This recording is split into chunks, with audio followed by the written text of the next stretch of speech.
Welcome to the Esports Arena weekly Valorant tournament here where we've got 12 participants duking it out for a $500 cash pool. My name is Tanner Metro. Today I'm joined by Royal JG, and it's our first time working together. How are you feeling about it? I'm feeling great. I'm super excited today that we're going to get to cast some great Valorant action here. So super happy to be here. Yeah, and we were breaking down it's kind of what we're expecting to see today as far as the teams go, and it really is just going to be a melting pot of competition coming through here. And as you guys can see, the format coming through, we've got 12 teams in, $500 on the line, and it's going to be a best of one all the way through until you get to the grand finals. So you won and done. You have to make sure that you are making your way through. We are going to have or both these teams are going to have their chances at a map ban, and then we'll be jumping into the selected ban where the top seed will be choosing their side. And like I said, I can't be more excited for this one. And this is where we get to see the up and coming talent for Valorant, and anybody can get a chance to jump in on this as well. So make sure you guys are checking out Esports Arena across the board for your chance to join in. It's only $25 per team to enter for your chance to win. First place is $350. So I'm super pumped for this one. We should be jumping into game here shortly for you. And like I said, 12 contestants. We've got the first round coming through, the quarterfinals, semifinals, and then grand finals. We were talking about some of the teams just based off of team names. And if I had to guess, not knowing any or very many of the players, I'm betting on Moneyball. I'm a baseball guy. What about you, Royal? Yeah, no, I'm also a baseball person, so Moneyball is good. Although there's something that sounds so very professional about Ascend and Solstice Esports. I don't know. I think both of them are definitely they're gonna give a tough fight. All these teams for sure are gonna be very tough opponents. Yeah, and the teams that we do have in here, here in first place are seeded number one. We have Mamba Mode Gaming, the second seed Tokyo, third seed Ascend. Those guys do have a bye for this first round, so they are already jumping right into the quarterfinals. So the matchups that we'll be playing here in round one are going to be the Absolute Bots versus Kenma Balls, Goomba Squad, and E Cowboys. Moneyball, my favorite here against Gonzo Gaming. Yeah. BBE, no experience, facing off against Last Resistance, and Elo Police and Solstice Esports. And Elo Police, those guys sound like they might be the gatekeepers of the tournament. Yeah, I mean, I noticed that from the beginning, that Elo Police name, and I'm like, yeah, these guys are definitely they're gonna have that kind of mentality. They're gonna want to keep everything together. They're gonna keep their team together, and they're just gonna want to destroy the competition. So I like that. I think that's a nice name for sure. And we are jumping right into game here for you guys.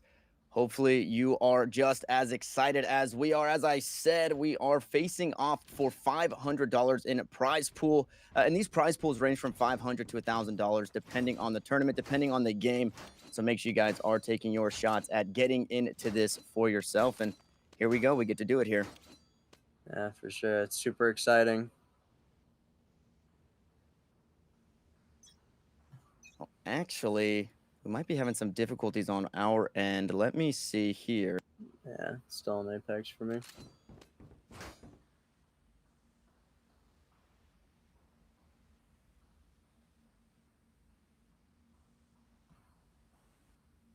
There we go. That's getting fixed.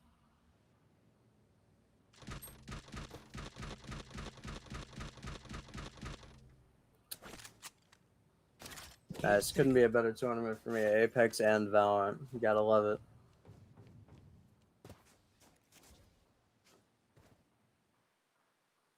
Jumping back in here. So while we are waiting to get all of this underway, we do want to encourage you guys to make sure you're checking out the panels below to find Esports Arena across the board. You obviously have your shot to jump into these weekly tournaments. As I said, it's only $25 per team entry for your chance to win up to $350, which seems like the bare minimum, right? $500 to $1,000 for these tournaments. They're weekly, so Mondays are going to be Valorant. And like I said, it's a best of one until the grand finals and all the way throughout. As viewers, if you guys aren't participating in the tournament, you guys can also jump into the giveaways here. We do have a G Fuel starter kit from G Fuel's website. So make sure you type !giveaway in the chat. to get in on that. And one really cool thing that Esports Arena does for you guys, if you check out their YouTube, it's just Esports Arena. They actually have a 24-hour cam of the tournaments that they have going on, or 24-hour feed of the tournaments they have going on. So you can catch a lot of the action that they are putting together for you guys as esports fans. Yeah, lots of good stuff on the YouTube. Again, it's the best place to go for Esports Arena content, bar none. That's where you're going to find all the replays and all the juicy stuff. Maybe to even help yourself out in games when you're trying to study other great players. So definitely check out the YouTube. Yeah, and playlists on playlists on playlists for games across the board, like you said, anything ranging from Super Smash fighting games to Halo 2, Halo 5, obviously here Valorant, and one of the larger ones, Apex Legends. But now we do have the game up here for our eyes on our end, and it looks like the map that was selected was Bind. So shortly here, we will be getting this one underway. And it's our first game of the day. I'm super excited for this one as we are getting ready to kick things off here. Bind is not a map I was expecting, Royal. A lot of the times it feels like we are seeing Ascent. So this one's a little different. I want to say probably one of the least favorites right next to Split. Yeah, I gotta admit, I'm just as surprised as you are. Coming from personal experience, Bind is definitely, it is one of the really tough maps of the game because if you're not using your rotations right, it is a basically lethal map if you don't get over to A or B fast enough to support your teammates. So I hope that these two teams are both very good at their rotations for this. Yeah, and we will be having the Goomba squad facing off against Cowboys. Goomba squad going to be the defending team here. And it looks like the push is towards B. That Spike hovering on up towards Hookah here in mid. Nice camera, though, to try and get eyes. Not going to spot anybody in Hookah, and this could be a free push here on this pistol round. Yeah, it's so important, too, getting that free push on pistol round, because once you're on and you have that confidence to defend that point, it's almost all but over for the other defending team. Yeah, and they're just coming right to take it. But Cat not going to check his corners here. 2 quick kills coming through. Is Blom going to trade one back? Can he? He cannot. AKA grabs a couple of kills here to stunt this push, and he's not done yet. It's a 3K for this guy to kick things off.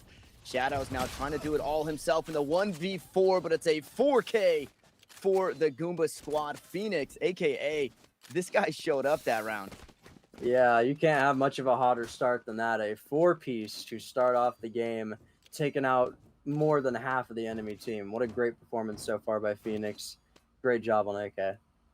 And it was, I had just heard this term today in the lazy peaks, where you're either not peaking fully or you're peaking but not really expecting somebody to be there. And that's exactly what we saw from the Cowboys, right? Sage walked up, tried to wall off, and wasn't sure who was on site. Didn't peek left, didn't peek right, and unfortunately was the first frag there. Now, a nice recon bolt there, gets information, and it only takes a Marshall at this point in the game. Exactly. If you're good with that Marshall aim, it's just as lethal as an op. And going back to what you said, B Cubby is so incredibly deadly if you're not good at checking your corners. So that's going to have to be an improvement over this game for Sage, for sure.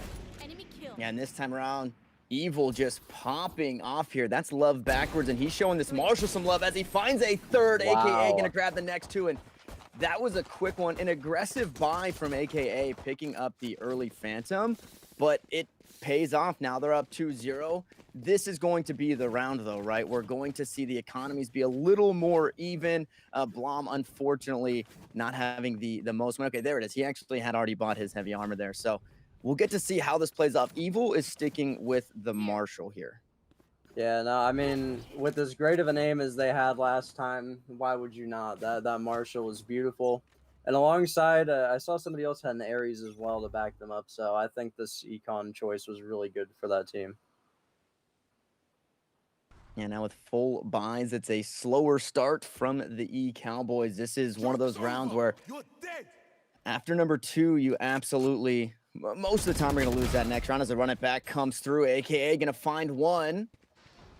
Still ulted out here, trying to get some more information. He heads right on back, but a nice pickup there from the ultimate. And now a tough round on the back foot are the Cowboys. And We'll see if they're able to come back from this one. The incendiary goes out to stop maybe a further push, and time is ticking. So they have a minute left. The spike is down, and they're going to have to make a play here as Blom takes a bit of damage. Yeah, it's tough. Blomp not hitting that headshot right there. That could have definitely changed the whole momentum of this game, but unfortunately, he let the other Goomba squad player get away, so that's going to be tough. Now they're going to have full ad on B. However, it does look like they might actually be rotating to A now. And Smilin throws out the paranoia there. Unfortunately, they'd already rotated out of the showers here. Like you said, it looks like the play is A, but Evil, I second guessed it, and I will never do that again. He comes up huge, a nice wall bang there from Tem, and now it's a 2v5, and I think the idea here would be to save, but it looks like the Goomba squad maybe want to hunt him down and grab these weapons on the way out. Enemy Omen, though, still in bathrooms, holding this angle. We'll see if Tem can find this player. Not going to peek that corner, so a couple of kills go through. Not enough time to win the round, but they do hang on to their guns for this one. Evil peeking up. Okay, I thought maybe he's going to make me eat my words, but they saved their guns, and the economy, it's not completely broken. It's just not great. Yeah, no, they're definitely in a tough spot compared to Goomba Squad. And as you saw, Evil, even though they are so incredibly hot right now with that Marshall, they're going to end up picking up what looked to be a Phantom, simply because that's just the better weapon choice. Even if you are one of the best snipers in the game, you're never going to want to doubt a Phantom, especially with the headshot capabilities on that. So that was a great move for the Econ by Evil, especially after picking up another great kill last round. Yeah, and fortunately, yeah, he was just able to pick it up at the end there, so doesn't have to buy one of his own. Just grabs that Phantom for the next one as the Recon Bolt comes out. Tem playing it safe, though, just hanging out back on a site. It feels like the E-Cowboys are really struggling to find their footing here, and this might be just another free round over to the Goomba squad as they are on an eco buy, pushing towards the site. The Ares is here, though, and it's spray down the Sage wall. Spike going down, but it's going to get spotted out and taken down. The headshot for Tem, and Evil popping off with his brand new Phantom in hand. 2 members dead, and the Spike is not in a great spot here. Yeah, and you could not have had a tougher play there with that Odin just spraying right through Cage Trigger. Shadows is going to go down thanks to, I believe not. Sorry, my eyesight on that's so small. But yeah, no, that was tough, especially just that Odin spray right through the Cage Trigger. That was what dropped the Spike, and that put the team in a bad position. Now it's a 1v5. And they're just hunting for this guy. Blom, unfortunately, is going to be the benefactor of a headshot there coming out from Evil. So a nice 2K from him, and not able to save the weapon, although because that was that awkward round after buying, you lose, and you're kind of on an eco. They can come back for another buy, and they can look to make another play, but it feels like everywhere they've gone has just been stunted. That first round obviously being, I want to say, the closest because they actually made it onto the site. That is the E-Cowboys. And now, since then, the angles have been held so tightly for the Goomba squad, and I think that's what we're probably going to see for the rest of the game. Now, Evil has his ultimate on top of it all, so we'll see if he can make some stunning plays here. Yeah, for sure. And I mean, like you were talking about, in general, they have not been well into getting onto sites since that first round. However, they did get on the site free last time, but Goomba Squad is just so aggressive and so smart about their picks. They sprayed right through that Cage Trigger, and they got that pick right there for the Spike. So it's kind of tough. You got to think, when are they going to swap up their strategy now that they're down 0-4? It's really tough. You don't want to let it slip too far away. Yeah, and it feels a little weird. I guess I haven't noticed completely the brimstone smokes. I haven't seen too many of those sky smokes be put into positions that will allow them to make plays. And what I like to see right now is now the smokes are going out, and they tried to wait out some of the utility, but they just don't get anything here from Goomba Squad. And now Evil might find one. Ooh, yeah. Coming out of the smoke, just hanging out here. Nice cyber cage. Gonna block a bit of vision, but still needs to be careful. Sitting there in Cubby, and the rotation is actually towards B, so they just try and buy some time, make some noise as they look to take B site. And Sage already on B site, planting over, coming up around it. Ooh, Smin, I believe, actually gets that pick right there at the very back of B. Great job on saving their Sage while they were planting. And now up in Hookah, it's going to be tough. I mean, give it to these Omens. Their dueling smokes have made the entire difference this round. But Blanc goes Oh. down on that wall bang. That's tough. Yeah, and Tem is just going crazy with the LMGs here. Smilin finds one, sprays through, but the fuse was stopped. Now it's a 1v1 though. Spike is still down. Run it back comes through. Gonna stop that one, but it's already halfway. He doesn't have the time, and Tem's just gonna stick it. That was beautiful. And he saved the Odin. Yeah, with that nice frag right there, too. It is incredibly hard. I will say this from so many personal experiences. If somebody is on it with the Odin, you are not going to stop them. They can find ways to wallbang you just completely without you even knowing. They're going to find ways to just spray through smoke and somehow find you. The Odin is one of the tougher weapons to combat in the game, and Goomba Squad is really showing that to E-Cowboys right now. I'm almost wondering if they're going to counter with their own Odin. We'll see further into the game when their econ's a little bit better.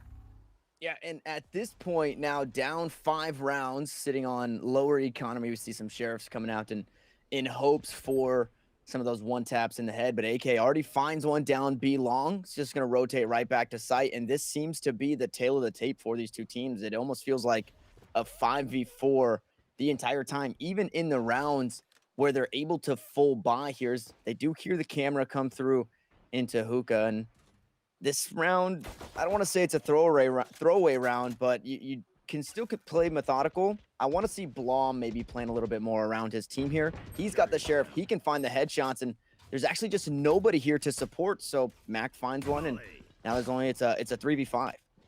Great move shooting the Molotov and Cubby though. Definitely ratting out the people on B.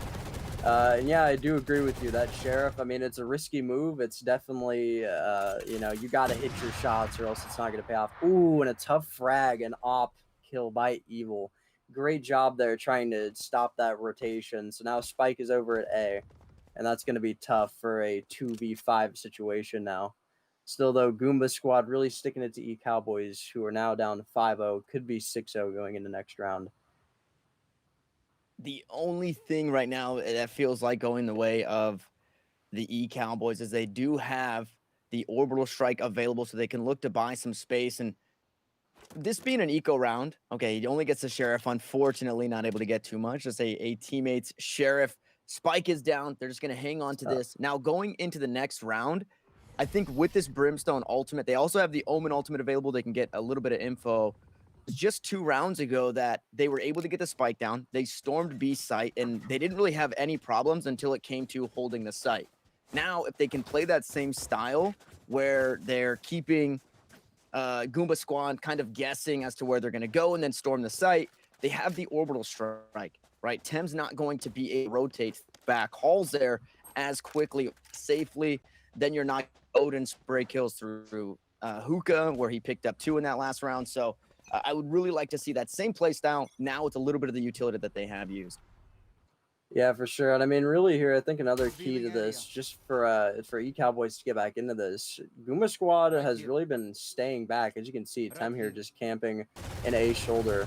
They just got to play really, if they play aggressive and they get on there and they surprise them, that's going to be tough to combat for Goomba Squad because they have definitely been sitting back more on defense instead of playing aggressively. So, and as we can see, E-Cowboys starting to all sneak on to A, 1 through bathroom, 1 through A short.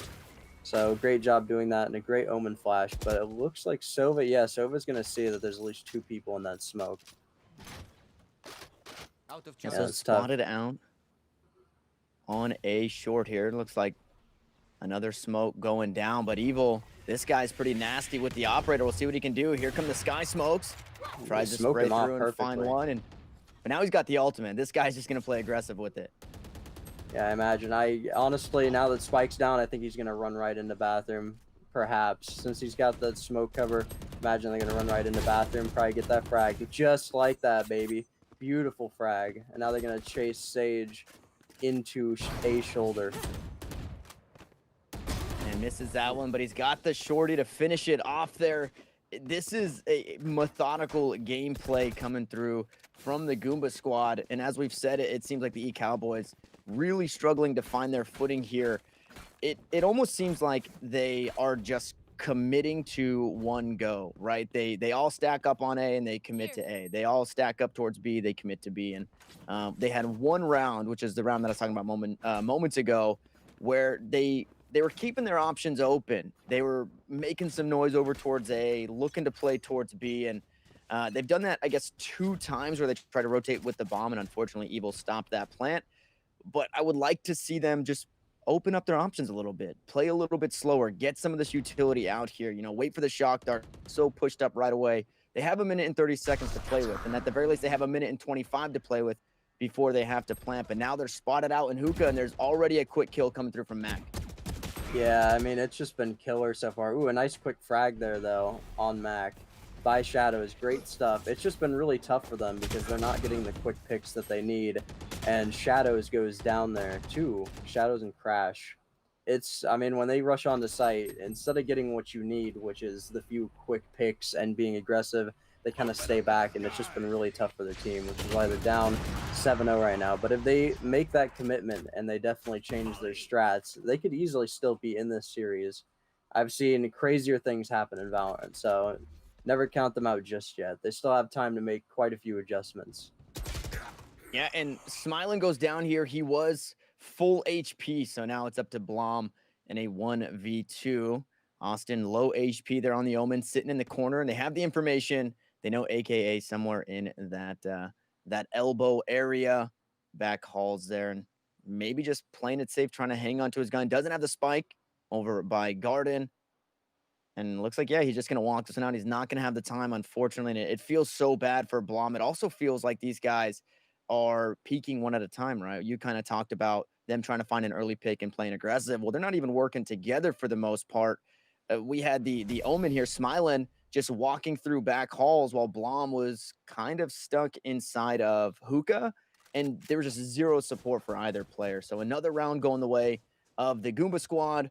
Couple of ultimates still available. This time around, if an early pick comes through, Cat has the Sage ultimate, so they can look to find a Resurrect. And if they can find an early pick here in this one, Crash also having the Neural Theft could look to get some extra information for them to then make a call, right? Then make a play call. You get some information on where the enemy team is. Are they rotating? Are they staying put? Do we have the numbers advantage here? And then make a play with that spike. But this time around, it looks like maybe a hard push, and Shadows picks one up early with the shorty punishing Tem there. And now he's going to have a free Phantom of his own, trying to spray through over towards Lamps. And they rotate out. They have the man advantage. There's no Sage ult opposing for the Goomba squad. So they're up a man, and we'll see what the Cowboys can do with the lead. Yeah, at this point, the Cowboys definitely just have to pick a site and stick with it, get on. You just really got to make sure, like you talking about earlier, I think a great thing that you had going for you is saying, like, you don't want to get stuck in certain choke points. Like, if you get stuck in Hookah, that is one of the toughest points to get out of alive. So you really need to back up your teammates. They could get on to B right here, right now. It's about a 1v3, it looks like, one in shoulder. Ooh, but Mac with a great double kill right there. That was tough. They tried to get on, and they did a pretty good job, but just not enough. And AKA with the run it back, just going to grab some information. Nobody spotted out in Hookah there as he heads on back to his ultimate. Now they are a man down. We'll see Blom trying to push up. Unfortunately, doesn't get it done. The wallbang headshot from Austin will stop that push. Shadows has the spike, has his ultimate available, but unfortunately not going to use it as Evil stays true here, giving that operator some love this time around, finds a kill. And that guy's been fairly quiet, right? They've been staying away from A site. They know the operator's there, but this time around, they rotate on over, and it's another kill onto the Phoenix holding the bomb, and it's another save here for Smiling. Yeah, hey, guess who the sniper is on this team? It's not hard to guess. Evil has been amazing so far with both the op and the marshal. Praise to them because that is a tough job to be the sniper on any team, but they have really made the most of it. Even with that econ at the beginning, they stuck with the marshal, and because the marshal is so cheap, that got them up to an operator. They have not let down. They are 10-2-0. I would love to see them try and go for maybe a double-double, double-digit kills, double-digits assists, because they are just on fire right now. There's no containing that sniping. Yeah, and funny enough, actually swaps off for the Phantom. Okay, no, it showed Phantom over his head, but he does still have the operator in his hands. Gets a quick pick into bathrooms. So now the again in favor and finds another one. And this guy could 6K. This res comes through onto Crash, and we'll see if Evil can get it done. There's Oh, three. beautiful. Another pick. Another pick. There's 3. We're going for the 4th spot. Let's see. Sneaking down A short right now, scoped in, thinking that there might be somebody around the left corner, and there is. Cypher's going to probably come in through that corner. Let's see. No, they're going to go through bathroom, actually. They're rotating back around because they do not want to mess with the Opper that has a 3-piece right now. Great move on Cypher. Very smart move. Sage, on the other hand, let's see what Sage does with this. She might actually peek around the corner. And it all ends the same. A beautiful 4-piece for Evil. Can they get the ace? That is the true question. Is that ace in sight? Ooh. It's so unfortunate. AK took a kill there onto Crash, who was just resurrected, and it could have been a 6K for Evil now. Unfortunately, only going to be allotted the 5K. 1 shot left in the operator, so he has to hit it if he is going to face off against Blom here. But it looks like AKA going to push up, and Blom wasn't expecting it. So another round to the defenders. Just a reminder, these are best of 1s until the grand finals, which will be a best of 3. Unfortunately, if the E-Cowboys can't pick up a couple of rounds, which now you're in a position where you really have to. You do not want to go into the half 12-0. If you could take 10-2, you take what you can get and then try your hand at defending, because attacking has not been in their favor. So we'll see if they can get it done. There's still a lot of game left. The economy not great here on this round. As you can see, the buy is a little split. Couple of Spectres. We got a Stinger and a Bulldog. To obviously the very healthy economy of the Goomba squad. But the next round will be the last round, and that as well, they'll have their full buy. Yeah, and I gotta say, I mean, I think one of the big things about their success is that they are not a selfish team. They're not trying to save kills. I mean, Evil got that piece right there, that 4-piece, but they still wanted to win more than an ace. Oh, beautiful headshot right there off the ult of Evil as well. Crash having about as tough a game as you can have. I believe that means they are 0-12 now, but there is still room. Oh, that was a nice off kill as well by Evil. There's still room to get in there and dig deep and know, like, you know, hey, I'm not doing the best right now, but I need to put my team on my shoulders. Still plenty of time for Crash, as well as the entirety of E-Cowboys to improve, but they do need to win a round quick here. Ooh, and Blom's going to go down, and that's going to be a loss right there for E-Cowboys. Down 11-0. And this is about the toughest situation you're ever going to be in this game. What do you think? What do you think they could do strategically to, you know, get out of this funk right now? This is tough. So they do have a full buy this round. They have the Cypher ultimate, they have the Phoenix ultimate, and I think at the very least, peaking together is obviously the best shot you have at finding a kill, especially against this Goomba squad team. I don't think you go A here. I think you know Evil is here, and you do not want to mess with that operator, even if you have one of your own. Just do not take that fight. Try and take it towards B. You've already been able to take B site a couple of times. Unfortunately, it looks like the E-Cowboys, though, using a lot of their utility here. The Paranoia already used. Some smokes going out, and yep, Evil gets another one. This guy is just so sick. That is cracked right there. How do you even... Oh, but he gets out-dueled by Shadows. Great op kill there by Shadows, trying to even this out a little bit more. They are desperate right now to win that round, and Shadows doing great at sniping.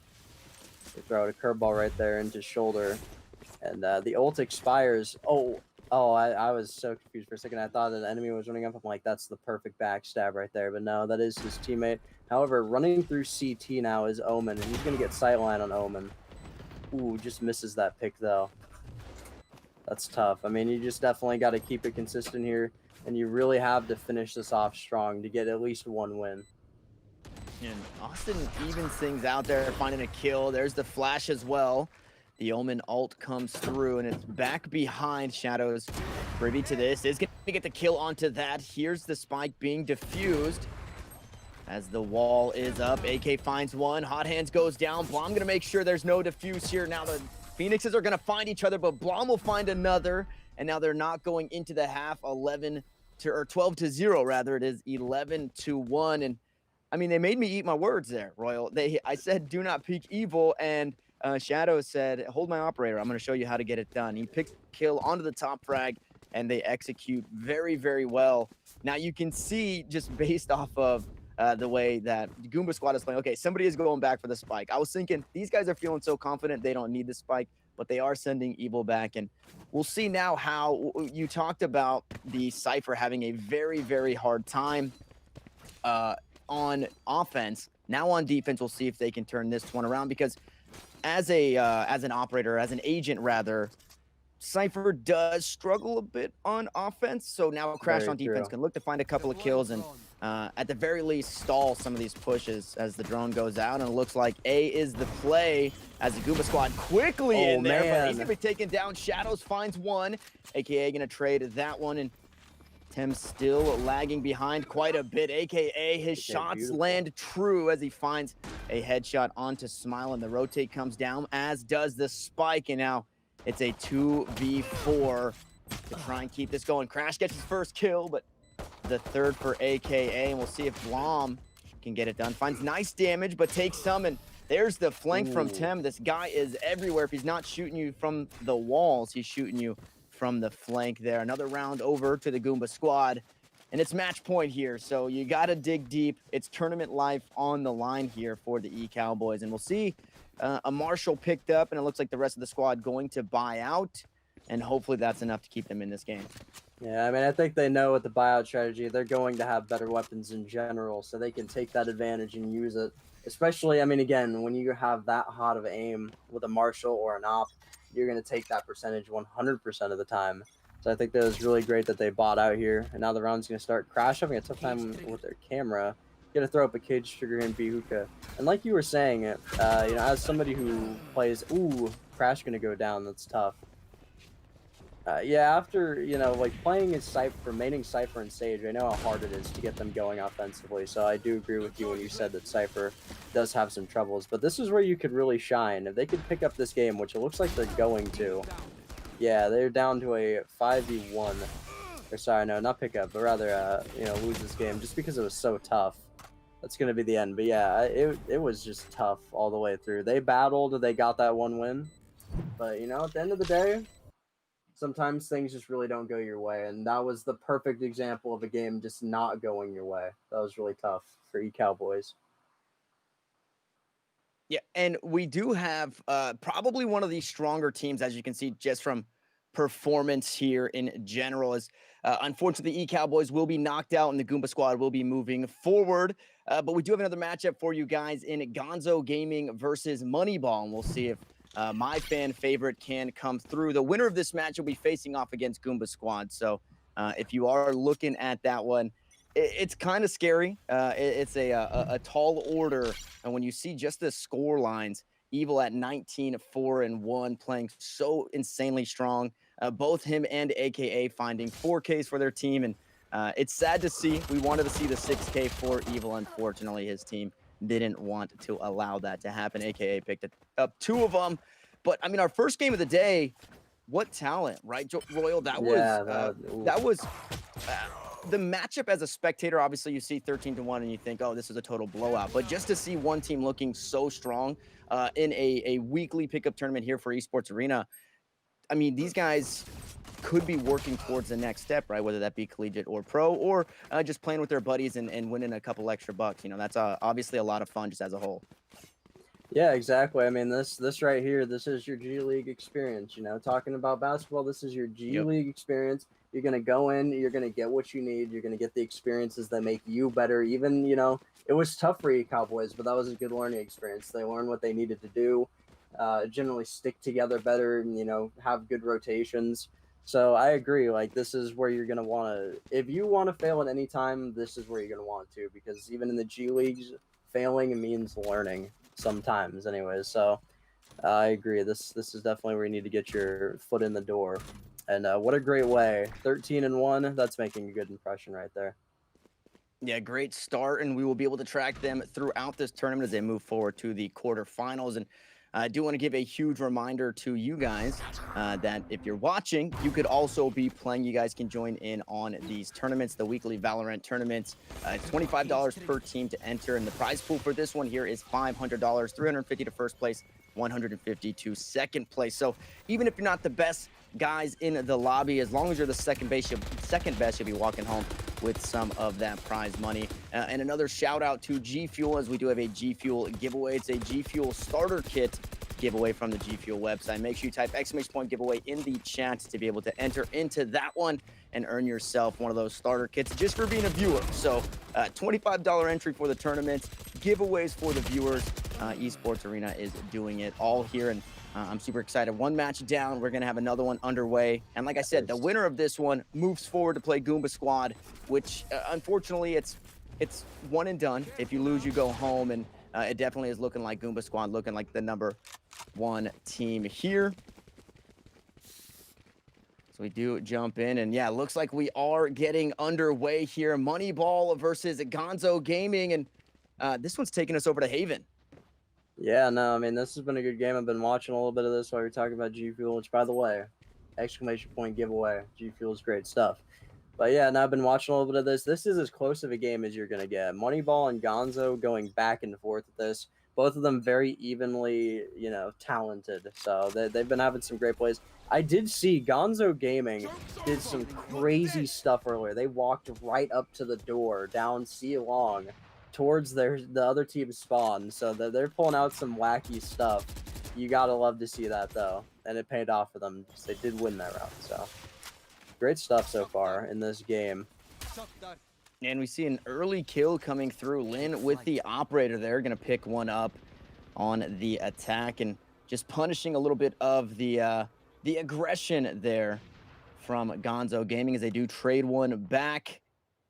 And now we're all evened up here. The spike hovering right around A, short-ish. Still have a lot of options here, right around the spawn here for the attackers, and we'll see where they decide to go. Buying a lot of time, getting a lot of resources out, right? We just saw the Sage Wall fall down there. Smoke's coming out as well.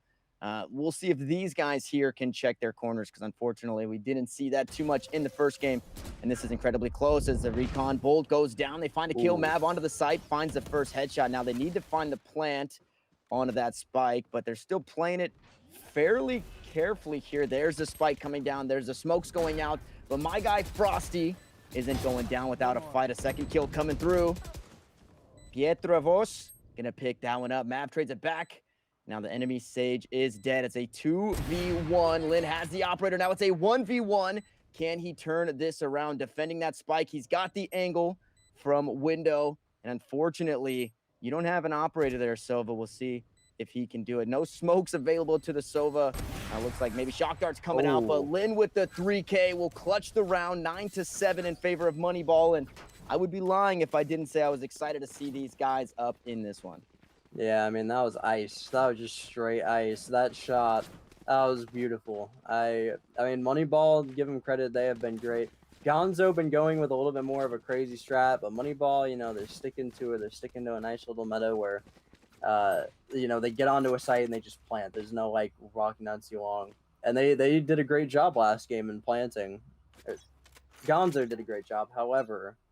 you can't stop the op. Let's be real. When the op rings, you're not going to get out of that, baby. So, yeah, that's tough. They could have had that win, but, an op versus an AK, op's going to win that most of the time.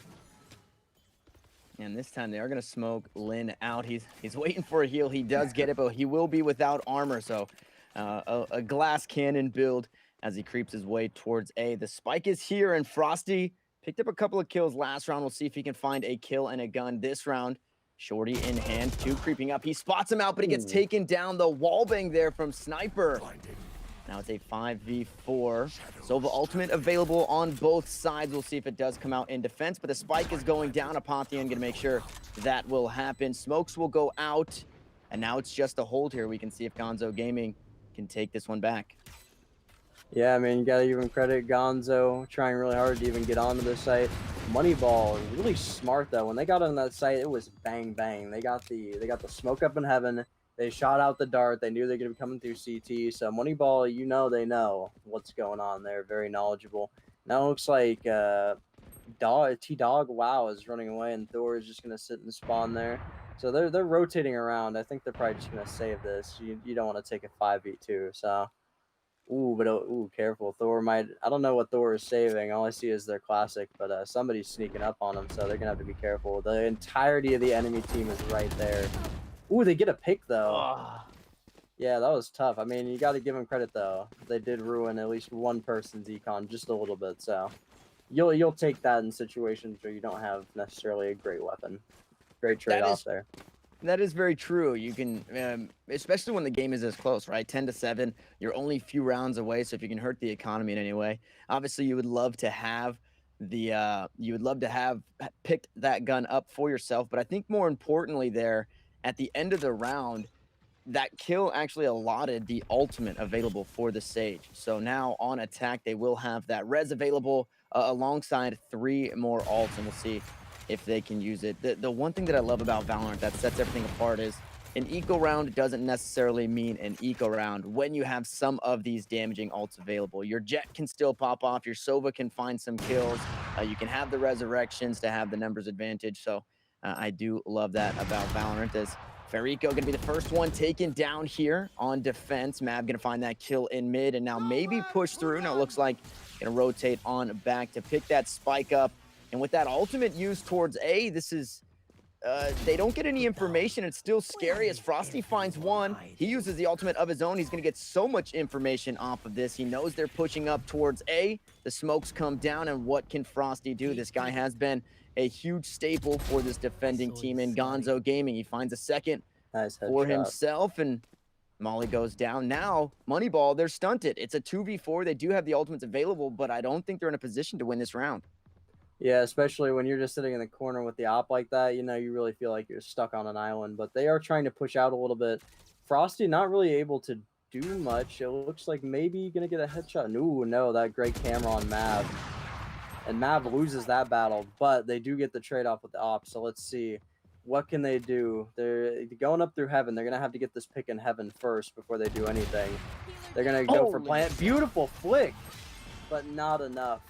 T-Dog Wow gets a nice frag. But man, you talk about flicks. You talk about the most beautiful flicks, and that is gonna be a textbook definition. What a shot on that offer. Give credit to that Jet. That was incredible. Yeah, an incredible shot. Unfortunately, still losing the round. But at the end of the day, we talked about it, hurting the economy a little bit. And it's a picked up round here for the defenders who were once down, now trying to claw their way back into this one. Both Sage ultimates still available. And I think we start to see that here soon.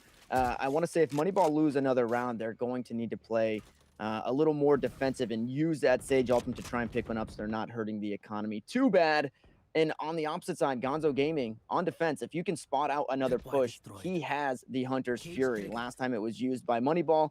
This time he can look to find, at the very least, some information and some damage. A sniper finds the first kill onto Frosty, which gives you the A-OK to push onto A. The neural theft going to go down, so the information will come out. And A site has been secured. Now it's a 3-man retake in favor of Moneyball as Lynn finds another. And this guy, I mean, maybe you're not expecting this position here, but T-Dog Wow will fall, creeping up to heaven, and maybe another one, a nice flash coming through the curveball. A second one will come down. Lynn forced to go away, but he buys some space, and Mav will find the kill as Farico tried to chase it out, and now it's all up to the Sova. It's a flawless round. It's Moneyball going up 11-8, saving that Sage ultimate, and now inching closer to victory.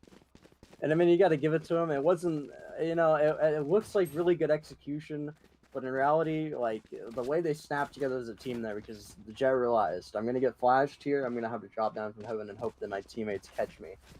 They did that really, really well, and you saw Mav getting that beautiful headshot right there. So when you can fall back on your team like that, Moneyball is, rolling in the dough right now. Let's say up 11-8. However, far from over for Gonzo Gaming. And now Lynn, as ice as ever, going to op down to B main. This is going to be tough. Sage isn't even going to bother to peek that. They know you don't want to mess with this person when they got hot aim on their op.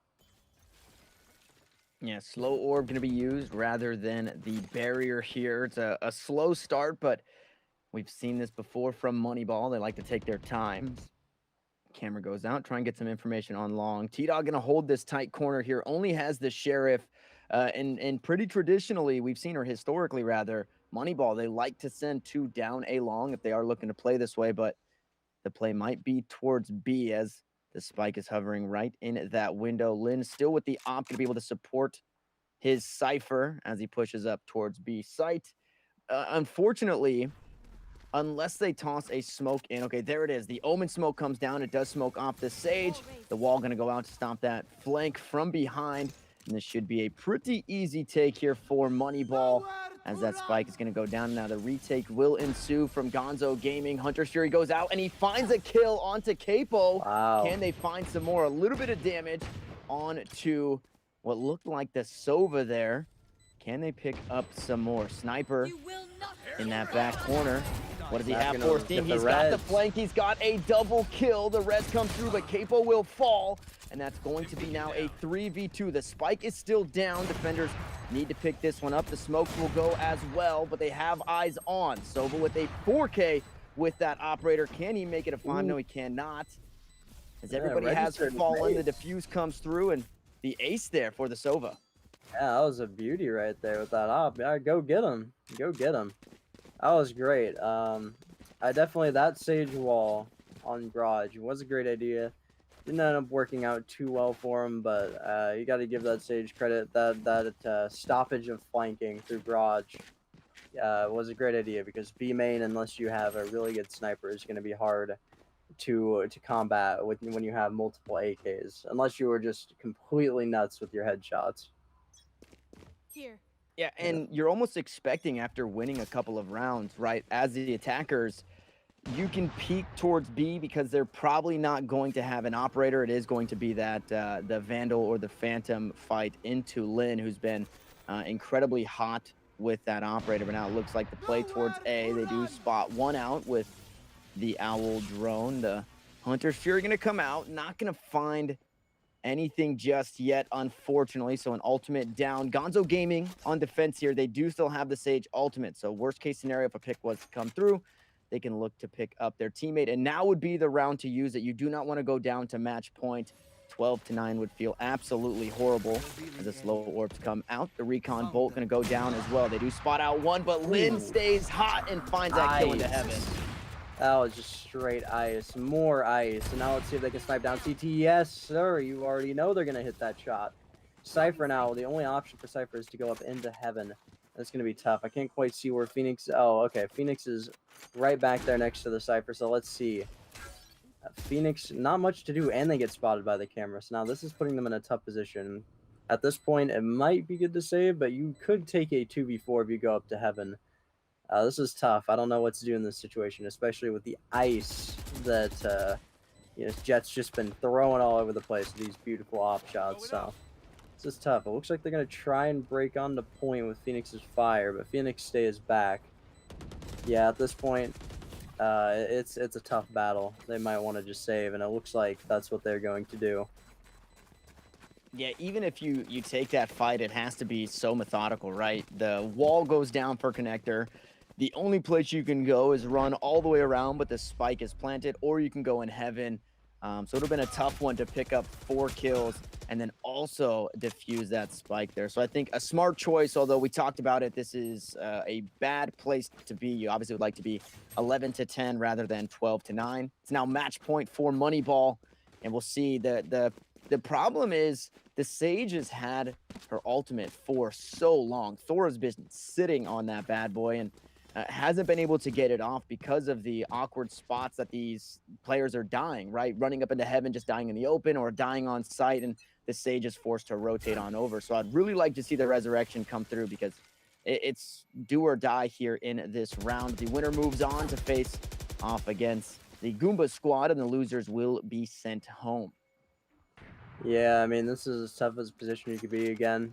12-9. I mean, sometimes in this position, if you've lost enough, it feels like it's 12-1. It's really tough to get back into that mentality of, all right, we're really close, we can do this. We just got to win a few straight, got to string together a few wins. So we'll see how this pays off. Oh boy, I'm gonna butcher that name. You said it better than I did earlier. I'll just call him Pietro. Pietro on A side right now. Let's see if we can get a few headshots with this Phantom. This is gonna be tough. This is really gonna be, if Moneyball wants to take this right here and right now, they're gonna have to get 2 quick picks here at A long. And it looks like they're trying to do that with the darts. And they do get them tracked. So let's see if Win decides to rotate or if they just go through A short. This is tough. They are very spread out. It looks like there's at least one at every site because Sniper right now at B just holding corners, and Farrico. Ooh, that great wall by Sage, and now it's gonna be really tough for them to get any kind of sight on anybody. Gonna throw a nice. They're throwing some nice fire right there just to make sure that they don't get it too easy of a plant. Now it looks like the team's gonna back them up. They're sneaking on to the point behind. Great headshot there by Mav, but a trade-off. Sage v Sage. Sage gets the res though. They do get that. So let's see if they can use that number advantage. It is now a 5v3 position. Ooh, but a nice pick right there by Omen. Now a 2v3, just like that. But ooh, that defuse, that sneaky defuse. What a great play to get this game closer. Great sneaky defuse to make it 12-10. What do you think about that? I mean, sometimes the kills just aren't falling for you, but that does not matter if you can get that nice defuse.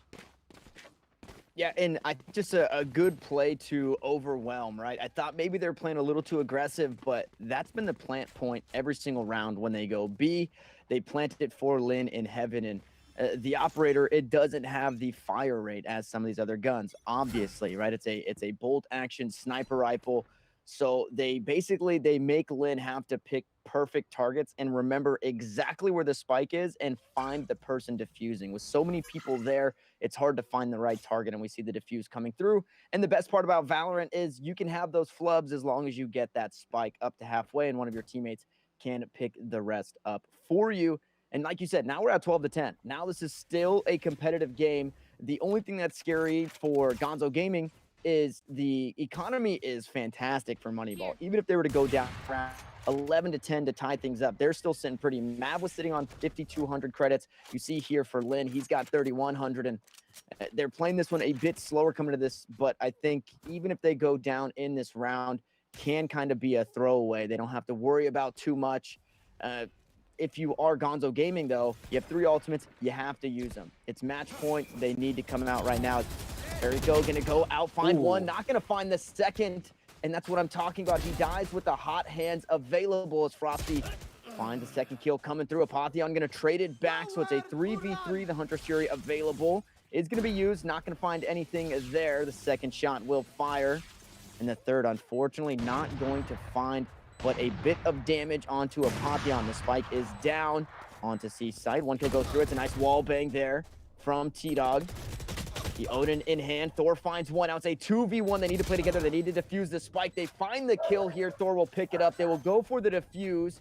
And just like that, we are inching closer to a tie game and inching closer to overtime here, Royal. Yeah, I mean, gosh, this is as crazy as it's gonna get right now. Gonzo Gaming making this run at the very end, 12-11, and I mean, this is tough because honestly, that last game was really even. That could have gone any way, but they didn't find a way to get together as a 2v1 to get that pick. So, you know, you got to think this is going to be a full buy round because next round the money would be reset anyways going into overtime. They're going to get a lot of Phantoms, and it looks like Capo's going to be the Bulldog. That's a pretty interesting buy right there. Maybe there's just a meta I'm not aware of. But yeah, no, great stuff. I don't think they're going to go with a sniper. They're going to go aggressive, and they're going to go in hard. So let's see what this comes of in terms of overtime or a finished game right now. And it's down to the wire. 4 ultimates available for Moneyball. We know Lin has been deadly accurate with the operator. I would imagine the Blade Storm will be the same as the Shock Bolt goes out. Not going to find damage. They did get a bit of info with that Recon Bolt being destroyed. They know, hey, somebody is here in the back of the site, and that is the Sage. Does have the barrier available. No slow orbs, though, so needs to be careful, and obviously no ultimate. It would be absolutely fantastic for the Cypher to be able to get a pick here and use the Neural Theft for Gonzo Gaming, but playing on C all by himself, the rotation coming over towards A. unfortunately doesn't look like that will be possible. And 45 seconds on the clock. This looks like it's just going to be the quick take that we've already seen from Moneyball as they head on over towards a site. We'll see if it can be stopped. Biggest thing here that I'm looking at, Orbital Strike is available. We'll see if the Brimstone can stop the plant with this one. As the Owl Drone gets some information, they see so many people coming through. The Odin in heaven, he gets one, but he gets traded back, and Mav has the ultimate. The Orbital Strike coming out now as Lynn going on the offensive. It's a defensive wall there, so nobody can come through connector. We've seen this play before as two jump up into heaven. It's a 5v4. The spike goes down with 15 seconds left on the clock. T-Dog tries to find one kill. He gets the headshot wallbang. Hunter's Fury into heaven coming out, but not going to be enough. Frosty staying frosty as he finds a kill, drops an ultimate of his own. The stim pack will go down. Can they tie this up here? The Omen ult still available. Frosty can find another kill. Do they have what it takes? Underneath heaven, the shorty finds some damage. Ferrico finds the kill, and now it's all up to Sniper here. He's 20 HP. He's got eyes on the spike, but he goes 6 feet under, and we are all tied up here going into overtime. And they've come all the way back, baby. 12-12. And you gotta, I mean, it looked like that wall was gonna screw them again like it did the first time, but it absolutely did not. It did not throw a screwball in there. They ran right through it after they got a few picks from heaven very calmly. They took out the rest. You got to give credit. And Win already with a 29 piece. Give credit to that opper right there. 29 piece for Win and Pietro Vos. As I said, I was screwed up earlier. 26, 18, and I believe an 8. Great game so far. As close as it's going to get. And now we go into overtime. What do you think in the strat has to be here for either of these teams to win? I mean, it looks like a quick play over towards C, and I think this is a good one because you don't have the operators, right? You're not going to have the long range to be able to hold this angle from back of sight, and you see the play coming through from Gonzo Gaming. They know this is the strat as the healing comes through. A little bit of damage going down onto Mav. They do wall this off, and it's going to stop all 5 members momentarily. The stim pack will go down. They find the first kill. They find the second. Now C is open, but the rotations are coming through. It's a 3v5. The health bars not looking too bad on the side of Gonzo Gaming as they look to try and take the lead here. Here's the operator coming out, but unfortunately, if you have that operator, it's a glass cannon one. Only sitting on light armor is Lynn. A lot of noise towards C, but with 4 rotations coming through, Gonzo Gaming going to head on over towards A. Yeah, this position right here. Ooh, Cypher, great job with that tripwire, though. He definitely now has his teammates coming over to back him up. But, you know, wow, what a wall bang there, too. I was just about to say it's not too even, but now it is a 3v4. What a wall bang to even get that Phoenix right there. And now it is a 2v4. This is tough. They're going to have to try and pull something out. That risky move over at C Long did not pay off for them. So what can Capo do? Let's see. He doesn't really have sight on anybody right now. He's just sitting up in heaven. And behind the boxes is the Sova. But he's going to get a nice headshot. 2 headshots. Is he ice? No. Great 2 headshots. But unfortunately, just not enough for him as he had to go against 2 people with only 10 health left. And a very valiant effort there as unfortunately Lynn died there crossing over by connector. And had that not happened, maybe that doesn't play out the way that it did. But if Lynn stays alive for just a second longer, and then we see the Cypher here for Gonzo Gaming pick up a couple of those kills, then it's a 2v2. So maybe not respecting the angles enough. Unfortunately, we didn't get to see that perspective. But now it's in reverse. Moneyball was up. They are now behind. It is match point again here in overtime. You have to win by 2. And this is just a best of 1 as we are on the first round of the weekly Valorant tournament here at Esports Arena.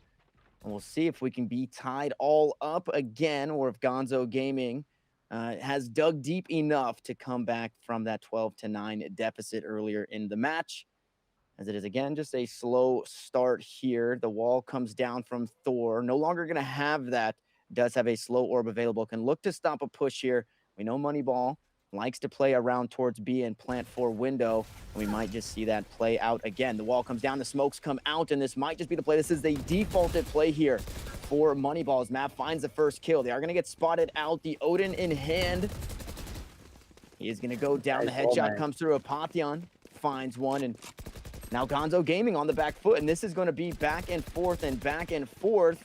as that spike still yet to be planted. They've actually rotated over towards A here, so B no longer the play. The spike goes down. Now the hold comes through. Can Gonzo Gaming continue to play aggressive? Or is it going to be Moneyball on top? Lin finds one onto Frosty, and that's a huge fragger down. Now it's left up to the last two here, a 2v4. Curveball goes out. Not going to spot too much as they can going down. There's a 2K, though. Ooh. Split between Thor and Farico. Can they find some more? Capo going to get one. Capo going to get two. And that's the win over to Moneyball. We're all tied up, and this one is still going. Yeah, give credit to Capo. You know, you could easily just lay down and die right there. You know, you feel like you're just down and you lost all your best fraggers. Capo says no, goes in and just gets that nice two-piece to tie overtime up yet again, 13-13. This is as close of a game as you will ever see. Truly, this is the most evenly matched game of Valorant I've ever seen, and it is a joy to watch both Moneyball and Gonzo go back and forth. Moneyball with some weird strats, but somehow it has really worked out for them. Let's see.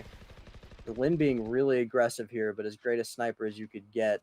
Let's see if Lin makes this payoff and gets an early frag. Is going to rotate back out, back into the back end of B. Just trying to play safe. You don't want to lose your best fragger early on, or even one of your better ones. So they're just going to sit back and peek a little corner here of B main. Can they have some magic work out for them with this op? That's the true question here. Nobody peeking just yet. They all kind of fear right now. And oh, that looks like they're actually going to try and rotate through garage because they realize the op is on B. And yeah, it looks like they're going to go through garage. They're going to lay some smokes down at C. But this is going to be tough. They already have 2 people at C and 2 people ready to rotate. So they got to pick some kind of way. Ooh, but the ice pick by Lin. My goodness, that dash away. They say you don't want any part of this. You do not want any part of that aim. Beautiful frag right there. And now on C.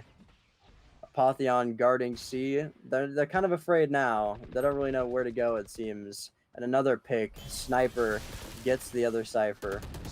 This is tough. This is tough. And now it is down to a 2v4. And that is going to do a round over. Moneyball 14-13 advantage. It's only going to take one more win from him to move on.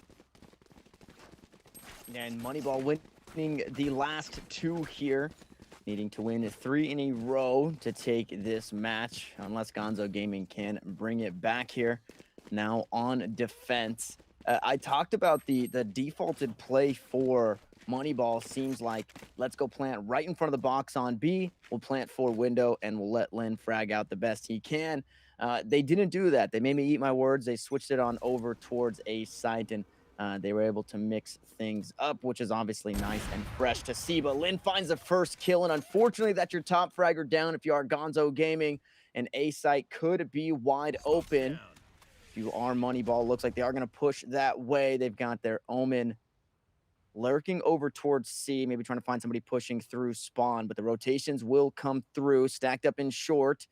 As T-Dog Wow holding this angle. Does have the incendiary available. A couple of stim packs as well to try and spray him down. But with that early pick, Moneyball, they're going to rotate on out. They're going to play slow. They have a minute left, so they still have a lot of time as T-Dog gets spotted out there and is going to push up towards A short.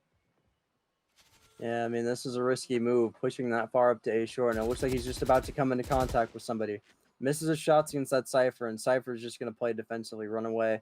And now he's just going to peek that angle against T-Dog. Meanwhile, over at C, I mean, Frosty is just in a tough position. He's facing off against the whole enemy team right now.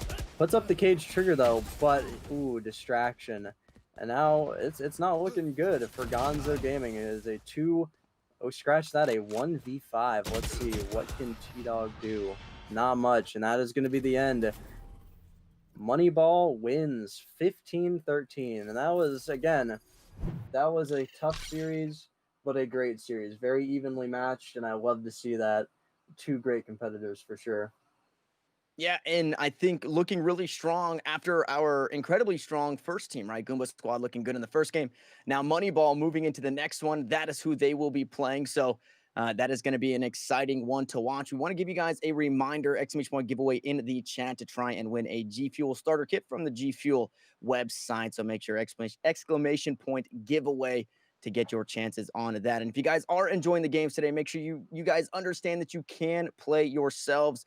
Esports Arena does these tournaments weekly for multiple different titles, so make sure you're checking them out. The social medias across the board the social medias across the board, are Esports Arena for Twitter, Instagram, YouTube, and then Facebook is Esports Arena USA. And you can type in !sign up and !Valorant to make sure you guys are getting your chance to get in. It's only a $25 entry for up to $1,000 in prize pools. But with that being said, guys, we are going to get this next quarterfinals match underway. We're going to jump to a quick break, but when we come back, we'll have some more Valorant action. Yeah, stay tuned.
And we are back getting right into round number 2 here between Mamba Mode Gaming and Kenma Balls, a number 1 seed versus number 9 seed. My name is still Tanner Metro. I guess I've forgotten my name, Royal, and I'm still joined by Royal JG. We caught a couple of rounds, a couple of games in the first round of this Valorant tournament. How are you feeling now about this one?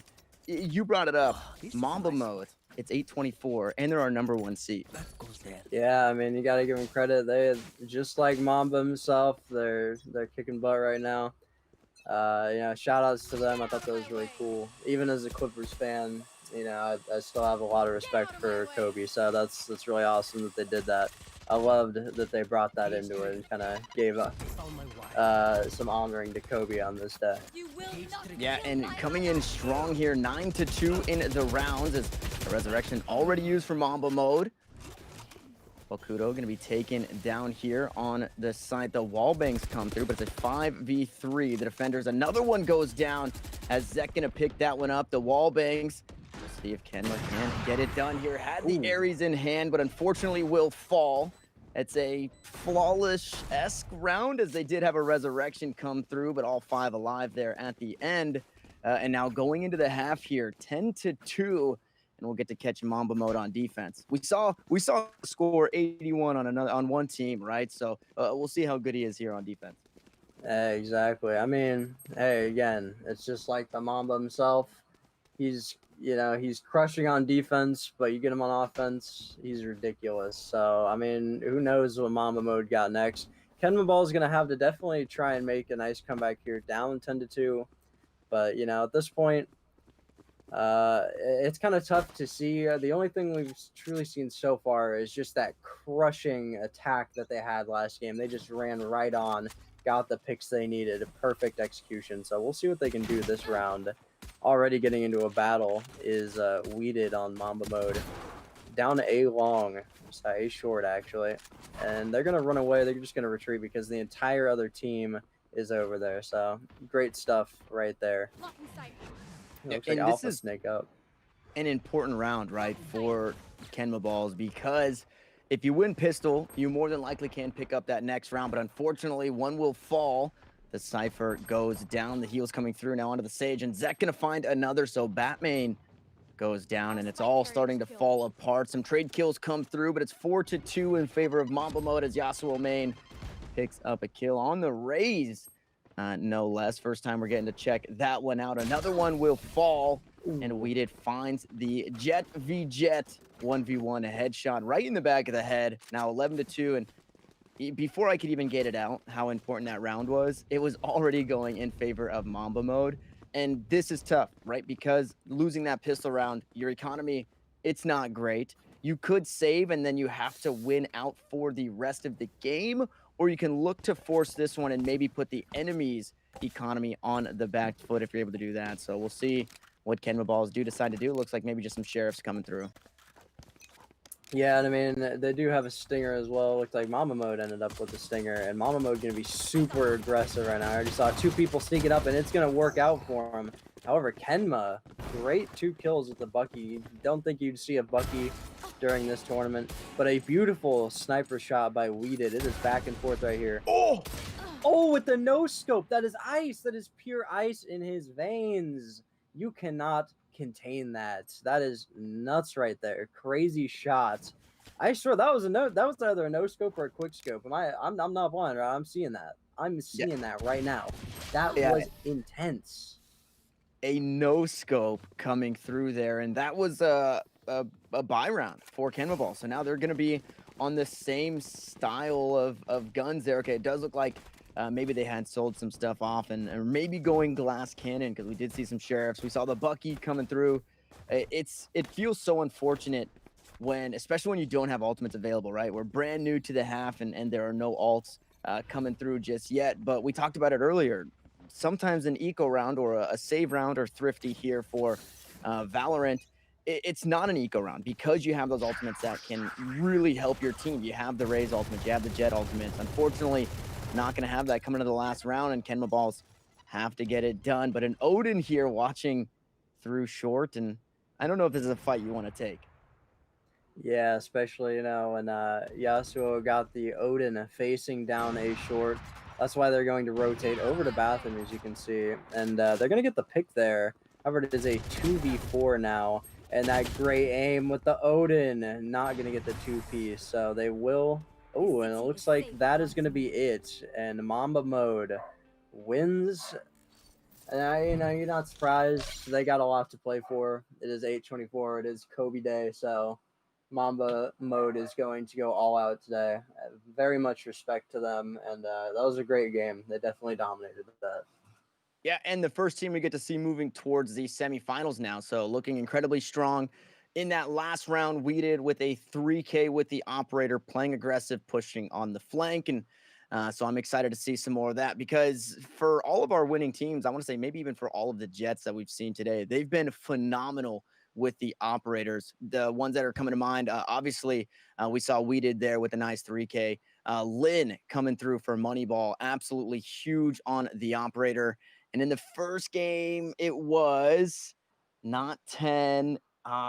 The name Yeah, I'm trying to slips me, think but too. Gosh, their they were Jet so as good well. too. Yeah, I mean that the Jets today, they're just out in full force. I mean, Yeah, there's some in the water for those Jets it because was their evil. aim is evil, evil. I mean, you gotta. That's one of the most dominant performances I think I've seen with an op. Mhm. Every time somebody peeks around the corner, I'm gonna quote my man Shaquille O'Neal here since we just had Mamba Mode. Every time they peek around the corner, you rang and that's it. That is just a frag right there. So you got to give credit, man. Those ops and those Jets today. Hopefully next game we see another great one because that is just ice right there. Beautiful.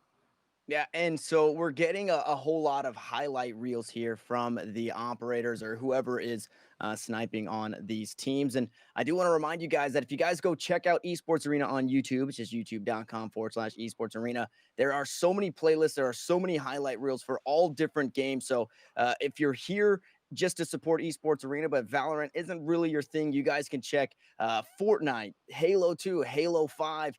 Super Smash Bros, all of the above, Apex Legends, not Legends. But we do have another game ready for you guys, jumping again into a semi-final matchup as we did see Mamba Mode moving forward. Now we're getting to see a couple of different teams this time around and some new faces to give us some of those highlight reels. As it is Ascend versus Elo Police.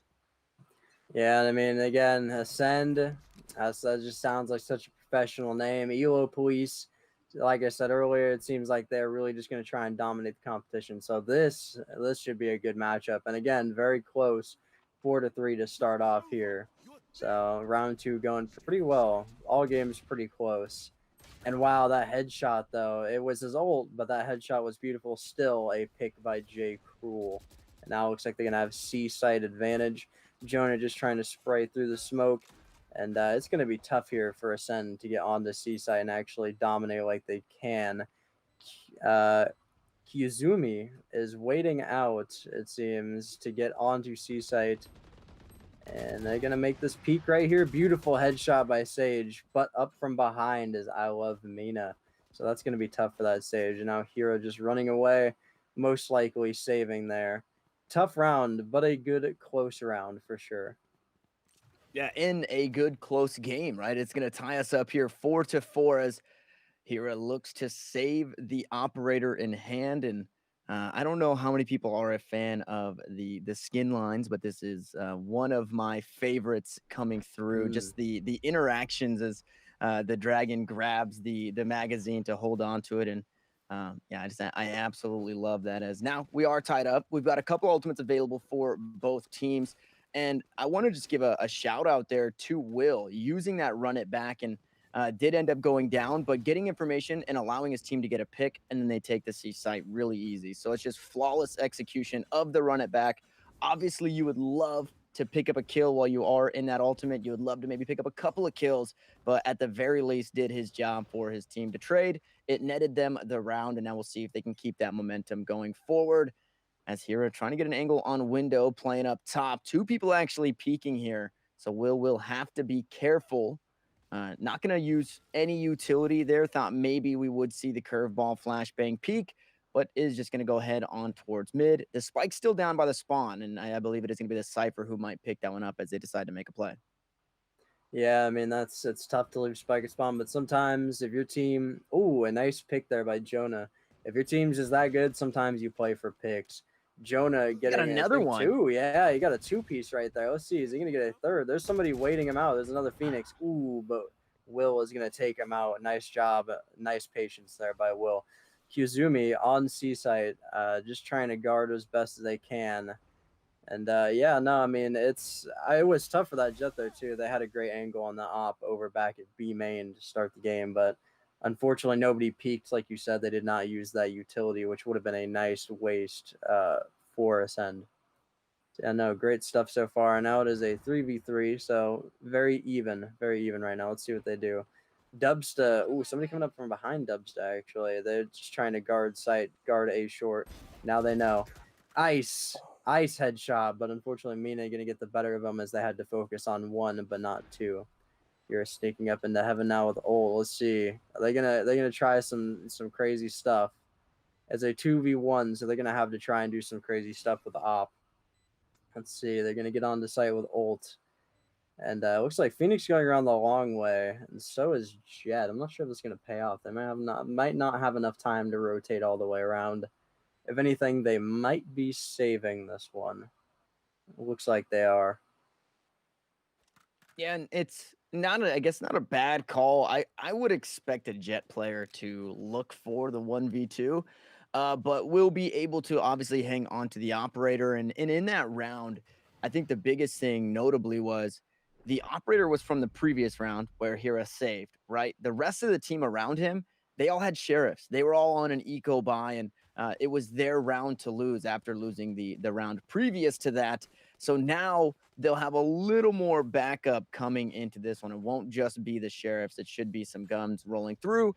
The ultimate, unfortunately, used there by Hira, making me think was going to go for the hero play, not doing just that, but save the operator. So I guess when it comes to wanting to see the flashy play, that's obviously not always the best play coming into this one. But 5-4s, as we tuned in, we gave a little bit of a boost over to Ascend as they've taken the lead.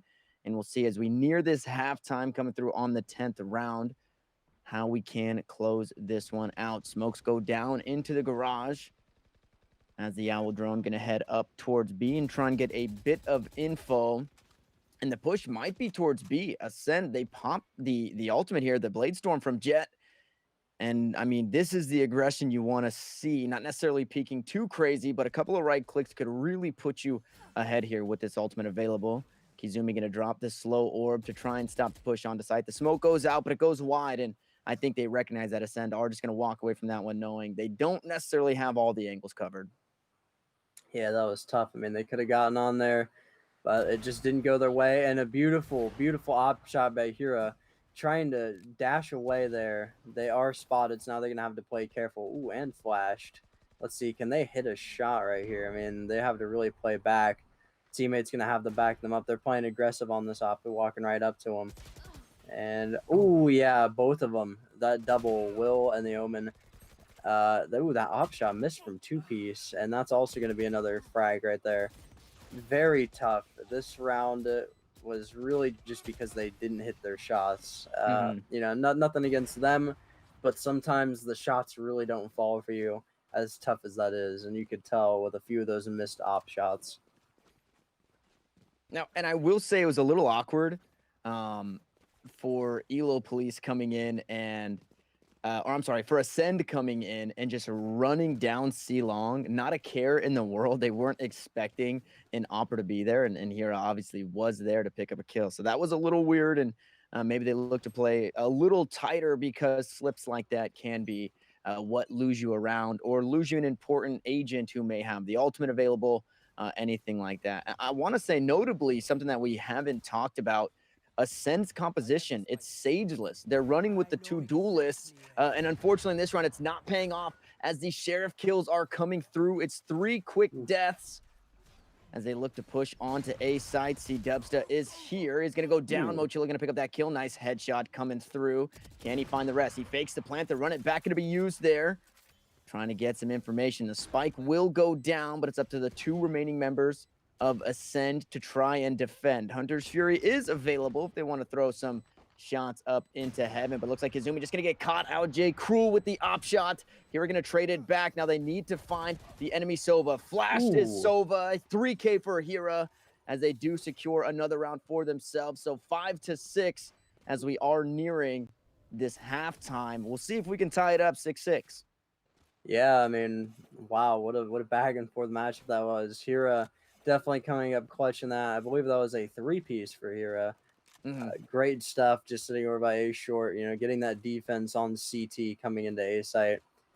Yeah, I mean, I agree with you from what you said earlier on the fact that Ascent has a tough comp. I mean, in Valorant, every other map has a 2-site system. So unless you're a former Counter-Strike player, sometimes that can be a little tough to deal with. Is 3 sites, which you panic. Which one should I go to? So got to give credit. ELO Police, even though they're down, have done a pretty decent job so far.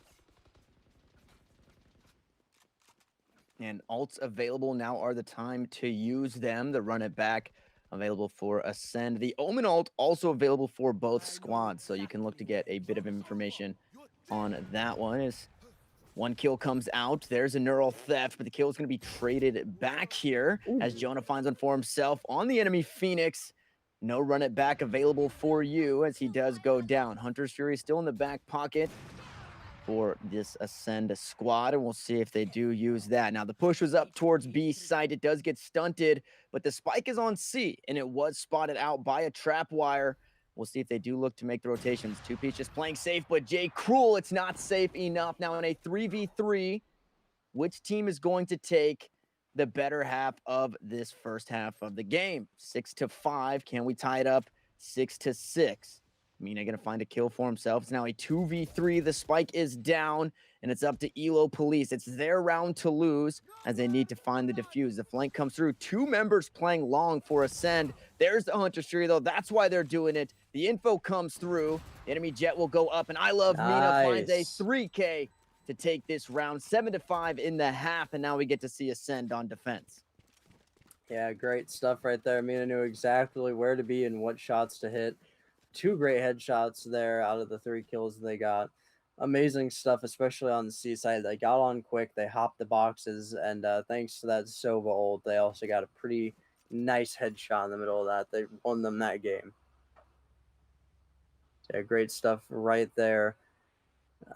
By both teams, really. I mean, it was a tough game to lose, but at the same time, they were holding up just fine up until the very end, where again, Mina just went in and destroyed. Yeah, Mina with a strong round there, and I thought it was a little awkward that they were playing C long like that, but once you hear the defuse, the Hunter's Fury comes out, and they not only get a kill, but get information, halt that next fuse, and buy some time for Mina to flank. Now the smokes go down. We'll see if C-Dubsta, tries his hand as Hira finds the first kill. Hira is on in this round, in this game. Can they find some more? Ascend now on the back foot, down a member, spike in hand for the Sage here. C-Dubsta tosses out the smoke there, the paranoia to follow. Jonah gonna fall, a couple of kills coming through for ELO Police. They find another one, C-Dubsta with a double kill, a nice wall bang. And now it's all up to the last remaining member here for Ascend. I Love Mina. He had a 3K in the last one. Can he find another? There's one coming through. Can he find the second? He cannot. The ghost is not enough. Hero with another headshot, a 2K for the Jet, and ELO Police back on the board in a huge round to win. I am excited to see how they play this one out, because these guys are incredibly close when it comes to skill, right? 6-7 in rounds, going into the half at 7-5. Now you lose pistol round. ELO Police up in economy, and I want to see how Ascend decide to play this. If they force and try and put the economy on the back foot and win a round, or if they just save up and play it safe for the next one. Yeah, I mean, at this point, I think saving would be the wise thing to do. You would take a tie sooner than you'd rather, ruin your recon for the future. I'd say right now the tie is not going to be the deadliest thing to you. Rather just ruining your econ for the further rounds. However, I don't know if I'm seeing this right, but looks like a C stack down C long. Yeah. We'll see how that pays out for them. That's a pretty bold strategy right there, if I do say so myself. And they get A site free. It looks like somebody's sitting down in the corner of A short. So it's not a full C stack. Yeah, and I Love Mina gets that nice frag right there with the shorty. However, somebody coming up from behind them and they doesn't look like they noticed. Ooh, and yeah, that's tough. Still though, almost tied up, but 2K by Dubsta. Let's see. I mean, I really don't know what the C stack was, but at the same time, yeah, I guess it kind of worked. Uh, but here we go. It's a 2v1 now. It looks like J. Cruel facing off against both the Cypher and the Omen. What can they do with a pistol? Not much. They had very low health. And that is going to be a tie game, which is tough, but at the same time, you save your econ, you can get back the next game. Yeah, and it was such a winnable round because both teams were only rocking pistols there. So had I believe it was Jay Cruel not had the classic, that round easily could have been won with the headshot there at the end. But unfortunately, doesn't go their way. Now we will get the full buys coming through for both of these teams, and we'll see. I like the play style. I like the B stack here, and you allow your Sova and your Cypher, right? These guys are going to get you information. So one plays on A, one plays on C, and you should be all right as we are off to this round start. C-Dubs not going to get spotted out, just going to wait out the recon drone here for this one. And here we're playing a little aggressive, trying to push up towards B. We see some nice wall bang kills. Will we see another possibly? There it is, right Ooh. there onto Freshie. Hira finds the opening kill onto B. Now this site is open, but two are hovering right around that garage window area. And you never know, right? There's so many different strategies on a map with 3 bomb sites. You never know how these teams are going to play. And we just saw Ascend already with the wonky strategies, stacking C and trying to push through for the flank. So definitely keeping Elo Police on their toes. They are a man up, and they are pushing on to this A site. Yeah, I mean, you got to feel confident when you're a man up attacking onto a site. And it looks like I Love Mean is just going to sit up in the smoke in heaven, and now they're going to be walled off. So they're going to know they're up there. They might, yeah, it looks like they might try and bait by breaking the wall and getting out, but no, it looks like they're going to stick in there as long as humanly possible. Will going to throw a curveball out. It doesn't seem like it actually got anyone. And Hira with a great shot on Will at CT. And now it's up to Mina, it looks like, to try and get this headshot on the Sage, or rather anybody. It is a 1v4. And they are closing in fast. Let's see. Ooh, that great shot. Not much you can do there. And now it is an 8-7 round, or 8-7 game yet again. Yeah, and the corral there right around the connector area on the back of a site. So many people died there. The last death obviously happening there as well as Mina was trying to make his way out of heaven. So just nice play and a nice hold, right? We saw Elo Police a couple of times already be able to get that spike down and just hold the site extremely well, utilizing their utility to the fullest of its potential, you know, saving that wall for later, the barrier orb for later.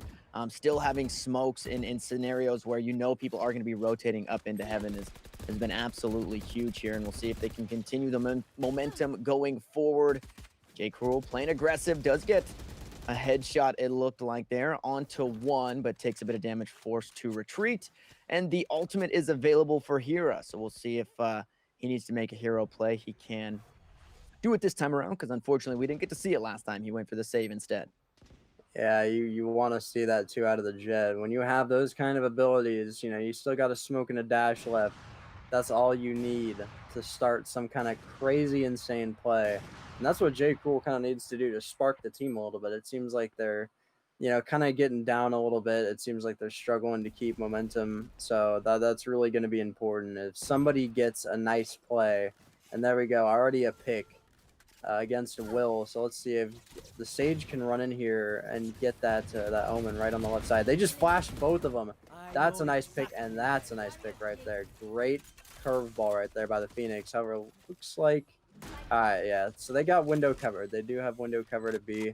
So they're in a good position right now. And now one of them is coming over from A and one from C. Let's see how this sandwich works out for them. Already breaking wall.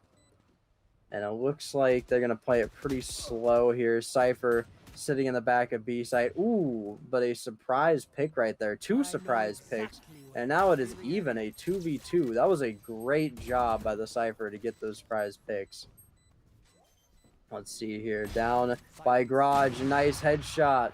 But an op kill. And now it is a 1v1. Let's see what happens here. The bomb's going to go off. So they're probably just going to save. Ooh, no, they didn't save. They lost the op on the econ. That is tough. But it seems since both of them lost their weapons, not as tough to swallow. Still, a lot of money to lose there. Yeah, a lot of money to lose. As you see, the economies, at least for this next round, not too bad.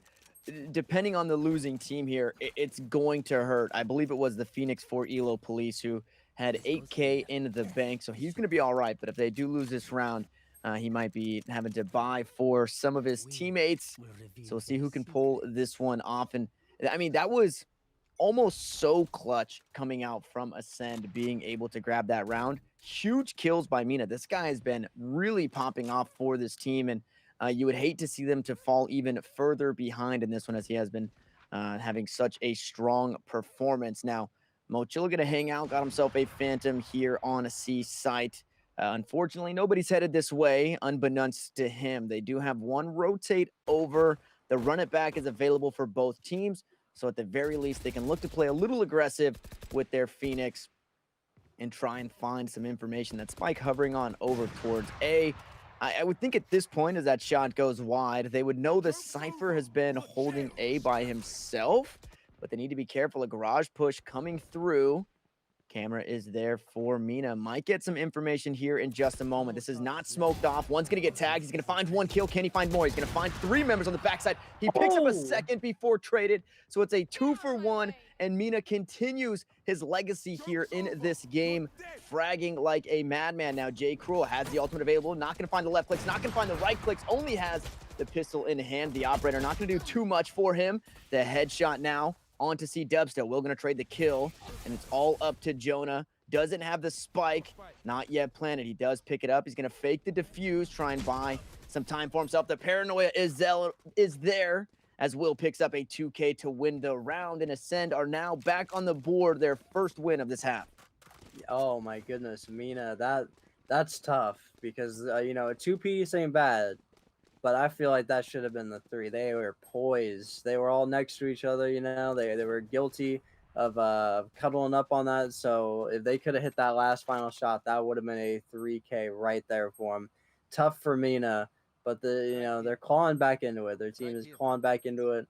You got to give them credit. They are definitely just going crazy right now. And you look at the leaderboards there, and you see just how important these top frags are to their teams. Now, the credits here for Elo Police, not too bad, as Mochilla is hanging on. I'm sorry, for Ascend, rather. Not too bad after picking up that round, and it should be Elo Police on the back foot here. This is such a feels bad for Mochilla there. He had the Phantom last round. Nobody goes C, and they're just hanging out. Now he's got the operator, and we've got some pistol action. Jake Rule going to find the first kill there. On to see Dubsta, who used his ult to try and get into the back line. Maybe buys some time, though. 3 members onto A site means a free C site, and Mochilla with the operator in hand, going to toss out a couple of shock darts, maybe find a bit of damage. Actually, a lot of damage there. Sage needs to be careful. There's Will, though, finds the kill onto Jonah. Mochilla will stay alive.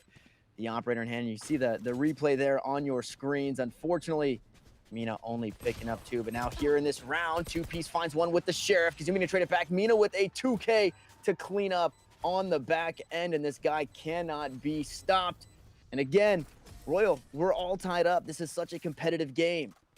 This is tough. Again, Mina, you know, when you talk about Mina, they hear it. They hear you talking again. They say, you rang just like Shaq. That is, I mean, come on. That is nuts. Another 2-piece right there, keeping the team in it. Now they're tied up, and it's a 19-13-2 score line for Mina. Incredible, really just incredible. And now tied with Will as top scorer as well. You got to wonder, that is the true championship mentality. putting your team on your back and getting out the most of it. So gotta love that from Mina. Great stuff so far. Yeah, and as far as reminders go, if you guys are just joining us, this is a best of one thus far in the tournament, and it doesn't become a best of three until the grand finals. So we've got a couple of rounds until we get there. Now Jay Cruel with the operator holding down A long, finds one, gonna speed on back, and this could be the 6K. I might be getting my hopes up as Kazumi gonna pick up his fallen Phoenix, rising from the embers there, rising from the ashes, and knowing that the operator is here, they are going to rotate on out. Will with the curveball in hand, though, might find himself in a bit of trouble. An operator holding this angle. There's the flash, but the smoke is down. Going to spray through, not going to find anything there. No damage, no info. As everybody going to regroup on the side of Elo Police as they scratch their heads to try and figure out where everyone is playing. Not too much utilities popped yet from the Cypher, so they have to be careful of those trap wires as Freshie gets smoked out. Now I'm going to watch this window. The play might be on to B. Actually looks like they're headed in towards this garage, so Freshie might be in a good position to pick up a double kill and find the spike carrier. We'll have to see. Yeah, man, it's tough. I mean, now they're just starting to rotate, and Mochilla is going to get that pick on Jonah. They have a C site now, defended and locked down. Beautiful pick again by Mochilla. And another one. Man, that is nuts. What was that? A 3-piece with the op. Great stuff on Mochilla. Sorry, I said that like I didn't take a year of Spanish. Mochilla, that is. But yeah, great stuff. A 3-piece with the op to help out the team, and it is going to be a 10-9 advantage. Pretty good stuff on Ascend. They were on the back foot, but again, like they got it going. They got back up and had some great defensive stops right there when they tried to get onto C site. Yeah, and we've been praising the Cypher so much. The Sova here finally had enough of it and found a 3K of his own. So it's nice to see now the lead in favor of Ascend. They are the defending team. If you guys are just joining us and you're unfamiliar with Valorant, and I think most importantly is the Hunter's Fury is available for Mochilla on that C side as a couple of picks come out. Mina on top. Will find a 3K in response. And now it's only the Omen trying to get away, but C Dubsta cannot. And Will wanted some of the spotlight as he picks up 4 kills in that round. That's just ice. That is ice right there. As icy as it can get with that 4-piece. They caught them staggering a little bit. They tried to get on to B, but they started to panic, started to run to A. As we're going to see in this replay right here, if you watch this, see Phoenix started to rotate over, gets that pick, gets the spike pick right there on Sage, and now Omen starts throwing. He says, "No way, big buddy. I'm right here, baby." Will with the 4-piece, a great play right there. And now it's 11-9. We hop back in. I'm a huge fan, probably the biggest fan of spraying through smoke, which you saw in that replay. Will was able to just follow the enemy through the smoke. The flash goes out, and he's keeping it going. 5 consecutive kills for this guy as we jump into the next round, trying to make it 12-9. The run it back paying off as Mochilla over down C long, picks up 1 with the operator. A headshot at that. So this guy's showing off his precision with that weapon. 3 members here for Elo Police hovering towards B site. They have to know that Will is here, and this guy, again, he's a madman. He's got 5 out of the last 7, trying to make it more here. 2-piece does find a kill onto Freshie. Can he find another? Yes, he can. He sits Will down. That's a top frag dead. Do they find some more? The spike has been planted. The wall is there. Now they only have 1 angle to worry about, but it's an operator for Mochilla as he peeks towards this B side. 2-piece gonna find a 3-piece for himself, finding Jay Cruel on the 2v1. There's 1 op kill from Mochilla. This guy is sick. He has the sheriff, but it's Mina who's gonna steal all the fun in that one. Finds that second kill, or that last kill rather, as the defuse comes through. Ascend will go up 12-9 now. Elo Police, they have to figure it out because it's match point. Yeah, I mean, again, I was just thinking about that. Since we talk about Kobe Day and basketball in general, you got some great defenders on this Ascend team. Will is basically your Kawhi, and when you want to beat a defense, you take the best defensive player off. So what you do is you get that pick, and that was a beautiful pick on Will. That is exactly what they needed to get that win. Right there. Beautiful pick on Jonah too, as well, to the Phoenix. So once you get rid of Will in that equation, you're going to be a little bit better off set up for some offense. So that's the real important thing right there, right now, is to take out some of the top players. And we thought Elo Police would be the gatekeepers of this tournament. They did make it to the quarterfinals, which is nice to see, but unfortunately, if they don't win this round, they will be sent home. Also want to give you guys a reminder, exclamation point giveaway in the chat to try and win yourself a G Fuel starter kit from the G Fuel website. Make sure you guys get in on that. Just because these guys are playing for something doesn't mean you guys can't win something too. So hopefully you guys can take first place in that giveaway and grab yourself some G Fuel. And if you guys do want to enter in on these tournaments, exclamation point, sign up, exclamation point, Valorant to try and get in on this. It's $25 per team with up to $1,000 in prize pool. As the smokes go out, Jonah going to drop a Molotov of his own, try and get some vision. Does have the run it back, and he spots two. Now Kazumi will put this spike down, but the Hunter's Fury going to stop it. Location revealed, damage has been done, should be able to heal up. And it's three members here leaning over towards, but a beautiful shot there. Hira finds two. This could be the round that gets Elo Police back in, as he dubs are going to find another one, and it could be flawless on top of it all, but I spoke too soon. J. Cruel going to make sure that doesn't happen. The spike is down.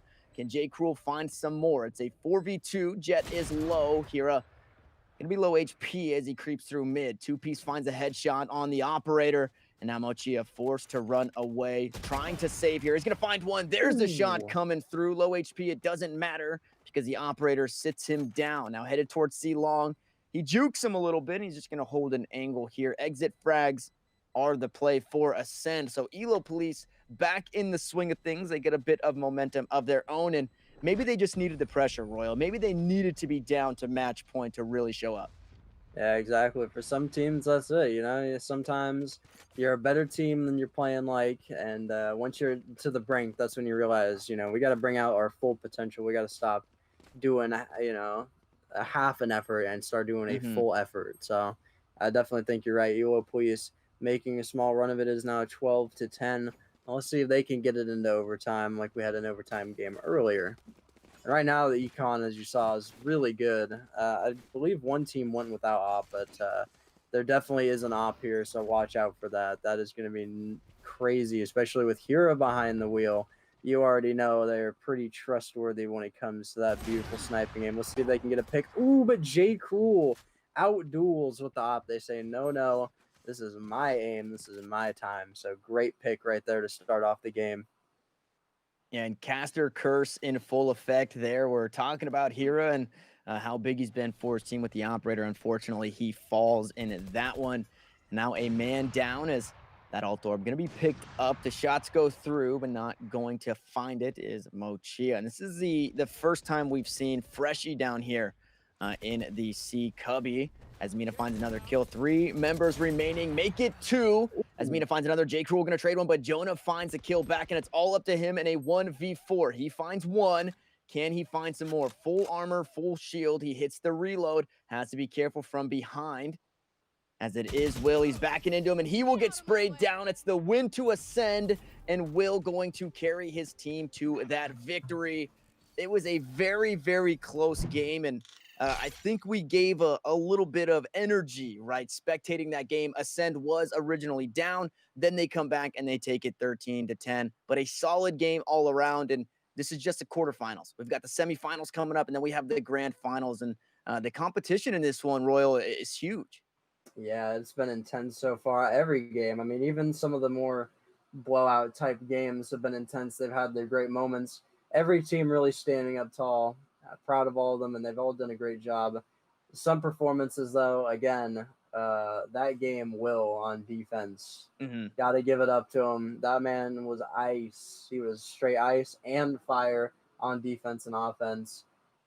So great job to him. Great job to both teams in general. It was a really close game, but in the end, it was Ascend that takes it full stop. So great job there.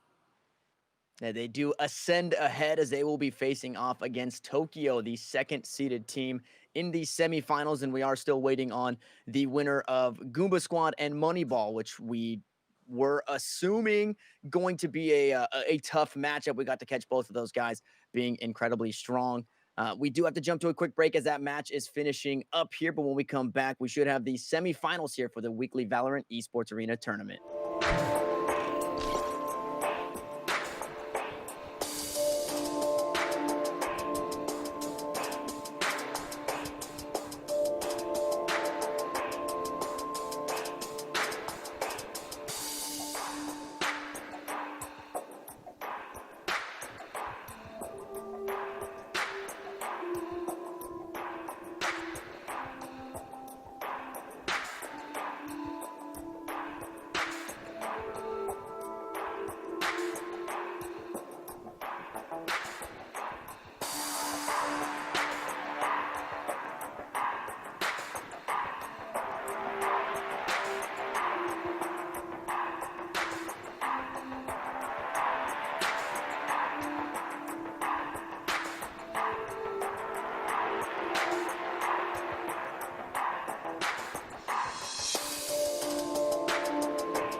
welcome back to the Esports Arena weekly Valorant tournament here, where this next game is going to be semifinals, so it's a big one and it's going to be a familiar face. As we just saw Ascend take the victory over Elo Police, and now they will be facing off against the second seed in Tokyo.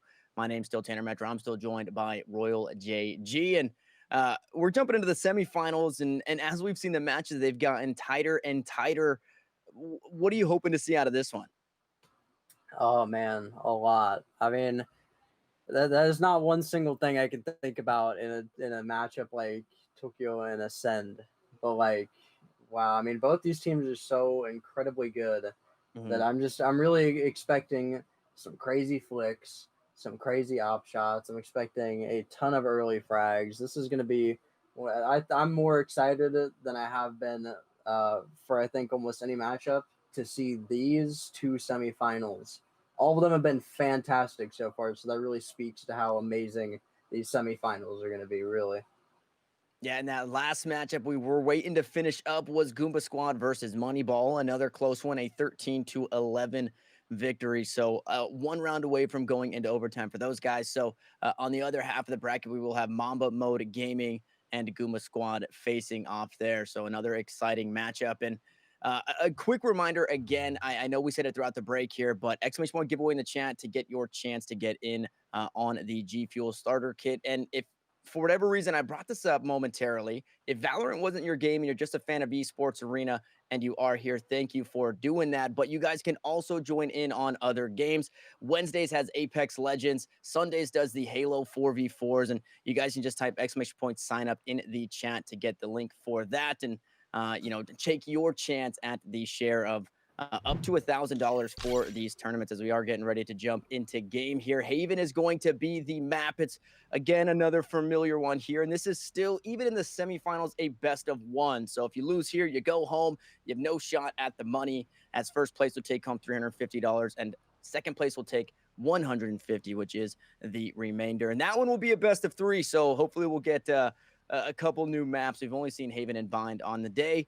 I thought we'd see a lot more Ascent. I am excited to say, though, Royal, or at least for casting purposes, we don't see Ascend play on Ascent, because that would be an absolute nightmare of just tongue twisters all throughout. Yeah, you already know. You already know they're being coy. They're planning it. When they get to the finals, yeah, they're gonna be like, all right, Ascend. This is where we go on mode right now. We're trying right now, but once you get to that Ascent, that's when you flip the switch. You go into full on like monster mode. So I'm excited right. for that. That's going to be a lot of fun for sure if they do make it to the finals. Yeah, and outside of being semifinals, I think one of the most exciting things was Ascend is the composition that was running Sage list, and we get to see it again. No Sage on this comp. It's going to be the double duelist in the Jet and the Phoenix.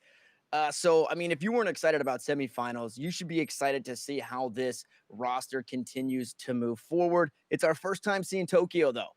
They do have the Sage on their team. They also have the Brimstone for the smokes. And we don't really know, outside of being a strong team making it to semifinals, we don't know what these guys are going to bring. So this is a really exciting one just as a whole. Yeah, I mean, this is going to be a great matchup to watch. Again, Ascend, I got to admit, I was a little bit of a doubter. I stressed the importance of Sage a lot in the meta of this game. So the fact that they made it this far, they've definitely proven me wrong. Shout outs to them. And wow, that is going to be an aggressive 3K. They came out with no fear, running right down B main. And it is now just like that, a 2v5. Incredible how fast things can change in this game. Already a pick by Mina. Not much, though. And now it's going to be a 3v1. And wow, I mean, who could have expected this game to go this way already? Round one. That is incredible that there have been just so many flops right here to start out the gate. And now they're just waiting in smoke, it looks like. They got the bomb planted, and I know they're only coming from one way. So let's see what Mochia can do with this. This is going to be a tough thing, especially now they're stuck in this corner. And looking at maybe the very least to take away a couple of ghosts if these guys decide to save next round. Mochia only going to find one, as Goat will find the headshot wallbang on the back end. So the first round goes the way of the brand new team here on the broadcast. On today's broadcast, I want to say these guys may have competed here before But yeah, that was not only a very successful start, but something different. They three-man stacked in window, pushed out, and got 3 early kills there to open up this round. So I think we're getting a feel for this Tokyo playstyle, right? These guys want to play fast and they want to play aggressive. That's a good way to endear yourself to the fans. You know, they're an Mhm. exciting team, and they really just want to get out and impress. So good on them. They have a great start here. Let's see if they can keep piling it on against Ascend. And seemed like a Marshall in hand as Goat finds the first kill there with the stim pack in his back pocket. A couple of Spectre kills comes through. Scrounge is able to scrounge one up, make it 2 as he gets a trade onto Will, who was the top frag in the last game for Ascend. So a key member down. As Cater is going to throw out the cage. Rare will find the kill. Nice pickup. Has the Marshall, forced to use the classic.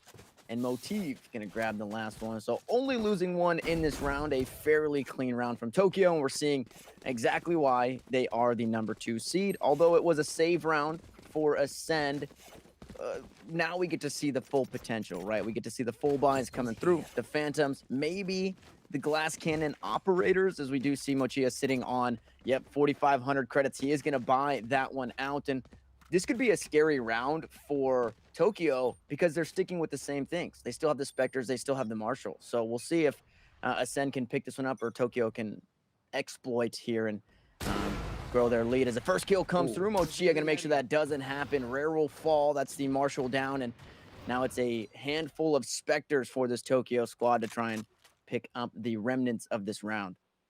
I mean, again, you know, Phoenix and Cypher right here have a clear advantage with their weapons. However, looks like Cypher only got that one pick there before going down. Mina trying now 2 curveballs out. Both of them flash. Great headshot by Will. Again, talking earlier, Will so great on defense. And that was a beautiful play. And now it is Goat versus Will. Let's see what happens. There's also another person there, the Jet. So it's a 2v1. Let's see what happens. Ooh, and that was tough. But Ascend does get their first round again. That is the kind of difference that as a defensive player Will makes. Great stuff to see. Yeah, and that was, I think, what really separated a couple of the earlier teams is what we saw right there, where Mina gets a clean kill. He does get traded, but Will is right there next to him to trade the kill back. So overall, it's a 2-for-1 there on the trades, and that was something that we didn't see earlier in the game. We saw people peeking all by themselves, not able to trade kills, even if they're getting damage. Obviously, if you're running the Sage, you can just heal that up. So it's nice to see these guys still working together strongly. Here's Jay Cruel going to find the first shot and the first kill of this round. Looking to tie things up 2-2. The wall bang not going to land true. No damage either as he sends another round down range. He's going to go ahead and reload and head on back to C site. Now, he does have the height advantage, and he's not going to get spotted out by the recon bolt. So, unfortunately, no value out of that one from Tokyo. As the play still looks like mid for them. An aggressive push from Will might get him caught out, but it was the run it back that was used there. So he's all right to head on back. Tried to grab some information. Didn't get too much, but now slowly pushing towards C. The kills come out. Cater's going to find one. It's a 4v4, but the op is there. Jay Cruel finds a second. Can he find a third? He cannot. Scrounge goes down. Now Jay Cruel back on the site. There's the Sky smokes. The shock darts go out, but it doesn't matter. Jay Cruel has the angle for a 3K. Can he make it more? Afraid to peek here as they might be privy to his position. Still has health, still has armor. Freshie going to find one. Help out his opper. Can they find the 4? Jay Cruel misses that one. Forced to reload, and Freshie just going to pick it up. You want to see the 4K for Jay Cruel, but Freshie doesn't want to lose the operator. So a 2K for him and another round for Ascend, the Sageless comp here. After the bye round, they start to come online, and they're looking pretty hot. Yeah, I mean, you got to give it to them. Sage or no Sage, basically what they can do to combat that is just be really aggressive.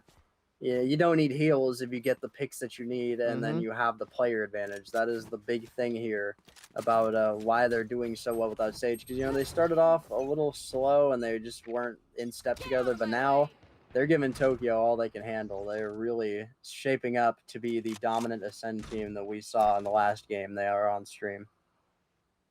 Yeah, and I don't want to compare the two, so if you're a hardcore Valorant fan, please don't hate me for saying this, but the Phoenix ultimate almost works as a Sage ultimate in the sense that you get that second life, right? You run out, and obviously it is a little different as the site getting smoked out onto A. Tokyo will go. Can they find anything? A couple kills gonna be traded back and forth. Rare using the ultimate. Looks like he whiffed on that one, so we forced to put it away, but it doesn't matter because J. Cruel sits him down.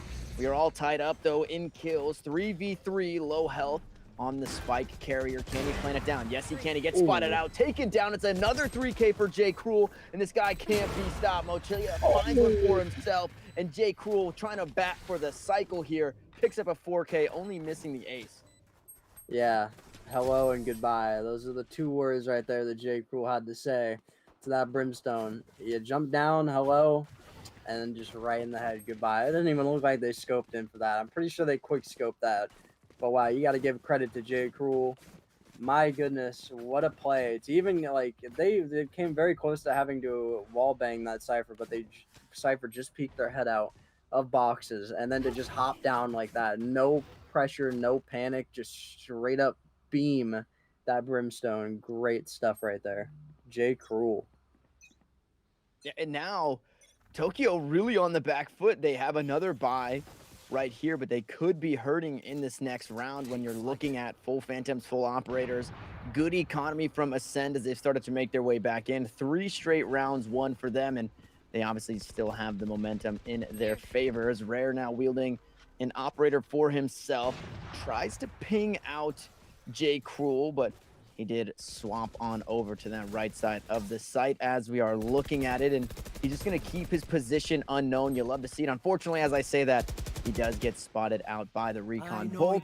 Now Bresci looking for a couple kills of his own. He finds one, tries to find the second spray down. Motive is going to take him down, so it's a 1-for-1 trade. But overall, it's a 3v3 moving to the back half of this round. Rare finds a kill onto J. Cruel. He's going to get some revenge for that last round. Picks up a 2K. And now Mina, he can do it. He's full health, full armor. This guy hits his shots. Can he do it right here? He hears the jet. Needs to be careful of the angles. Needs to be careful up top here. He does jump down. Rare will find the kill. It's a 3K in return. And you put an operator in these jet players' hands, and they will get the kills. We've seen it through and through all throughout the day. Yeah, I think we got another jet sniper here, which I feel like it's a pretty respectable formula at this point. When you're a sniper, you definitely want a character that can get out of sight lines fast or get away fast. So I think that's a great team comp, is having your jet be the best sniper on the team.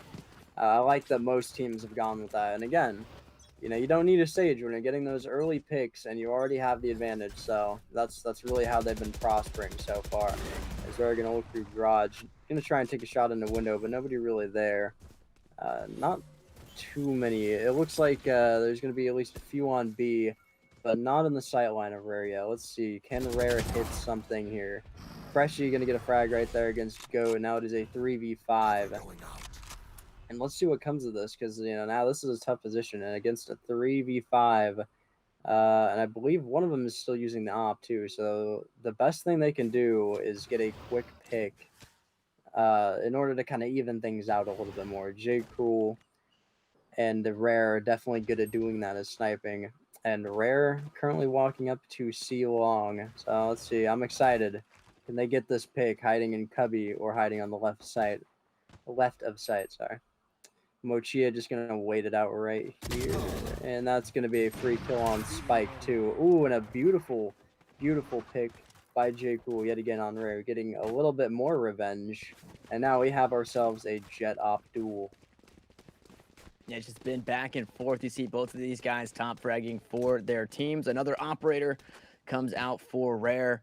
And we talked about economy briefly here, but it gets pretty scary at this point. Ascend still sitting pretty. They pick up the round there, and even if they were to go down here, they would still have a nice buy in the next one. But it feels pretty do or die for Tokyo as their next buy. If they lose this round, it's going to be either a save or an incredible eco. As I say incredible, J. Cruel pops off yet again. An incredible shot coming through.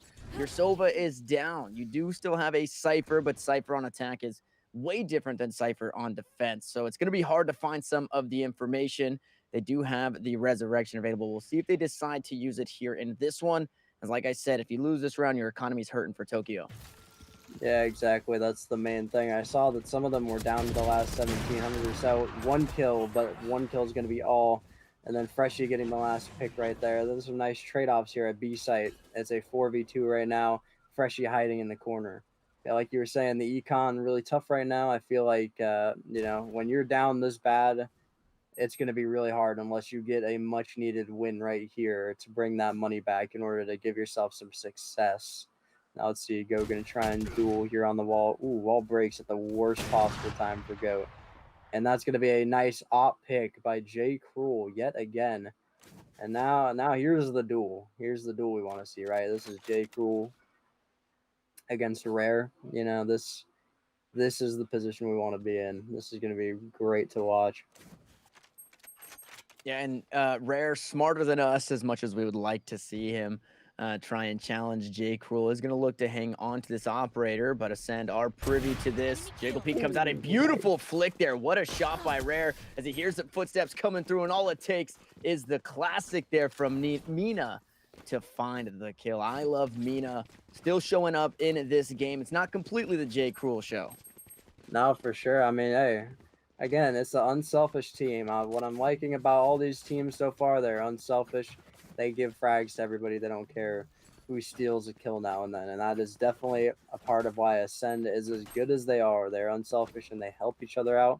So J. Cruel, J. Cruel is going out there putting on a show. But, they definitely got some co-stars that are right up there with them.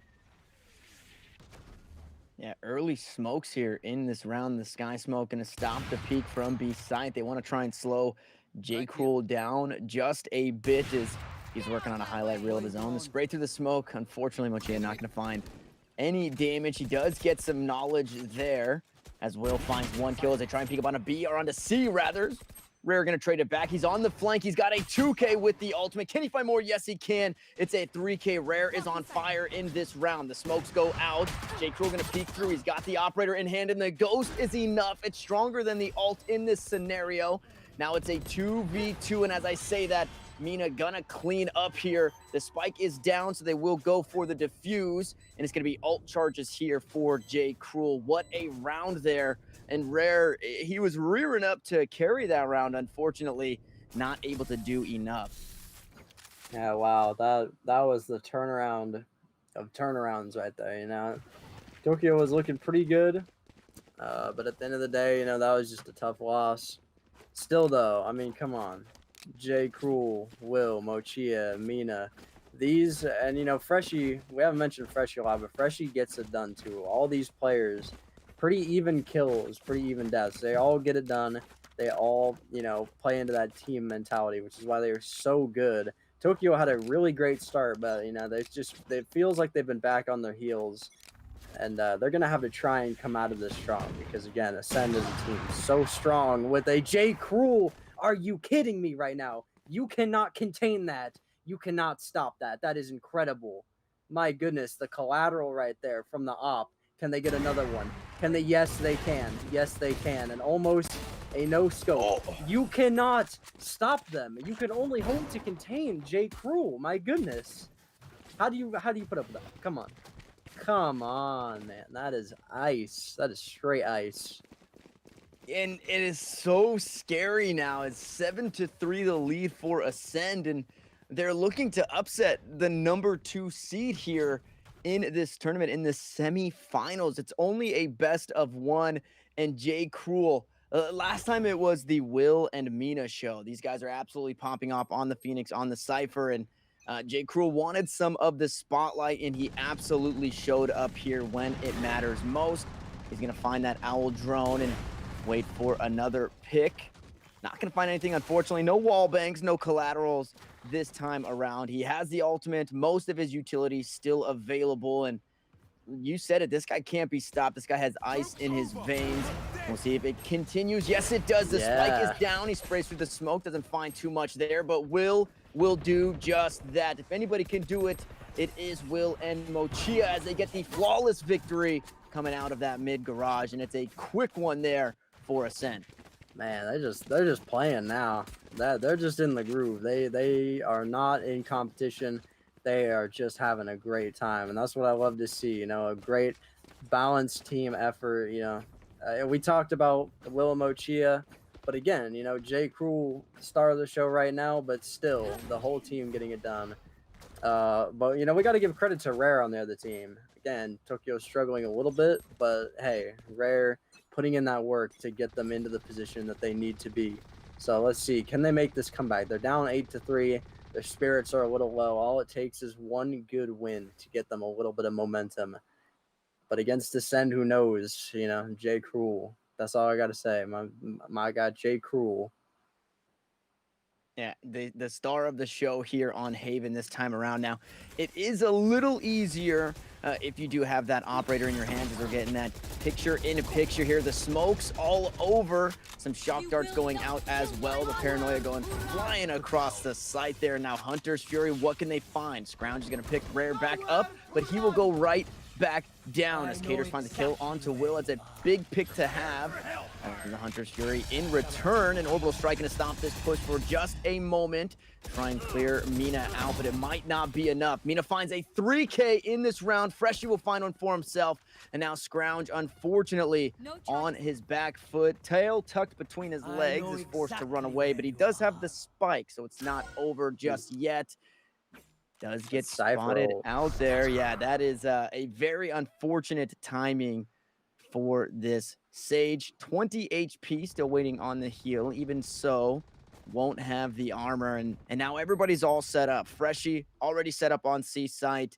They're watching all the angles, any avenues of approach that Scrounge can look to escape from.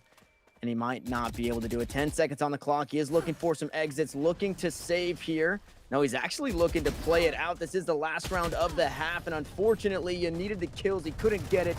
9-3 in favor of Ascend as we swap sides. Yeah, I mean, I gotta give credit. That was good. They went in and they tried to ruin a little bit of econ, wherever you want to put it. They were getting kills. Only problem was, that's just a tough position to be in as Sage. You're down to your last self. Even if you get the heals, you got no shield, like you said. And they got a good one. They definitely surprised Jay Cruel. You could tell because they were running out with their knife. They didn't expect him to be there, but they just couldn't get the surprise of everybody else right there, which was really tough. But they did a good job on trying that. And now, as we were saying previously, it's a little bit easier to hold some of these angles on defense. And Tokyo had an explosive round. Number one, unfortunately, was stunted since then. We'll see if Ascend can do the exact same here as they push up towards this B side. 3 gonna get spotted out almost immediately, and it's going to detour the push up towards garage, up towards B. As the shock dart goes out, it doesn't find anything.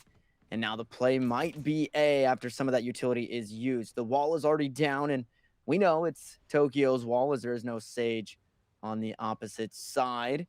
Cater's holding this one all by himself. He does have the trap wire set up. Doesn't have a cage in hand, but I would imagine has one here. Finds a little bit of damage onto one. The paranoia goes down. Is it going to be enough? The shock darts. No, it's a Molotov on the back, and the health is depleting. He has to go, but he's going to find himself back inside of the Molotov. Freshie finds one. He's going to change positions and look to plant here.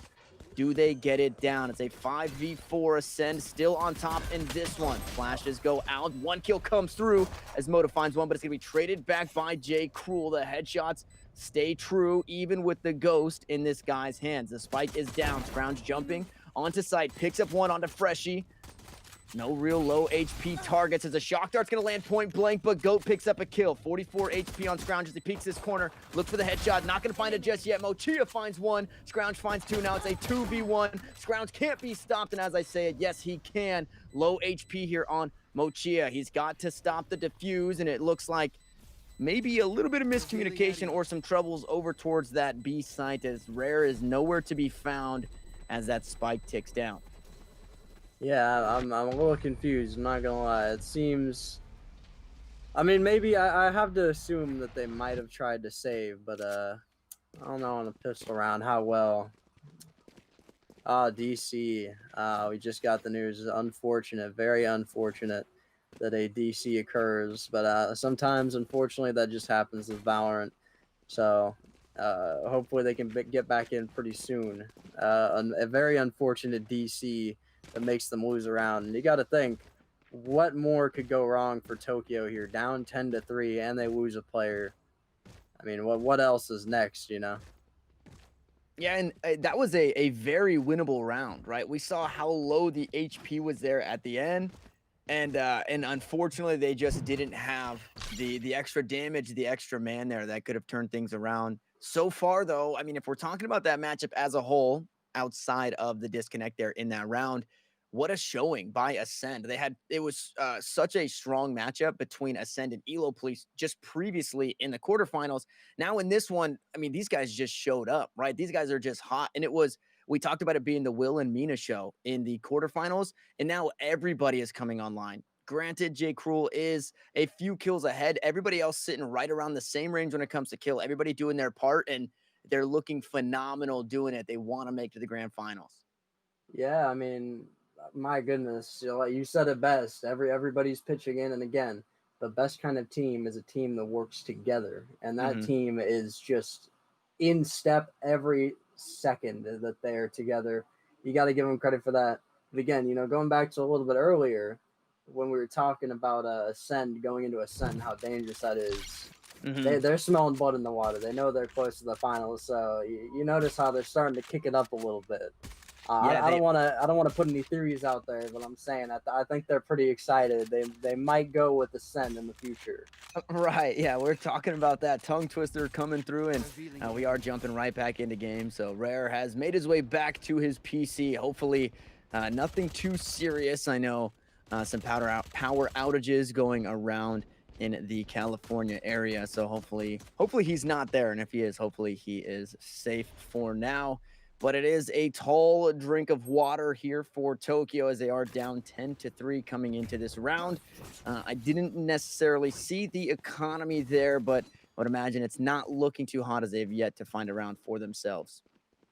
Yeah, I mean this is just tough. When you're down 10-3, doesn't feel like there's much you can do. At this point, you just got to play smart and play hard. You got to go for picks, check your corners, especially because Will coming up here to a corner that's going to be detrimental. Exactly. But his teammates did back him up there. That was a good play.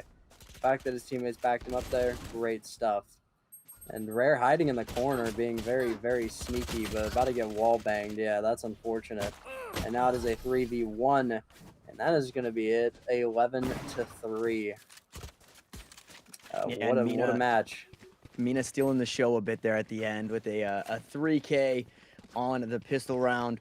This is, again, I'm interested to see. We know Tokyo, they like to play aggressively. We saw it earlier, and unfortunately only worked in a few rounds.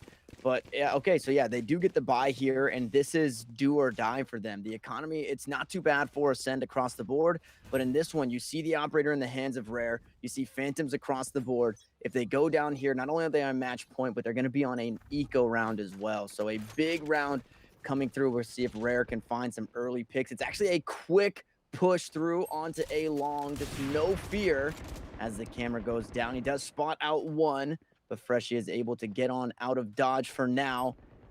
And we'll see if they can get it done here. I'm keeping my eyes on Rare with the operator. Misses the first shot, and that is unfortunate. Does he know the second one is right to his left? The smoke comes down. He's not peeking over to his left, and Cypher is there. This could be the Mina show again, finding a kill on the enemy operator, but Freshie gonna find the first kill here on attack. The plant will go down onto C, and Mina did end up finding Rare over by that A site. Now J. Cruel just trying to clean up the best he can. It's all up to the Cypher here, and we'll see if Caters can help his team. 11-4, if it is gonna be a 12-3 match point in Ascend's favor, and Cruel just cannot miss. This guy with the operator, this guy with the Vandal, this guy with the pistols. He is just on fire. It's a flawless as we move to match point for Ascend.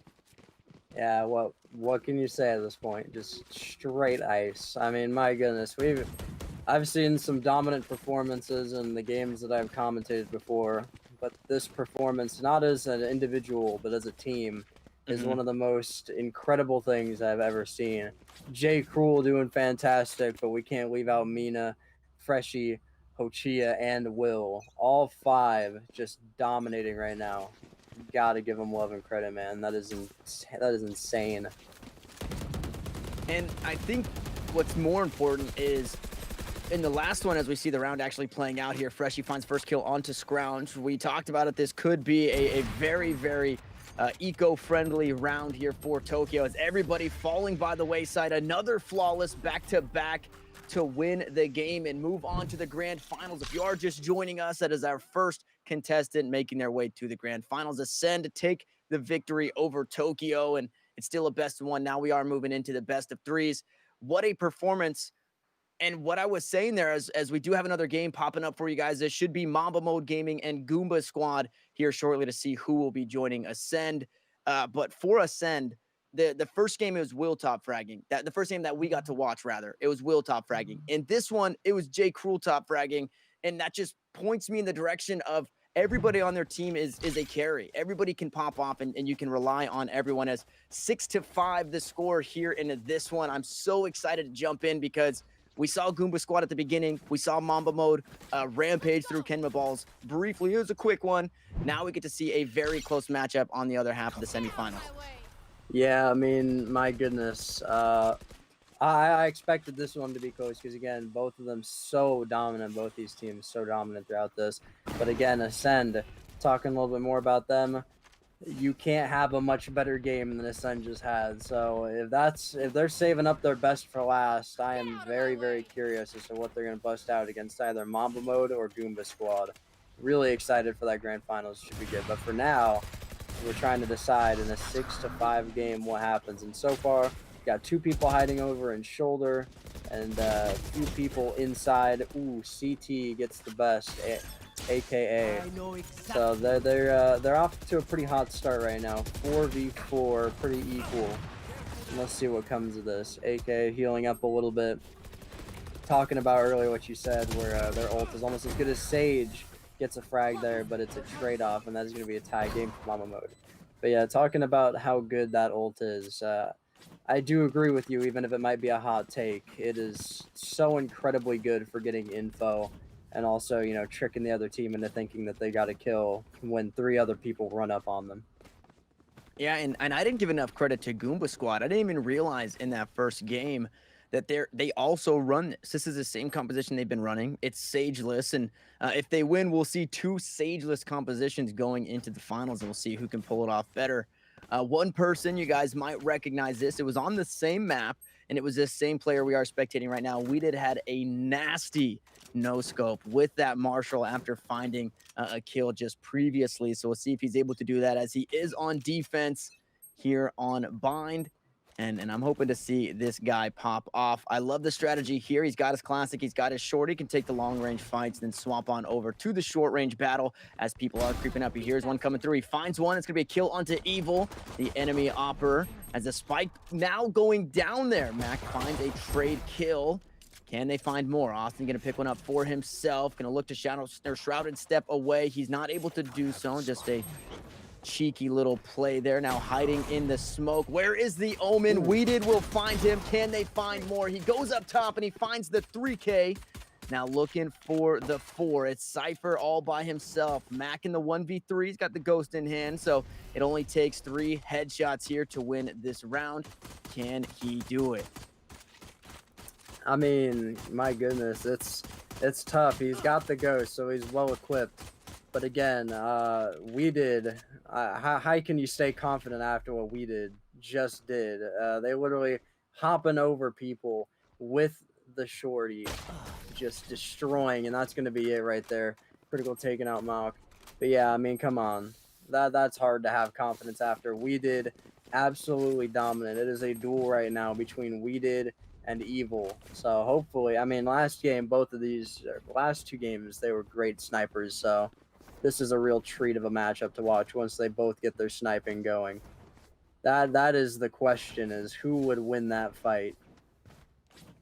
And We Did wielding that Marshall for this round. We'll get to see if he makes some nasty no-scope plays here in this one, as it is just an eco. You see a Sheriff here in the hands of Evil, or not the Sheriff, rather the Shorty, excuse me, as they do push up towards this B site through Hookah. It's the Sage and the Cypher holding this one down, but more importantly, it is the Spectres going to be able to spray these guys down as they flood in onto the site, playing inside of the metal here. Right onto the site with the shorty. Evil finds first kill. It doesn't check his corners though, as Zek is going to get him in the back. Yasuo is here as well to back him up, and the Spectres are too strong. Yasuo going to find one with the Boomba.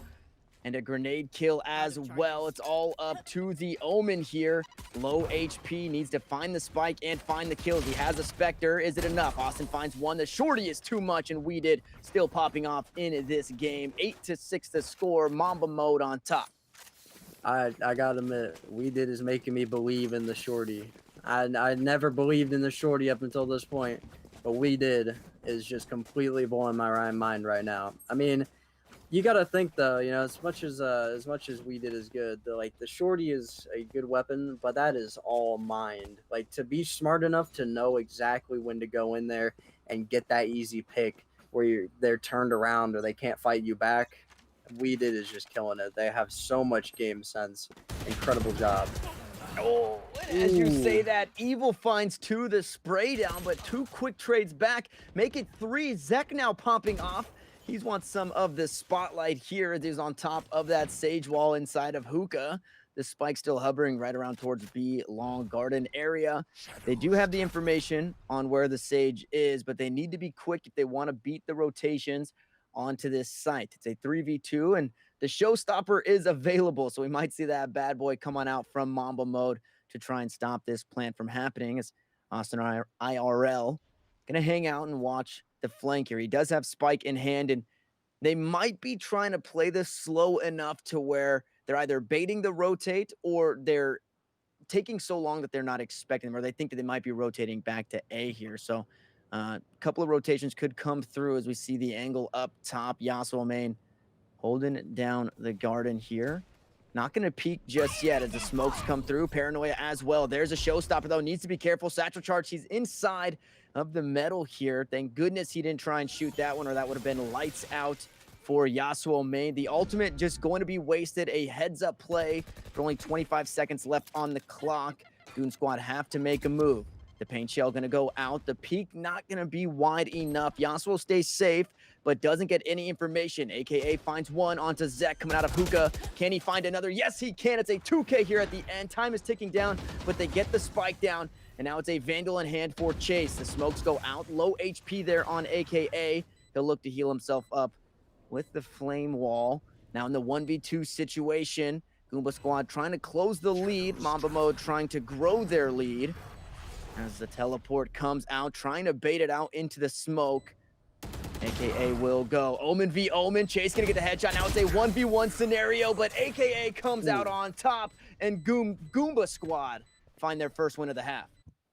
I mean, you got to give it to AKA. They did not, they did not fall in pressure. They stayed cool. They waited for them to run into the smoke, and they took perfect advantage of that. They did a great job there. Nothing but respect for AKA. That was really a great play against that Omen. So that is exactly what kept them in and won that game.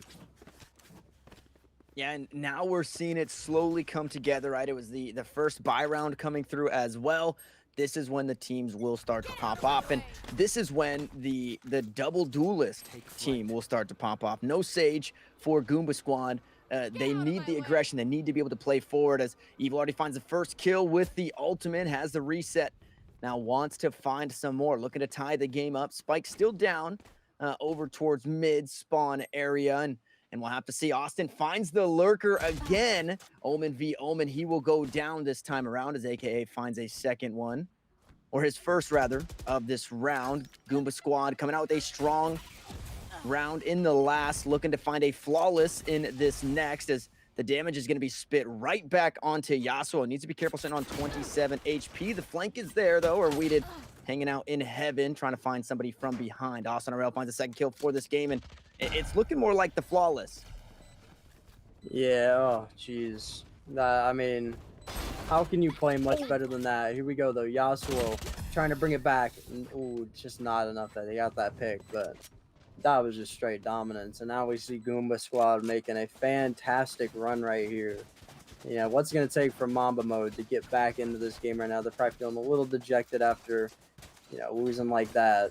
So they got to find their way back in. It's a tie game right now. You don't want to give up much more ground than that if you're Mamba mode. But for Goomba Squad, You're trying to make the grand comeback. So let's see how that works out for him. Hopefully, one of these teams will put on a performance under this much pressure in the semifinals.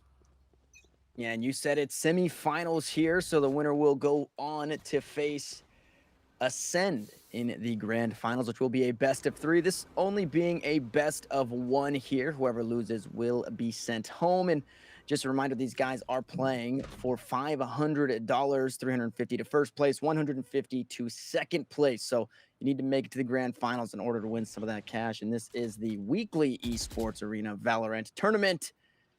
Make sure you check out socials across the board. Exclamation point YouTube. They have over 800 videos for you guys. I was checking it out before the broadcast. Absolutely sick. And a 24-hour live feed of the tournaments across the board. As we start this round, some damage goes out. Will quickly be healed up. Unfortunately, the shields will not. It is 8-8.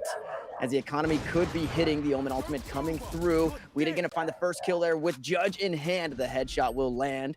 Can they find some more? Can they stop the attackers? They run it back, looking for some information. AKA will grab some. But it looks like we might be getting a rotation on the back side. Recon bolt. Yeah. Find a bit of information. Man, this is tough. I mean, right now it's a 4v3, so you're still in it. But look at those health bars. That is going to be the critical swing here. That is where it's going to need it to be. If you take advantage of those low health, and there you go, just like that. Now it's a 3v3. But they're going to have to plant this. And is there enough time? Yes, there is. There is enough time. They do get it planted. And now here we go. All full health, all equal. And this is where it's going to turn into a whole new game right here. This is where they're going to have to play smart. And already rushing through CT. Ooh, Evil with a great off shot in heaven.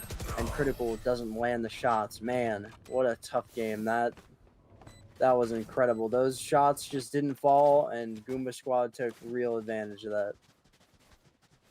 Yeah, and Goomba Squad now on the front foot. They finally found their footing as it took a couple of lost rounds after pistol round. It's kind of to be expected, right? You lose pistol round, you save the next one. You're probably going to lose the next one. No ultimates available. But as we come through 9-8 the score, and Mamba Mode are sitting on that Sage Resurrection, so they can look to turn things around as the economy doesn't seem too terrible. Actually, I say that, and it's actually a full eco just about. A couple of sheriffs.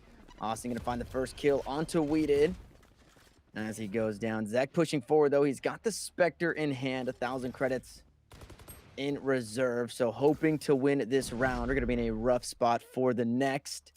As that kill comes through, Critical finds one on the eco. And can they find themselves a Thrifty? That would be a sight to see to tie things up. But the spike is going down. It's on B.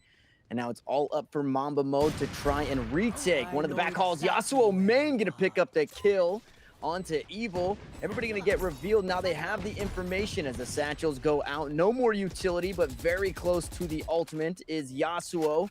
Critical with a Phantom in hand now after he found himself a kill.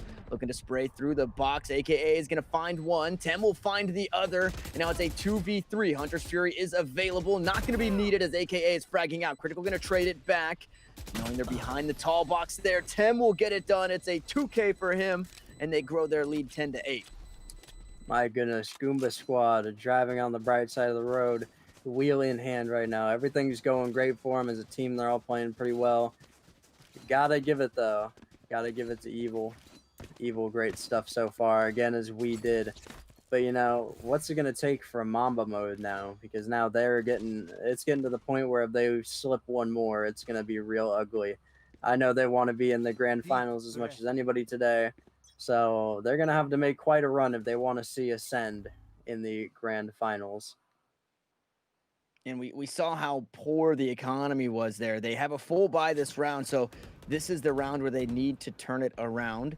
And I'm going to stop saying words that have round in it now, moving forward as we did. Look for the first peek, but Evil's going to find it first. And now Mamba Mode again on the back foot. Two pushed inside of the bathrooms here. Zek with the revive is going to turn things around. So not too bad. Again, no armor on Weeded, or on Evil rather. Nope, Weeded. On Weeded. The Jets getting to me there as Yasuo Main gonna find a kill with the ult, and that is huge. He finds a second one. Now as they try and turn this around, the spike carrier has fallen. Chase gonna pick up one onto Max. So the trade kills are there, and you love to see it. Chase will find another, and now it's all up to Evil. Weeded gonna find that kill off the back end of the resurrection. So getting some nice just desserts on that with a first buy round coming through, the second buy round rather for Mamba Mode. They're able to pick up the win and inch us closer to what could possibly be an overtime here in the semifinals.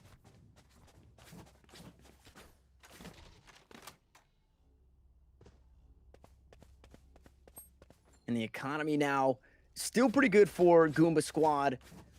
Evil sitting on the operator, aka doing all right for himself. It's basically even across the board, actually. So whoever wins this one out is going to be on top, probably for the next 2 rounds. And Weeded is trying to make sure that it is Mamba Mode doing just that. He now has the ultimate available, should he choose to use it. I can't imagine he's in a position to do just that, but it's absolutely perfect for that Jet with the operator in hand to play aggressive. Bomb buddy out.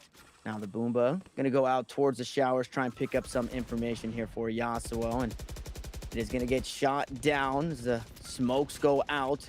Paint shell in hand, not gonna use it, still has an operator on A side holding these angles. The spike is still down as they're waiting to get a bit more information before they look to push a specific site.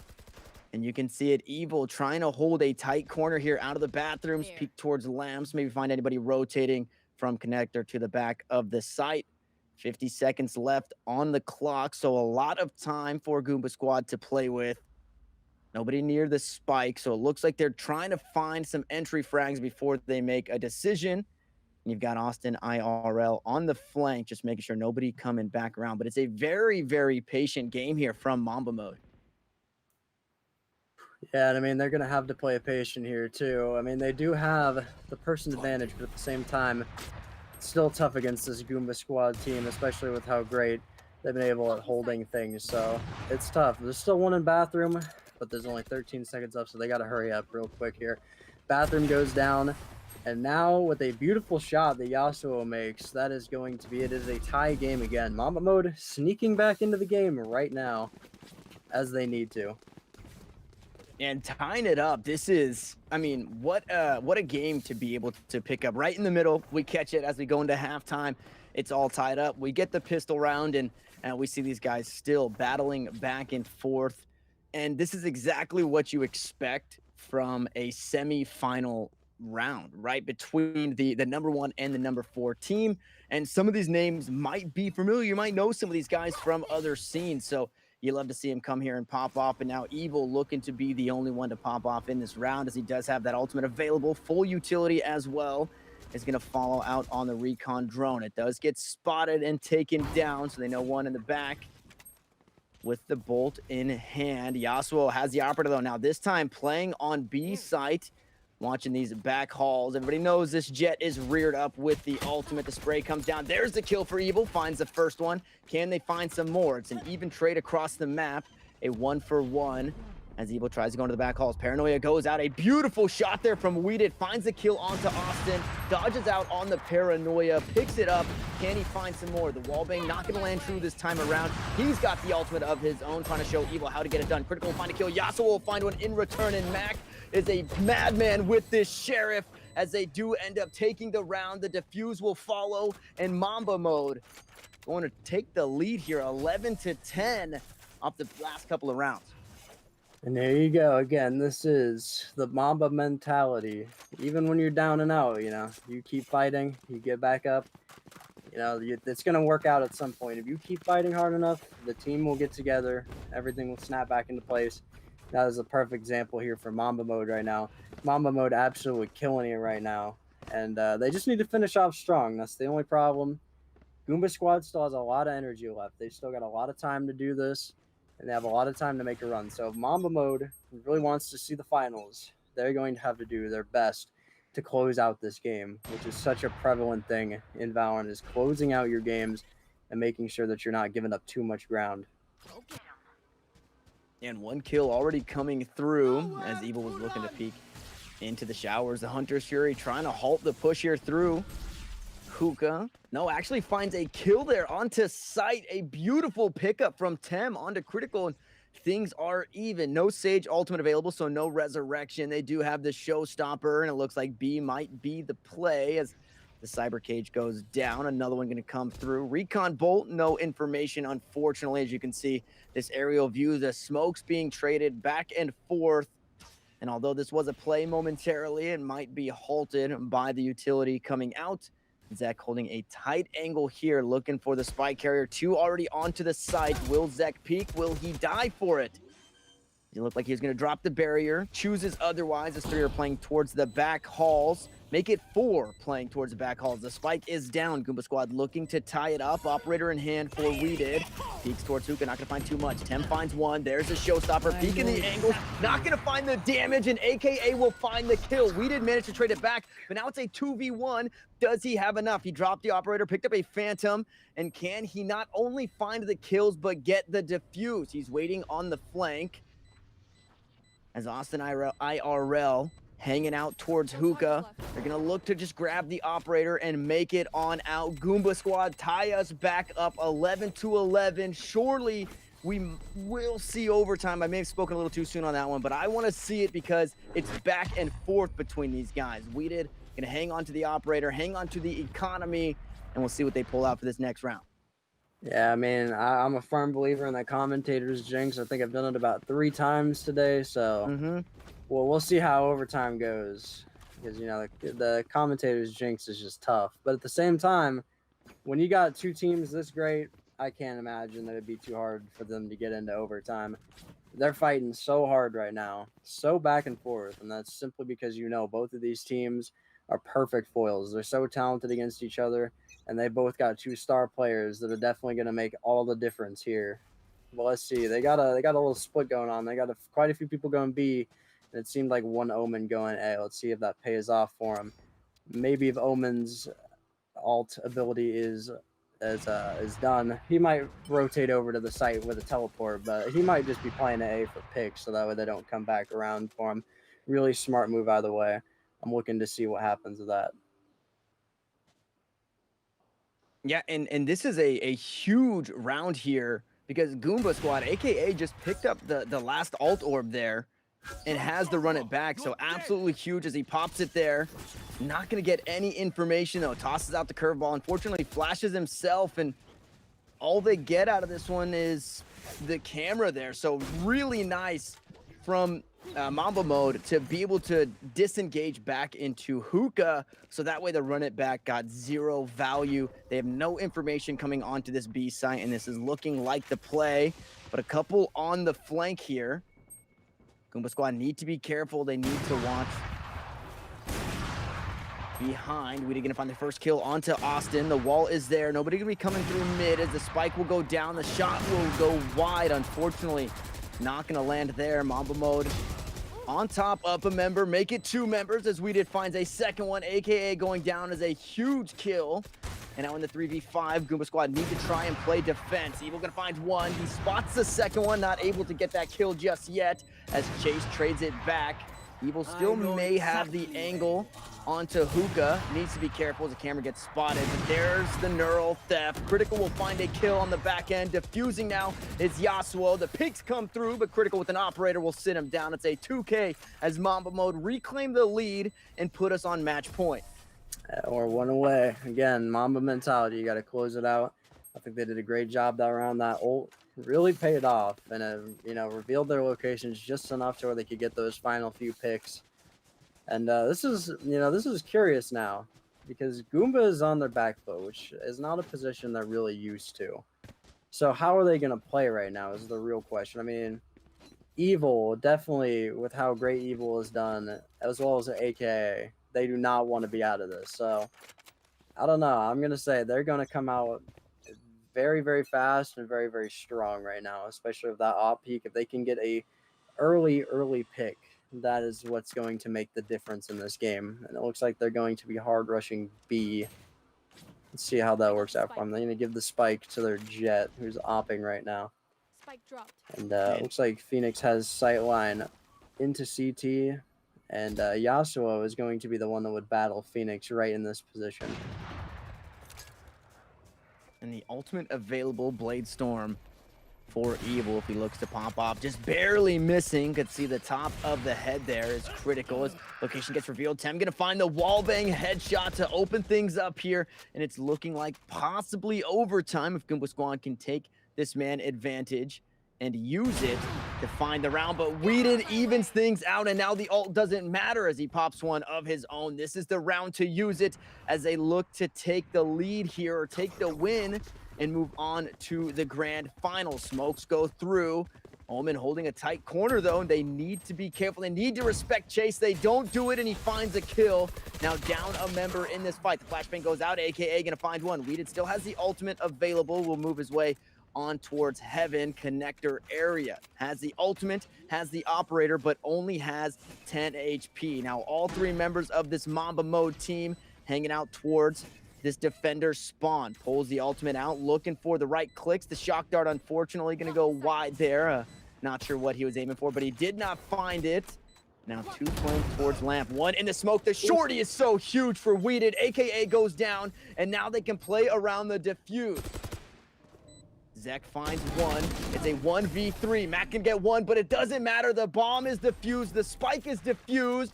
And it's Mamba mode moving on to the grand finals. What a game. And I'm so glad we got to catch that one. Mamba mode and Goomba Squad. Both of these guys, I wish I could see them move on to the grand finals. That was such a fantastic game. Yeah, with a series like that, you just got to feel blessed. I mean, both these teams, and, you know, again, shout outs to Goomba. They played their hearts out, and we did. It was just absolutely terrific. But, you know, at the end of the day, Mamba mentality. They closed out the game. They got what they needed to get done. And, you know, that's hard to combat. That's really hard to combat. But Goomba did a great job and hung in there all the way to the end. But now we got the real matchup. Ascend versus Mamba. Now that's going to be a series right there. That's great. Yeah, and if you are just joining us, it is the grand finals here coming up. So it's now a best of three. And we do have some replays on the day for you guys, as we will see Mamba mode and Ascend. We get to see all of the replays throughout the day. And we did so many times in this tournament with the shorty. Was so sick. We saw it there in that last round, and we saw it there in the replay, AKA another huge member for this team just as a whole, unfortunately going down. And Chase was somebody that we slept on for a lot of the tournament. He came out to be somebody huge in that last one. Unfortunately, in that clip going down, but was a star player. And this replay, it feels so bad because I was talking about the flawless round and how it was going to be easy, but they ended up picking a kill on the back end of that one. Yeah, and also you see that right there, that shot that Yasuo made. You see right past him goes the Marshall bullet. He doesn't even miss on that revolver. That was one of the best shots I think I've ever seen in my time of playing this game. And then look at this, just right on him. He doesn't even need to falter too much on that op shot. But this is the one. I saw this earlier. That B hop off the crate onto the side of the window to get that shorty. Like, you're nuts. You're just nuts in that situation. Oh my goodness. Yeah, and then run right up to him with the shorty.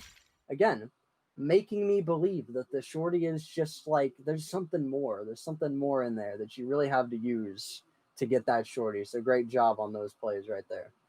Yeah, and I mean, that is one of the strengths for Jet. You can just use that shorty, close the gap like we saw many times. And then if you have the ultimate in reserve, you can use that as your primary. Now, with that being said, we've got some fantastic games on the day, and we're not done yet. We still have the grand finals directly ahead of this short break. But when we come back, it's a best of three series between Mamba Mode Gaming and Ascend.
And we are back rearing up for the grand finals here for your Esports Arena Weekly Valorant tournament, where Mamba Mode Gaming and Ascend have made it all this way through the best of ones in this bracket to now make it to the best of threes, where they will battle for their chance at the higher portion of $500. Both of these guys are in the money, but it's all about who takes first place for the 350 and who takes second for the 150. My name is Tanner Metro still, and I'm still joined by Royal JG. And you guys can see the bracket on the screen here. Ascend, they had a fairly easy semifinals. We weren't really expecting that. We thought the competition would be a little tighter at this point. And then you see the grueling matchup between Mamba Mode. They did not have an easy game in their semifinals against Goomba Squad. Yeah, and I mean, when you take a look, I mean, it's incredible. We were talking about it before the stream came back. You would really think like Tokyo was a really good team, but Ascend absolutely stunned us playing together like the team that they can be. So if they play that way against Mamba Mode, because Mamba Mode is a solid team, but they do definitely have their top fragger. But it's so interchangeable with Ascend. Like anyone, J. Cruel 1 minute and then Will the next. Like if you go down the list, anyone on that team could pop off, and they're all still going to be at the same pace. So it's going to be tough. Mamba Mode definitely going to have to do quite a lot against Ascend, but the both of them are really equal, and I think that this is going to be one of the best Valorant series on Twitch. Period. It's going to be so fun. Yeah, I could not agree more. And we're actually going to get some changes. The first match we'll be jumping into is Ascent. So they did it to us, and we'll see if this is their powerhouse map in Ascend. And hopefully that doesn't become too much of a tongue twister. Hopefully we can differentiate the two when we are talking about the map and the team. I'm excited for both of these guys running the no Sage comp, right? Both of these guys were running the no Sage comp. Or I'm sorry, it was actually Goomba Squad. So Ascend with the no Sage comp. We'll have Mamba Mode obviously running with the Sage here. And I want to see how these guys play, because there are different ways to play this map. One of the big ones is taking that Sova, putting him on B site, right? It was pioneered by Sinatra, and the pros all kind of back this play, throwing your Sova on B site, tossing out some information, and then being able to spray through walls or whatever it may be.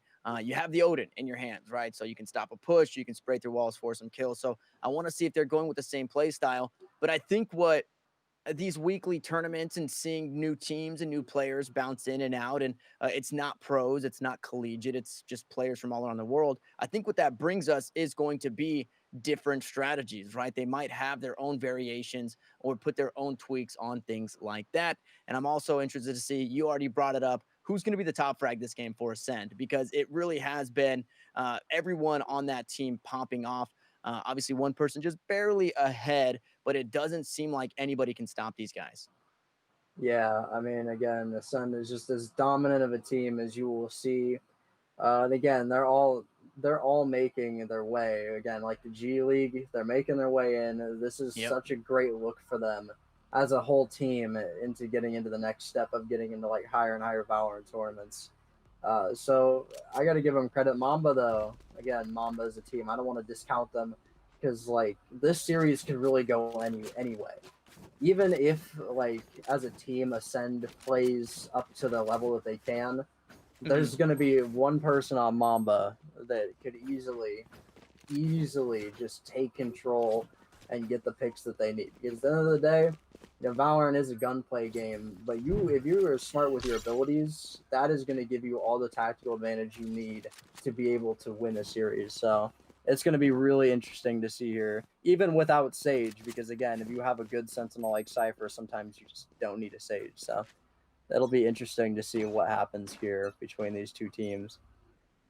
Yeah, and going into this first round here, we are kicking off the grand finals, and I accidentally called it. It's actually a Sageless comp on both sides. This time around, though, it's Ooh. Chase on the Breach and Zek, who was their Sage player, on the Omen. So they've got some different strategies on this one. Not rocking the Sova is Mamba mode, as they are hanging out towards B, towards mid. It's a B stack here for Ascend, and we'll see if this ends up paying off. B can be a difficult sight in a lot of wall bangable areas. As the cyber cage goes down, they try and catch him on the outside, and Freshie might just go right in, spraying through. Does he have the damage? Will pick it up, and with that shrouded step, Freshie is out of dodge, and the first kill of the grand finals comes through for Ascend. But the play onto A will ensue. Smokes are out, damage is out. Freshie picks up one. Will fall, as will Freshie. Yasuo rocking the Phoenix this time around, no longer on that raise. Mina trying to push through on Heaven. It's a 3v3. They're waiting for the rotates to come through. Camera still in hand for some information. They do spot out one. They get the tag. They get the kill. The shock dart comes through and lands true. Now Chase trying to play in tree. Can he stop the defuse? The flashbang will go out. Trying to spray through the smoke, but he doesn't know where it's planted. He picks up 2 kills, but it doesn't matter. Mina with the defuse. Mina with the frag. They take the win in round 1 to Ascend. Wow, I mean, the play there, that I don't know if that was intentional, but the sheer fact that those two distracted off of the bomb, and that allowed Mina to finish that defuse and get the kill at the same time to save some econ, that was some big brain stuff that, you're going to get used to Ascend doing. Ascend is just that smart of a team. But the real question is, how does Mamba reply? Because, when you have that smart of a plan, you're going to think to yourself, all right, we got to come out and show them up now. We got to really make sure that we show them exactly what we can do.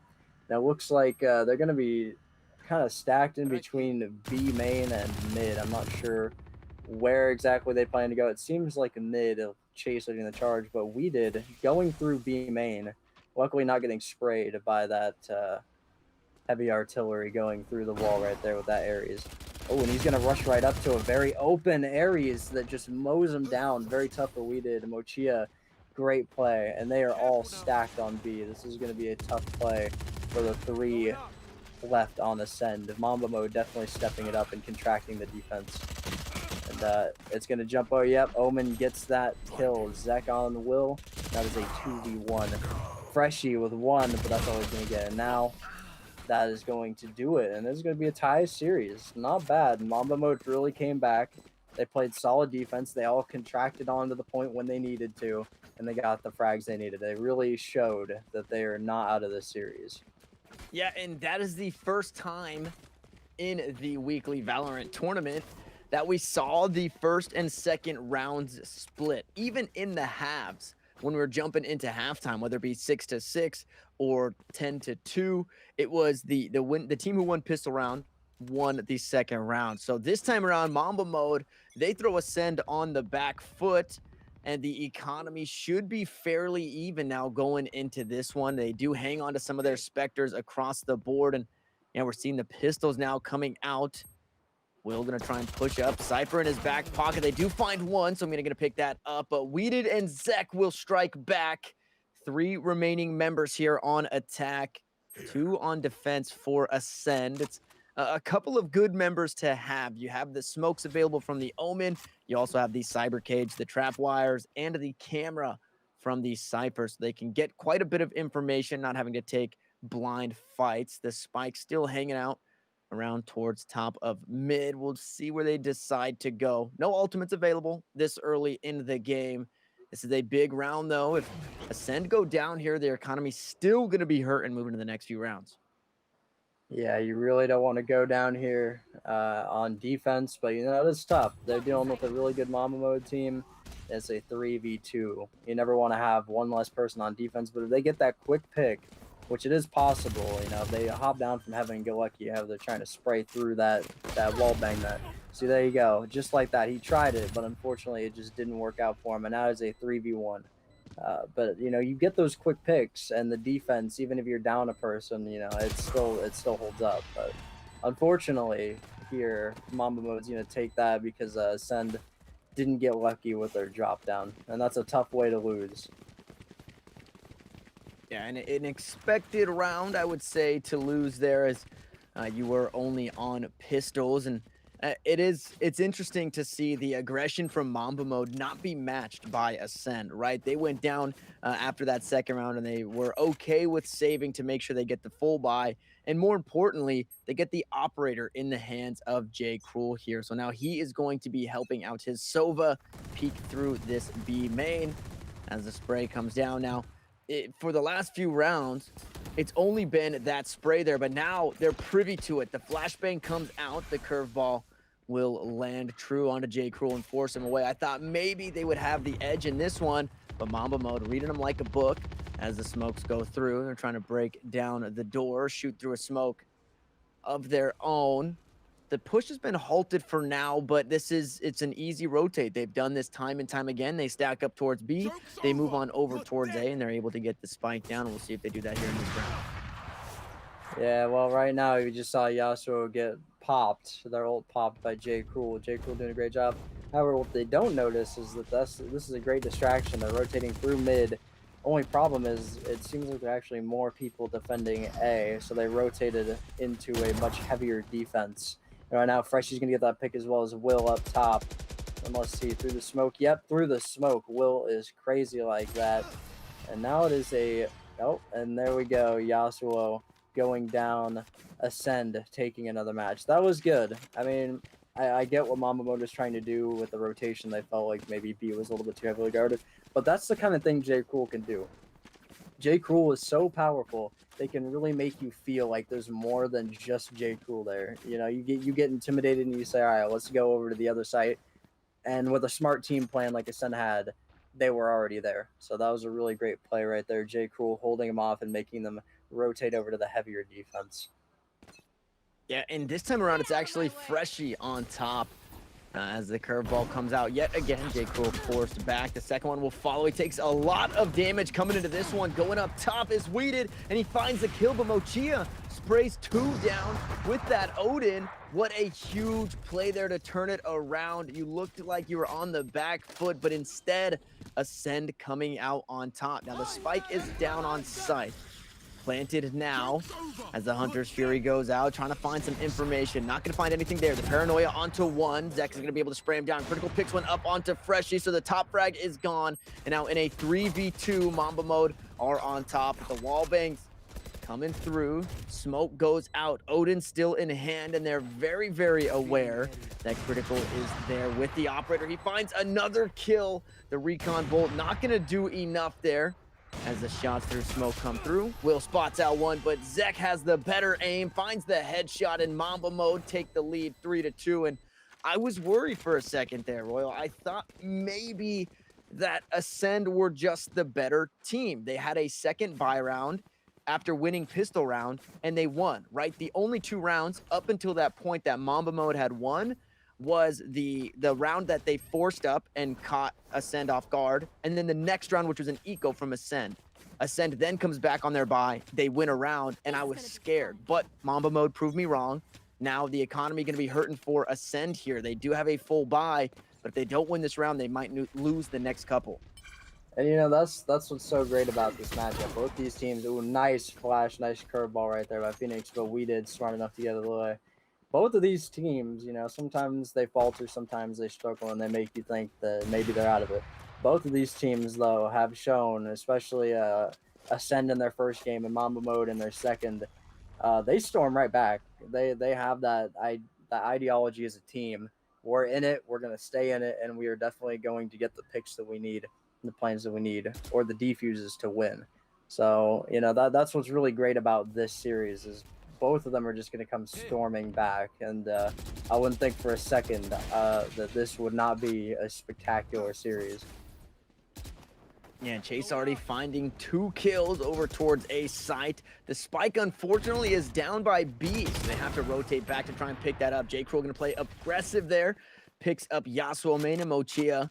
The second remaining member from Ascent finds another kill, trying to turn it around, but the health bars are low, and Zek takes advantage as J. Cruel will fall. Mochia trying to find the enemy Jet. Does get sprayed down onto one, has knowledge on the other, needs to be careful from the breach flash. He's completely flashed, and Chase finds a 3K. The attackers win. Mamba Mode still on top, and they're showing us why they are the #1 ranked team in this tournament. Yeah, I mean, my goodness, that was perfect execution, especially at mid. You know, sometimes on this map, I've seen teams just completely fall apart at mid. They don't know what to do, and they don't hold the right things. Mamba Mode, though, they know what they're doing, and you know, this was a good map pick, I think, for both of these teams. Both of them know exactly what they're doing. We made the jokes earlier that Ascend was going to pick Ascent, but I really think that they were planning on this because both these teams know exactly what they're doing on this map in order to be able to hold mid as well as A and B at the same time. Yeah, now the eco yet again for Ascend, but this is Valorant and we are 7 rounds in. So at this point, the economy isn't all about the credits and the guns that you have, but the ultimates that are available to you. J. Cruel creeping up with his, looking to possibly find a Phantom or a Vandal rather of his own as Whedon finds the first kill onto Will. No real answer, unfortunately, from the Phoenix. As Whedon rotates out, they head up towards mid here, back towards the spawn, and Yasuo popping off here on this Phoenix pick. No longer on the raise. He will end up falling to the Blade Storm. Can they find some more? No, they cannot. Critical is huge with this operator. Finds another kill for himself, and now it's all up to Mochia. Can he get it done alone? It looks like he's just going to try and grab a gun on the way out and possibly save. But are they going to let him? It looks like Mamba Mode hunting this guy down as the spike makes its way towards B site. Yeah, I mean, and if you notice that aerial shot that Cypher took, that was nuts. That was one of the greatest op shots I think I've seen in this game. So I got to give props there. We do have the spike down now. They got it to be. This could actually be a pick right here from Ochia. If he went up around the person he's right in front of and goes down heaven, he could get one pick there and make it a little bit more even. But I think at this point they might save. They're going to play it safe. They know that they have, you know, a little bit of leverage. So they're probably just going to play it safe. But, you know, tough round to lose simply because it looked like it was going to start off really great for them. And they ended up having to save. Yeah, and you can see the awkwardness in the economy here. It's a save round for Ascend. They're on their back foot. Obviously, Mochia here picked up a Vandal, but with this save round, he's sitting on 5,100 credits. So it makes me wonder, are they not playing together? Are they, you know, on just different pages here? As he is a lot wealthier than his team was coming into that round. Now a full buy coming through, and this is going to be one of the next times Ascend has an opportunity to find their footing and their way back into this game. The attacker's so strong here on Ascent, and now they've got a couple ultimates that could be detrimental and can halt the push, right? Both neural thefts are available. Omen ult is there, and we love that. We love the opportunity to play around the map, but a lot of the times it's only used for information. The biggest one I'm looking at, it's the first time seeing the breaches, a couple of kills go out. Traded back, though, is what Ascend does best. So good on them for being able to do that. And Jay Cruel finally now getting back on the board here with the operator. Maybe going to find a second one. Barely misses there. Move too soon. You could see the trail there on the shot. Not going to find it as now the smokes go out. Looking for the aftershock damage. Nothing too much happening now towards that B side. J. Cruel holding it down. Rolling Thunder still available, but I would imagine they want some information before using that breach ult. Cover going out. Yeah, I mean, that was tough. That was really tough. That play that just went down. And I think even more tough is the position that Zek is stuck in right now, because it seems like his teammates are so far away and there's not much he can really do. I assume he might be waiting for them either to just go in and get the picks, or fade away so that he can just get the plant while the other team is distracted. That's exactly what he's doing right now. It is now a 1v4. And I think going back to it a little bit, when you're talking about if Ascend wasn't all on the same page, there's a little bit of merit to that. When they do play, that was a nice pick though. That was a nice pick by Freshie, making it back. When they do play together, that is their best strength. But we did see in that first game, there were quite a few rounds where they were, not on the same page, not in the same step, and then they would lose those because, they got held up or they just didn't land their shots. So I agree with you there. But, again, they just played well as a team, took over that round, took over the advantage. And now it looks like, let's see here, Mama Mode got 3 ults ready and Ascend has 2. So we'll see if any of those get traded off this round.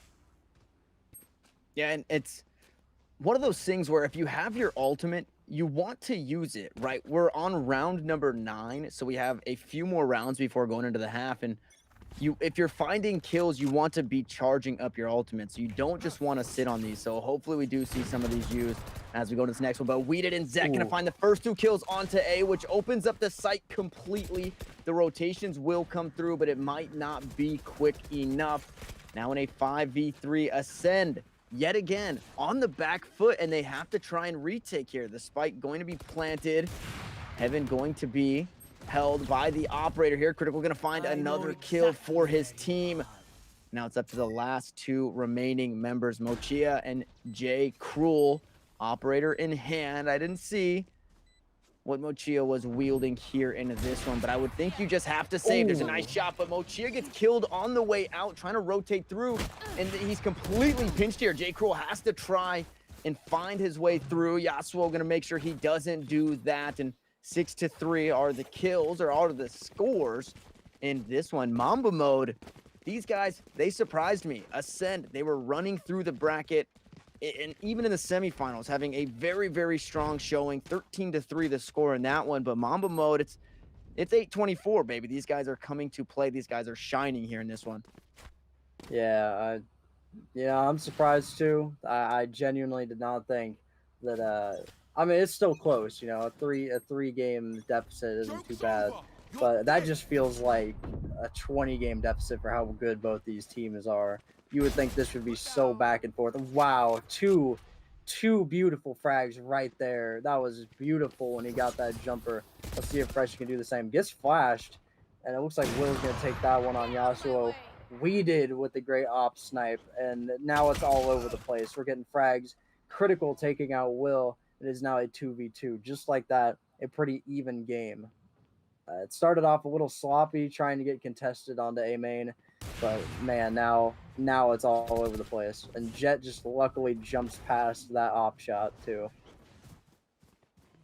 Yeah, and this is a close one. It's a 2v2 as Jay Cruel quickly makes it a 1v2, but the spike is headed on towards B.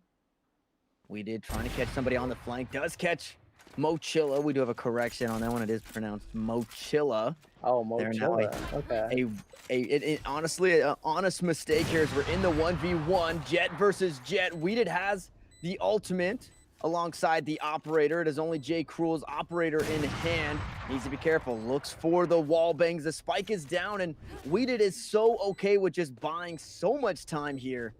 not looking to peek it. There's the ultimate. The right click misses, and now it is an operator battle. The corner comes through. The shorty has to be reloaded here, but time is ticking. He has to get it done, and a clutch round there from Weeded, a 3K to win the round and grow their lead. We did that lethal combination right there of sniping and shorty. That is a lethal combo, and that is exactly what Mamba mode is just banking off of right now. Weeded is just going ham and has been going ham all tournament with that combination of sniping and shorty. Great on them, and that was a tough battle. That was really a tough battle. You know, sadly, Ascend came out on the other side of that for them, but again, you got to give credit where credit is due. We did with a big brain play to wait that out and get on the shorty. Yeah, and I think the one thing that we talked about briefly and we kind of hit on it is critical. Already finds a first kill. Freshie gonna trade it back, and nice curveball from Yasuo, but it was just to try and stop the push here. Not gonna peek on the back end, and may get spotted out by the owl drone. Tucks into the corner, so he didn't spot the drone. He wasn't spotted by the drone, so no harm, no foul as Chase looks to get some damage and maybe flush somebody out of the corner there. Camera going to be spotted and taken down. Flashbang still available. Also has the fault line. Paranoia going to wear off, and now it's Jay Cruel with the Blade Storm in hand this time, trying to get it done. The left clicks will be enough. The headshots are there. Another kill comes through. The resets are there. The right click is down. He's flashed, but it doesn't matter. It's a thrifty victory for Ascend, and they're not done yet. They didn't even need to see that. They were flashed. They were flashed, and they said, nah, it don't matter. I already know where you are. That was insane. I mean, those headshots, too, on J. Cool. You know, again, we like to talk about how good they are as a team, but sometimes as a team you struggle, and you're going to need your star to bail you out a little bit. Well, this might not be the case, because this isn't just the J. Cruel show, but my goodness, J. Cruel's making a bid for that. That was incredible, those 3 headshots that they got right there.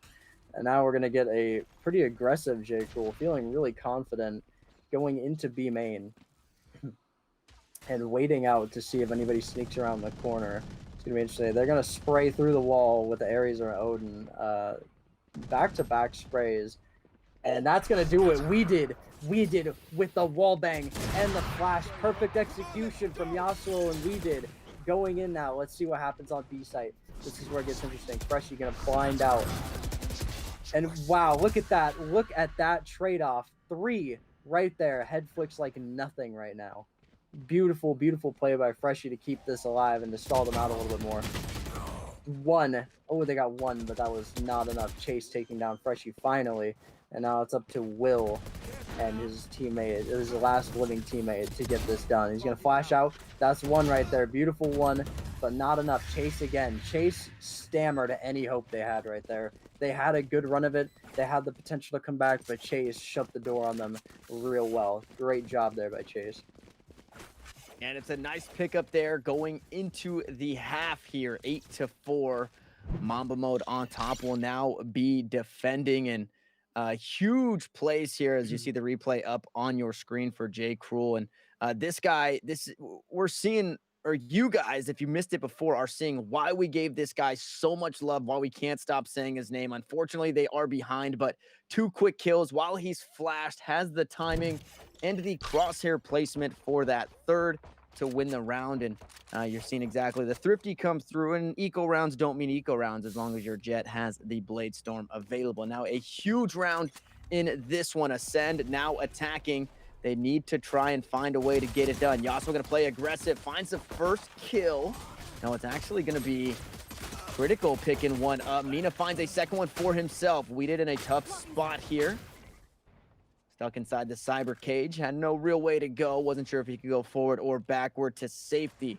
Mamba mode, low HP, lower HP, I would say, as Ascend do have the Phoenix to try and heal up, as they are just holding this B site. They do have the spike as well. Owl drone gonna go out through mid here. Gonna try and bait. The flashbang will go. Weeda gonna find the kill onto Will. Now it's all up to Mochilla. He finds 1. Can he find a 2nd? Does he have the angle? Does he have the damage? Yes, he does. A clutch pick up there for Mochilla. A double kill at the end, and a huge pistol round to keep their team in the game. Yeah, Mochilla, again, coming up big. You know, Mochilla, He gets off the bench and he does his work. He can come up at any time and just be spectacular. And this is one of those times, that could have been bad because right now the lead is cut down 8-5. If they had lost that one, that's going to be tough. 9-4, tougher to come back from. But now they could make a run of it. They're only down by so much. And that play by Mochilla, might be huge later on if this series does end up getting tied. Just remember that name, Mochilla.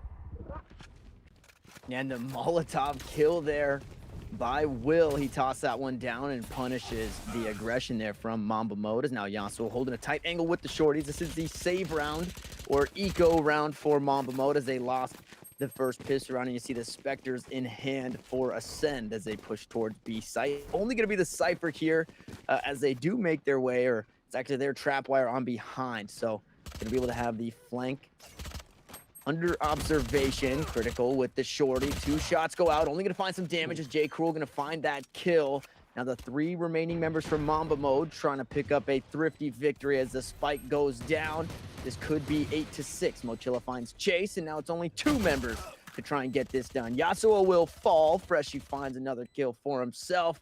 And Zek with the Sheriff might just exit frags. The 1v5 would be insane. He does have 6 bullets, and it only takes 5 shots if you are popping grapes and clicking heads. But instead, he's going to hang on to his Sheriff and maybe find a weapon on the way out. I wonder if he can buy enough time to keep people on the site, keep them interested, so that way they die. But it's not going to be enough. Freshie makes it out narrowly. He finds 1 kill as everybody retreats through B main towards their spawn. That spike will go off.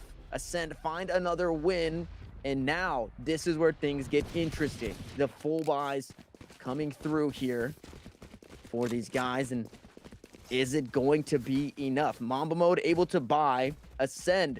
They've won a couple of rounds, and now they're put in this weird spot where they can keep the weapons that they have and have a decent economy, right? The Spectre's not too bad. You don't hate to have that. Or do you force, or not force, but do you pick up the Phantom? Do you pick up the Vandal? And it looked like a handful of them are going to keep the Spectre. So it'll be a full buy to a, I don't want to say, we'll say 3/4 buy as the Spectre obviously not going to pop heads like the Vandal does.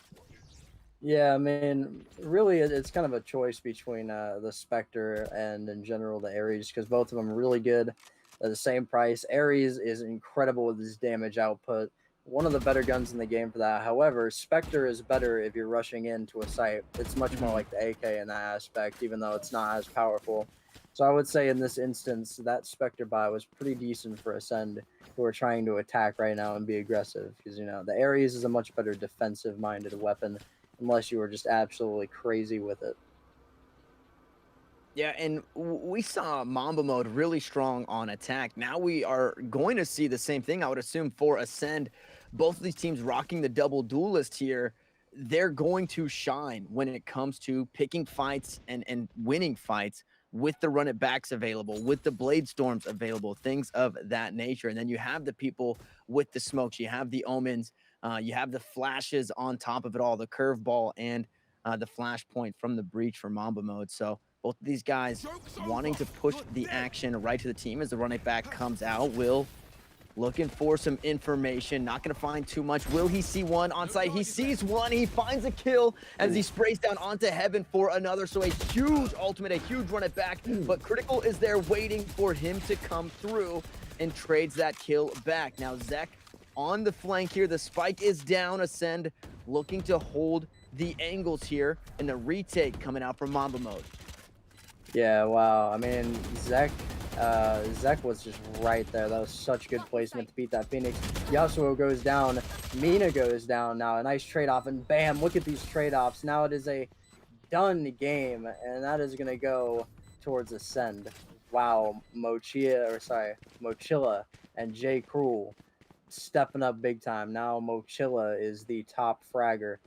That is incredible right there that they ended up winning that. Yeah, and we talked about for this Ascend team specifically. The first time we got to catch them, it was Will top fragging. The second time we caught him, it was Jay Cruel top fragging.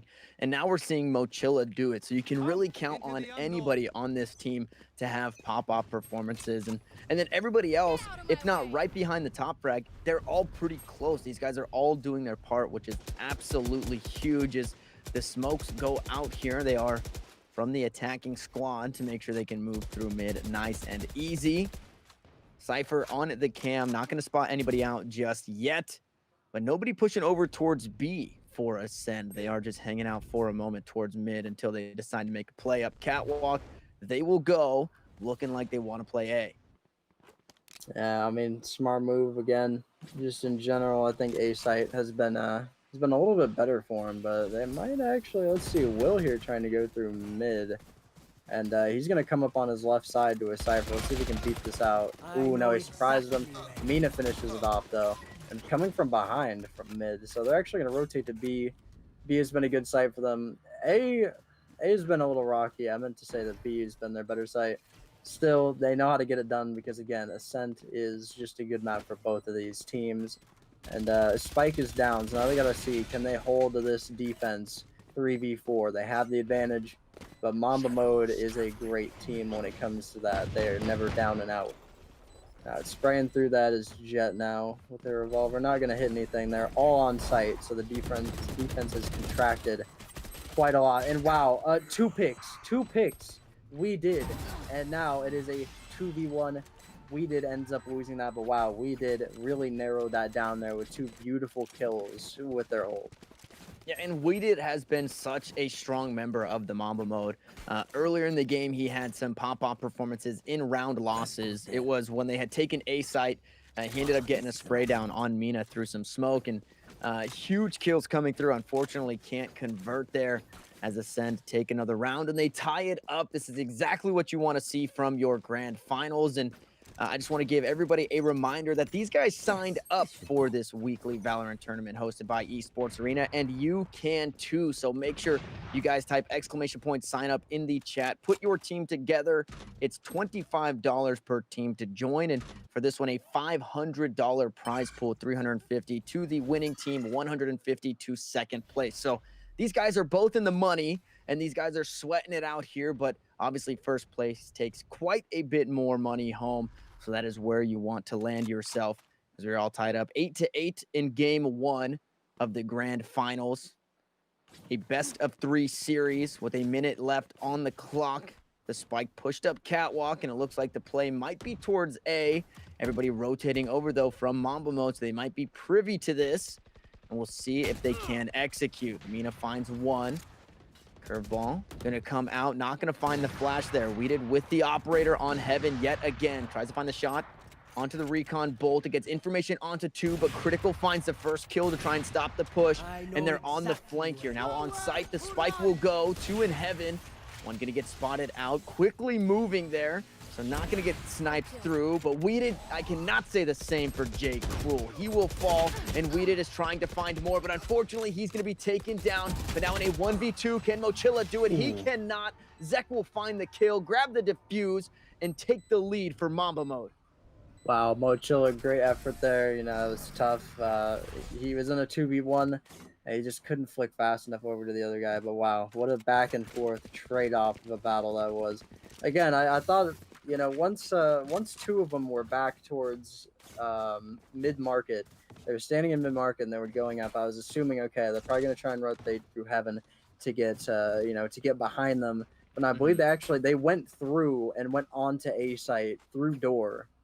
And it really paid off for him, clearly, because, you know, Mochilla could have actually had a potential there to turn around and get both of them in Heaven, but they stomped him right out. So great job.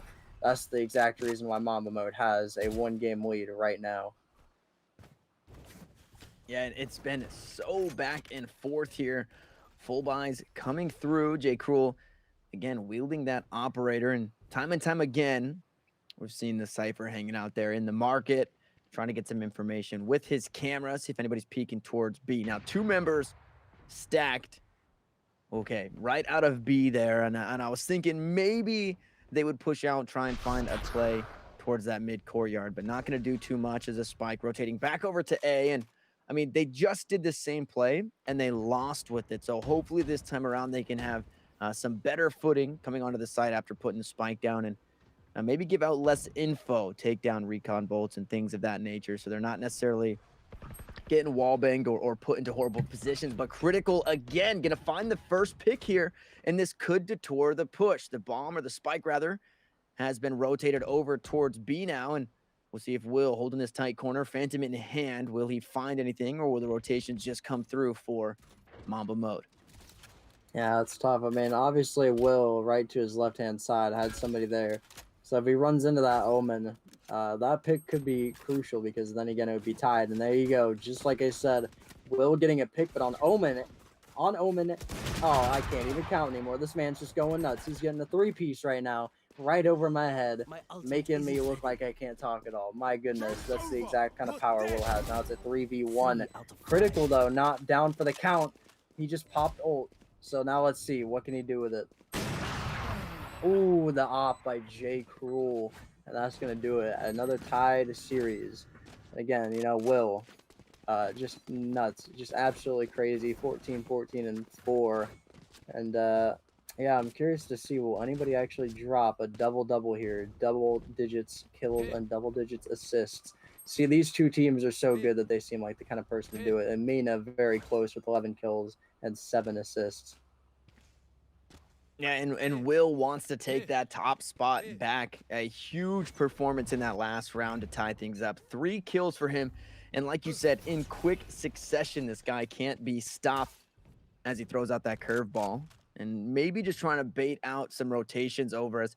That has been the play for the most part. They throw that curveball, they peek towards A and see if they can get some information. This time around, though, he just tosses the curveball, rotates on out. That spike still hanging out towards mid. And it was another stack. So this time around, it was 3 members stacked pushing through B main and trying to find somebody sleeping. They don't have the Sova, so they don't necessarily have all of the information. They could do the same with Cypher, but they've been using those cameras towards Tree to try and watch that rotate from coming through. With everybody rotating now towards mid, this could be an easy B take. Back of Boathouse they go. Omen ult goes through. They do spot one out in the back, and Critical grabs 2. A huge pickup there. Yasuo gonna pick on up with the Molotov, but the kills are being traded back. It's a 3v2. The spike is down on site, though. It is gonna be picked up by J. Cruel, and he should easily be able to place that one down. Weeded trying to spray through the smoke. He will give himself away. And a tight angle being held here as he peeks out. They've got a few different angles to come from as Mochilla going to be taken down by Zek. Weeded will find the final kill, and now it's all up for the defuse. Mamba mode regain the lead, and it does not stop. It's back and forth still between these two teams. Exactly. That's the kind of grand finals we expected to see between these two teams. Ascend and Mamba mode, they're just on a whole other level right now, and I gotta give them respect. But, you know, I think a big thing, too, Critical. This guy has been huge. I don't even think we really talked about Critical in any of the matches that we've seen Mamba mode play yet. He's been kind of just a quiet contributor. But Critical now leading 21, 15, and 4. That's even better than Mochilla on the other side with 19 and 12. So, you know, a quiet contributor stepping forward. That's exactly what Mamba mode needed, was to get some nice steady scoring on the backup. And Zek there ready for the recon bolt is maybe Ascend getting a little too predictable in this one. 4 members pushed up, though. The Jet ult available for J. Cruel. We saw him grab a couple kills earlier with that and clutch a round. The spike still lagging behind quite a bit. We do see one. Maybe going to find Zek here. He's very, very cautious. You love to see this kind of play, making sure he's not going to get snuck up on us. We did burning down a little bit. I thought maybe Will would jump up there and peek heaven, but he goes against his better judgment. He's going to stay safe for now. We did trying to find an angle. Can't do it. There's the ultimate coming out, trying to stop this, but Zek is now popping off on the flank, and Yasuo will find one on top. The spike is down, and now it's the Hunter's Fury here back from the spawn, and it looks like he's just trying to run away. Mochilla, the top frag, doesn't want any of this Mamba mode squad as he retreats. The spike is diffused, and now we're nearing match point for Mamba mode here in game 1. I think if we had $1 for every time that we said that somebody was just popping off that we didn't expect. Yeah. These teams would be making us rich right now. Let's be real. Oh my goodness, you just get everybody now. They just stepped it up. It's grand finals. They know everybody's got to be a key contributor. And I mean, look at that. It's incredible to look at the scoreboard and see how well everybody's doing against each other. This is exactly what you want out of your team in such a tense situation in which you're down a little bit or you're up a little bit, and you either want to keep that lead or you want to make the comeback. This is exactly what both of these teams needed. And nice shock dart there. They're privy to Critical playing here in the market. One going to get spotted out. 2 kills already going through, but Machilla going to trade it back onto Zek. Can they find some more? 3 members stacked up here towards mid. Trying to push up, low HP though, and that's gonna be the kill onto Mina. Only 1 member remaining, and Yasuo makes me eat my words as he picks up that last one. 12-9 match point here in favor of Mamba Mode. That was a save round though from Ascend, so now they should be able to buy out, and now is obviously the time to do it. The only ult in their reservoir here is the Neural Theft, so hopefully they can find an aggressive push and get some information here from Mina. Who hasn't been having the best game here. But you see the buys coming through. It's full armors across the board. It's Phantoms, Vandals, or Operators across the board. These guys are fully bought out. And this is going to be the round that may decide it all for Mamba Mode. Yeah, Ascent too, making that great play. Like you said, making that save so that way they can have enough money to where if they get on this run, they're going to have just enough money to be able to afford things in case some people die on this run. Great stuff. They're really smart about that. They put themselves in a tough situation. It's like a suicide squeeze right now.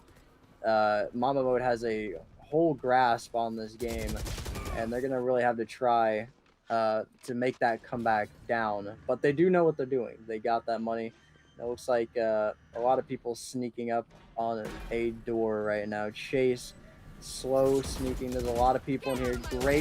Great curveball, and that is going to distract him from Freshie over in the corner, who gets 2 picks right there. Will hiding behind the potted plant, and no, it's going to be Yasuo that takes out Will, and then we did with 2 picks. It's so back and forth right now. You can't even tell who's getting it done. Bam, Mochilla down, and that is going to be it. Mamba Mode taking game 1 of 3 possible games in this grand final. Yeah, you said it, Mamba Mode grabbing game number 1 here, and it was back and forth until it wasn't, right? And I know that's a horrible saying. I usually say it works until it doesn't, but it's back and forth until it wasn't there. It's very, very close. We were 9-9 at one point, and then for the rest of the game, Mamba Mode just pulled ahead, and they found Ascend's number on Ascent. And it was, again, just an entirely a team effort, but Critical was a critical part of that team, finding so many picks over and over again. There were times where you would see Ascend playing towards A, and Critical would get a pick immediately, and then it completely changes their plans. They have to try and walk away. Critical can then change his position. He has the cam set up. He has the trap wire set up. So there's just no way onto A side. So a huge shout out to him in helping Mamba Mode find their first victory. But like you said, it's game 1 of possibly 3. And we can actually take a look at the stats here from that last one. Again, Critical, hats off to that guy. We also had some huge plays coming from Ascend. They just were not able to convert them. Mochilla really popping off here for his team. And like we said, it was Will, it was J. Cruel, now it's Mochilla. Freshie right behind him there, trying to get his spotlight in as well. It could be a difficult map. It seemed J. Cruel was having a hard time finding the operator kills. He obviously popped off. We saw the replay with his ultimate. Now we are, I believe, jumping over to Bind. So this is a map we haven't seen these guys play just yet. We've seen these guys play on Haven, and that's an operator map, no doubt. Now that we're jumping to Bind, I'm wondering, is it going to be a 2-game series or a 3-game series? Oh man, that is tough. Simply because, like you said, Bind is such a good operator map. If you are good with sniping, Bind is your kind of map, which is, I kind of want to say, I think it's a little bit of why they chose it, simply because they know maybe they were going to struggle in the first game with Ascent, but then they got that pick. They know, all right, this is our map. This is where we get back into it. Even if we're down, it doesn't matter. We're going to get back into it. They're going to force it to a game 3. And that is the exact kind of mentality that every team needs to win a championship. So let's see if it pays off for him. Yeah, and on the back end of that one, we do have Mamba Mode Gaming on top of Ascend 1-0 here in the grand finals. Now, these guys are going back to the drawing board, resting and refitting and jumping back into the lobbies. We are going to jump to a quick break, but when we come back, game number 2 of the weekly Valorant Esports Arena Tournament grand finals.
And after a decisive ending to game number 1, Mamba Mode Gaming are up 1-0 here in the grand finals of the Esports Arena weekly Valorant tournament. My name's still Tanner Metro. I'm still joined by Royal JG. And man, what a game that was. It was so back and forth until the last few rounds where Mamba Mode Gaming pulled ahead.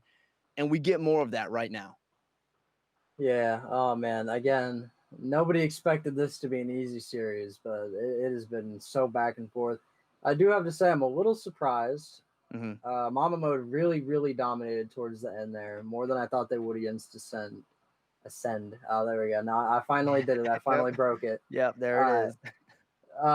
Yeah. So Ascend, they're a really good team, but I think one of the main things they really struggled with is that Mina couldn't really find a groove, because we've seen Mina pop off and be ridiculous, but on Ascent they didn't really find a groove. So if they could get back to the way they were playing in the semifinals, even on this next game, they would be a much better team overall. They would, they'd be a lot more balanced, and in general, it's going to be hard to face off against Small Mode, especially with how great Critical has been.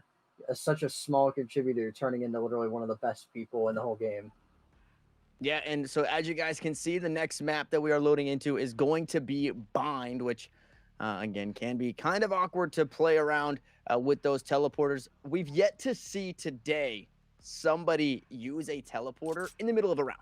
So maybe we see something like that. It's always been at the end, or somebody just hanging out and trying to camp that one out for some exit frags. But this is game number 2. It's a best of 3 series, and you talked about it. Mina couldn't find his footing in that one. Hopefully can do it here. But the counterpart there, Critical, was so huge on Cypher himself.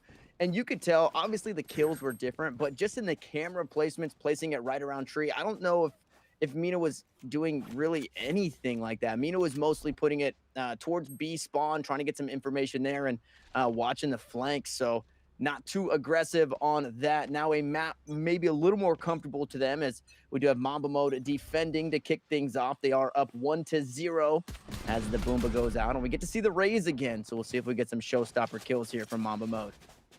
Yeah, I mean, if you remember too, Mamba Mode did really well on this map. This was the game that we streamed, and they had a great time on this map. They're really aggressive, and it worked out well for them. So Ascend is really going to have to battle and be even more aggressive than that in order to have that upper hand.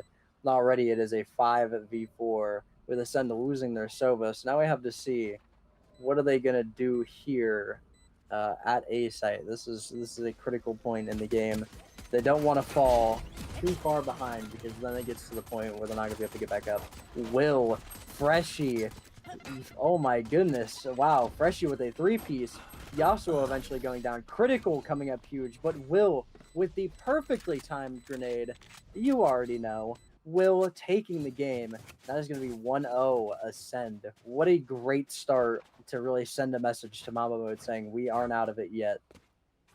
Yeah, and that is okay. So I want to say, I don't want to get too ahead of ourselves, because we have seen Mamba Mode force up, and we could possibly see that here. But Will, with, like you said, a perfect grenade there, was staying out of sight. And I love, he second guessed himself, right? He went to come out and throw it the first time, but he knew nobody was defusing. So he goes back, his teammate goes down. He ended up bouncing it right in front of him and picks up a kill. So absolutely huge there as Ascend, and now sitting on guns in a 4-man stack right around A short from Mamba Mode. So no force, it's just going to be shorties, classics, and maybe it looks like a sheriff there in the hands of the Sage. Notably for Mamba Mode, they go back to the Sage composition, no longer a breach, which then puts Zek back on the Sage, and Omen still in the rotation. Chase should be piloting that one, as they do look to push towards B long. Alt Orb is there. Critical here with a shorty as well. Tries to find one. He does do that. It's a spike carrier, but he's going to get two-manned as Mina trades the kill back on the enemy Cypher. So mano y mano. Mina proves to be the alpha Cypher in this one. But as I say that, I cast her curse, and he gets headshot by the Sheriff. And the round is actually going the way of Mamba Mode, and they're on a save. A beautiful nade by Yasuo there this time around. Can Will get the better half of this one. 3 members stacked up there, one flanking behind though on the backside of Elbow. Zek is here and they don't have an idea that he's here as Will sprays down 2. Yasuo gonna get one. Now it's a 1v1 Sheriff v Sheriff. They don't have the information on Zek. The fake defuse comes through. Zek sprays him down. 2 shots will land, low HP. Now on this Sova, can Mochila clutch up? It's a Spectre in hand. Zek will find the kill, and he will go back for the defuse. A huge round there, a thrifty victory for Mamba Mode as they tie us up. Yeah, wow. You know, when I said earlier that she couldn't have a much better grenade throw, well, there's your example of a much better grenade throw. Oh my god, that literally bounced off the wall. Perfect. Yasuo is big brain for that. That is probably the best nade throw I've seen in this game. A lot of bests today that we have seen. And yeah, I mean, again, we expect this kind of closeness. We expect this back and forth. It really just depends. The difference between this being a done series and Mamba Mode taking home the championship and us going to game 3 is the intensity that Ascend plays with. Ascend is a great team, but you know, if some of them struggle, it's going to be bad for the entire team. Meanwhile, Mamba Mode really just with Critical stepping up and everything, and Zek being able to give those heals and assists, they have a real good advantage right now. So we'll see how that works out. Yasuo throwing another grenade. Oh, please let there be another. Man, those are so hype. Yasuo, great player. But Yasuo not really getting much on the peak. Brimstone going to come up, and that's a nice headshot by Yasuo. Really reading that Brimstone's footsteps to see if they can read Cypher. Yes, they do. Absolutely nuts play right there. 2 headshots in a row. Can they go for 3? Will they go for 3? Let's see. This is it. If they're going to peek around the corner, they're going to actually get another nade throw in here. And they're both pretty low health. Yes, Chase with the AK pick. And now it is down to Jet. Let's see what Jet is going to do with this. It's kind of a tough position in a 4v1. J. Cool, though, as good of a player as any. Let's see. Are they going to get this headshot pick? No. Yasuo really smart running to the side. And that's going to do it. Mamba Mode 2-1. Not bad. Not bad at all on Mamba Mode. Yeah, a nice round. It was an eco again from Ascend after losing their buy round, after winning the pistol round. So yet again in this series, it's been the only series or the only games we've seen today where the pistol round and the second round have been split 1-1 rather than one team going up 2-0. Now the full buys will come through. But yeah, I think we have to highlight both Will and Yasuo. The biggest thing they've got for themselves is the show stomper in these rounds, and we'll see if they can use them to get kills, because we've seen some whiffs earlier in the day. We saw a couple whiffs. I think one was against Mamba Mode where Critical ended up getting a nice kill on that, as Will looks for the spray down through the wall. Unfortunately, not going to find too much. Wall bangable, but only a little bit of damage going out there onto Chase. And I also want to talk about, it's the Brimstone this time around rather than the Omen for Freshie, who does have that orbital strike available, so can look to buy some time or try and push somebody out of heaven, maybe out of lamps here on a site. We'll see how they do decide to use that one. The bomb is hovering right around mid, looking to push towards a short, and we'll see if they can execute onto A. Ascend the attacking team, Mamba Mode the defending team here. 2-1. This is a big round here as far as economy goes. The sky smokes come down. Orbital strike going to be used as well. That one is used into lamp, but here comes the showstopper. What can they find? He gets a kill onto Mochila, but it's a 1-for-1 thus far. The smokes are going to block heaven off, so no vision there. Critical finds a kill for himself, and this guy has been huge for his team. The spike now planted. Can Yasuo remain the top frag? He's going to push through the elbow here. Critical finds another shot. A third one comes through. Make it a fourth as the team gets wiped up. Critical still on top for his team, and the spike will be diffused. Wow, I mean, what can you say about Critical? He's almost unstoppable right now. It is incredible. Yeah, Critical has been for Mamba Mode just the most important part of this championship run. He started off as a role player, much like I'm trying to think who was it? Yeah, Freshie. Much like Freshie, he is a role player. He just, he gets the info, stays back. He wasn't too much of a top fragger to start. Now he is really coming into his own as one of the top fraggers. Same with Freshie, almost just the same. Freshie at second spot. But yeah, it's incredible to see how a smaller role player has become the biggest part of a championship run for Mamba Mode. Really great stuff, and that is exactly why they are up 3-1 right now. Beautiful 4K by the Cypher. And the Raze ultimate was used as well for Ascend as Critical finds another one through the smoke there. No, it was actually on B site. So he pushed up aggressively into mid and found one. And now they're down another player. It's their Cypher down. Mina will not be able to join their team for this push towards A as they do get some information onto a few. That grenade gonna get a little bit of damage, but not a whole lot onto Chase as he continues to hold this angle. And Yasuo so aggressive right here in front of the bathroom, just waiting for somebody to peek. They do throw the pings out. Is going to get topped off just barely. Sprays him down. Yasuo going to pick up one. Zek will find another. And with the Sheriff, they spray through the wall. But on the flank is Critical. And again, this guy is right where you need him. A flawless victory for Mamba Mode as they go up 4-1. And yeah, and I want to say, this is tough right now because, you know, when you realize J. Cruel is struggling in this game, they're 0 for 5 right now. They're in kind of a hole. You know, that's really tough on the team because J. Cruel, we said it all the entire time. J. Cruel is just a fan favorite, great to watch, but you know they're struggling, so they got to get into a mentality. You know, all right, I haven't been what I can be, but I can still play a role. I can still get at least a pick, and if they do that, they will definitely improve. Zach already getting a frag on Will right there. Great stuff to start off, but yeah, it's been tough. A lot of people on Ascend that seem to be struggling really hard this game in particular. Yeah, and speaking of picks, one early one there by Zek, as you said. Now Freshie gonna push through Hookah. Critical with another kill for himself. J. Cruel this time around has his ultimate. The Blade Storm is there. Not gonna check that corner into Cubby. We've seen it so many times today. The kills do get traded back, and now it's a 2v2. Ascend looking to get their way back into this game. 4-2 feels a lot better than 5-1 as Chase is holding this angle. He does spot out Mochilli. He's going to toss out the smoke grenade and head on back towards a site. The spike is there as well. Will they continue to try and play this way? Jumps into the teleporter, but is going to come right back with the Shrouded Step. So a nice play there as the recon bolt. No information given. Freshie going to push up. Spots one out at Lamb. Needs to be careful of Heaven here. Operator is there. Ultimate still available as well. There comes the reach around from Chase as Mochilla fell as well to We Did, and the round goes the way of Mamba Mode.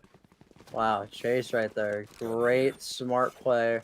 Knew that he was planting, so he flashed around, and he knew he wasn't faking it. So he flashed around, ran up, and got a free kill right there, basically. That was really smart on Chase. Congratulations to him. And now he is one away from his ult. 2 ults ready now for Mamba Mode and 2 ready for Ascend. So it's all even right now. We'll see when those ults come out or if they're going to choose to save them. But you know, you got to think 5-1 Ascend is in a deep hole right now. They're going to have to dig deep to get out of it. They're going to have to give some quick frags. They're going to have to get some quality frags. But Critical is making that so hard right now, being the player that he is. Freshie gets the frag.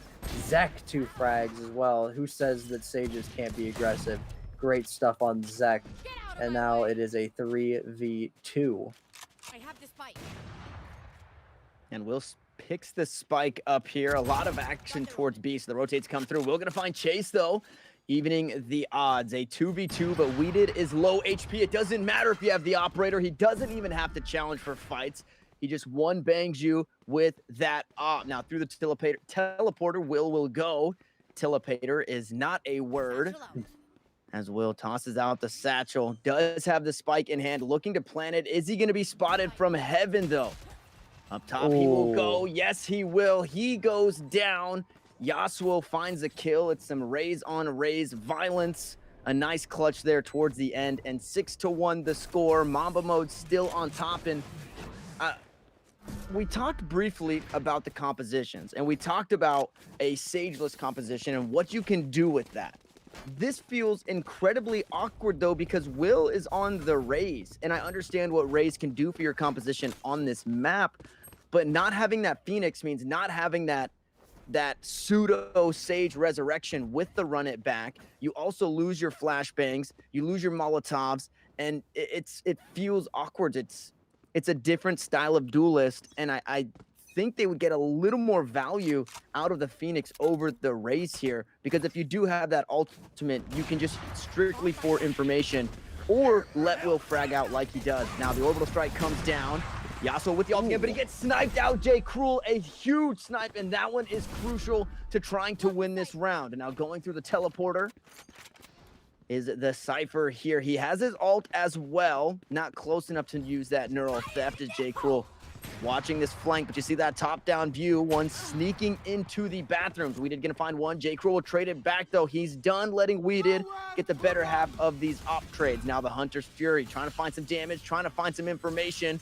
Omen still hanging out. Chase just barely dodging out on that. He's watching his own flank here. It's a 4v3. Stage ult is still available, so they can look for the res, and there it is. It's on Weeded. That's exactly where you need it. Freshie finds one. Chase finds two. A beautiful spray down there from Chase. He will fall. Now a 2v2, but the spike is ticking. Zek has to do what he can. This is a huge round for Ascend if they want to get back in this game. Zek's going to find... No, he's not. Mochilla shows up and finds the kill. Now in the 1v2, the resurrection came through. Can Weeded get it done? It doesn't look like he can. Time is ticking. J. Cruel goes up top. The shorty in hand. He takes the teleporter, and it looks like it's just going to be the save here. Weeded forced to run away, and Ascend finally back on the board.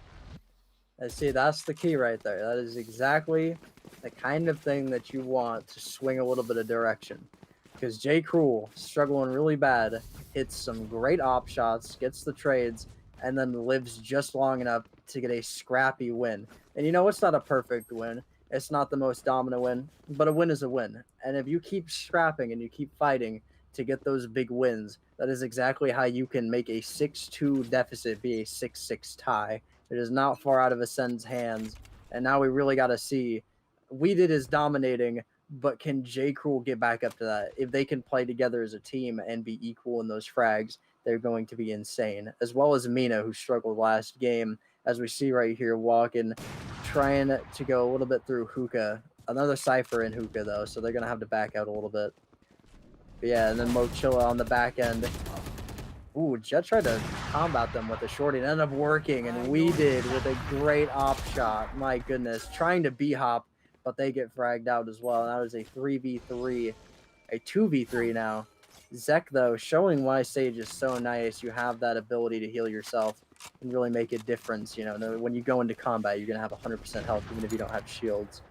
But now it's, yeah, they're going to be trying for B. They tried a smoke shot, but it didn't work with the op. So now we're going to see. Here's a grenade. Did they aim it just right? No, it did not bounce off the wall into the cover, but still, it was a great attempt.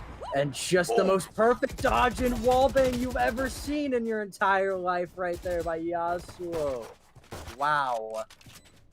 I have never, and that is going to do it. Yasuo, the most perfect dodge and weave I have ever seen in this game. Executed perfectly, and you're thinking to yourself, what else can go right for Mamba mode? Yeah, that was a beautiful shot, and then even being able to track Freshie as he was trying to escape, planted the bomb, but was still being wallbanged, and it's so frustrating because a 2v3 absolutely can happen. You round, it's not hard, it happens all the time, but then when you get wall banged on your way out trying to find a better position, and the 1v3 obviously becomes a lot more undoable, and Mamba mode back on top. And I think Ascend's economy, it's horrible right now. They barely get a win where one member stays alive, and yeah, here it is. You see it on the screen. It's an eco round where they just have to rush and try and get the spike down and make the best out of this. Fortunately, Yasuo does not get the high ground. Is going to miss the spray down as well onto Freshie. Orbital strike is available, and I've said it once, I'll say it again. Eco rounds aren't necessarily eco rounds when you have the ultimates, but it is when you have Yasuo with the Phantom. Finds one kill, not going to find the second. Mina will trade that with the Sheriff, but Critical with op in hand. Weeded with a beautiful shot there. The quick scope through the wall onto Will. Now the shorty in hand. J. Cruel was trying to get out with the weapon, but he could not make it through the teleporter. Chase will make sure it doesn't happen. Now 8-2 the score. We're 2 rounds away from halftime here, Royal. Ascend need to pick it up. Wow. I mean, how do you combat that? Like that shot from Weeded? How do you even combat that? You know what? Ascend is much braver than I, because if I had that happen to me, I'd just lay down and cry. I don't know what I would do at that point. Wow. The Mamba mode has kicked it into a literal different gear. Like they are built different. They have Mhm. the swagger of any team ever. So how do you combat that? Although there we go, Critical showing again that they can just get those insane op shots with that frag. Yeah, and I mean, you said how do you combat it, and you just can't. These guys are just on, and sure, it feels like it may have taken them a little bit to really turn on in that last game. It was very close, but after that, they get their number. They know how to play against Ascend here. Now this time on Bind, and they have a commanding lead as the play is towards B. Location revealed, orbital strike. Not gonna find even a bit of damage there onto Zek as they try and clear out the elbow here in Halls. Now Ascend with 4 members alive, gonna look to take B site. Yasuo tries to find a nade. Fresh, he finds one onto Zek, so the Sage is dead. No heal available. 3 ults available, though, for Mamba mode as the operators are moving their way through the back halls. You see one on the flank as well. Mochilla gonna find Chaso. He was trying to flank, but instead he will get wallbanged, and Mochilla is forced to run away from Hookah. The spike has yet to be planted because it's on its way over to A site. Will with spike in hand with the cheeky plays. No, it's actually Freshy with spike in hand. Cheeky plays, a nice rotation, and now the retake from Mamba mode.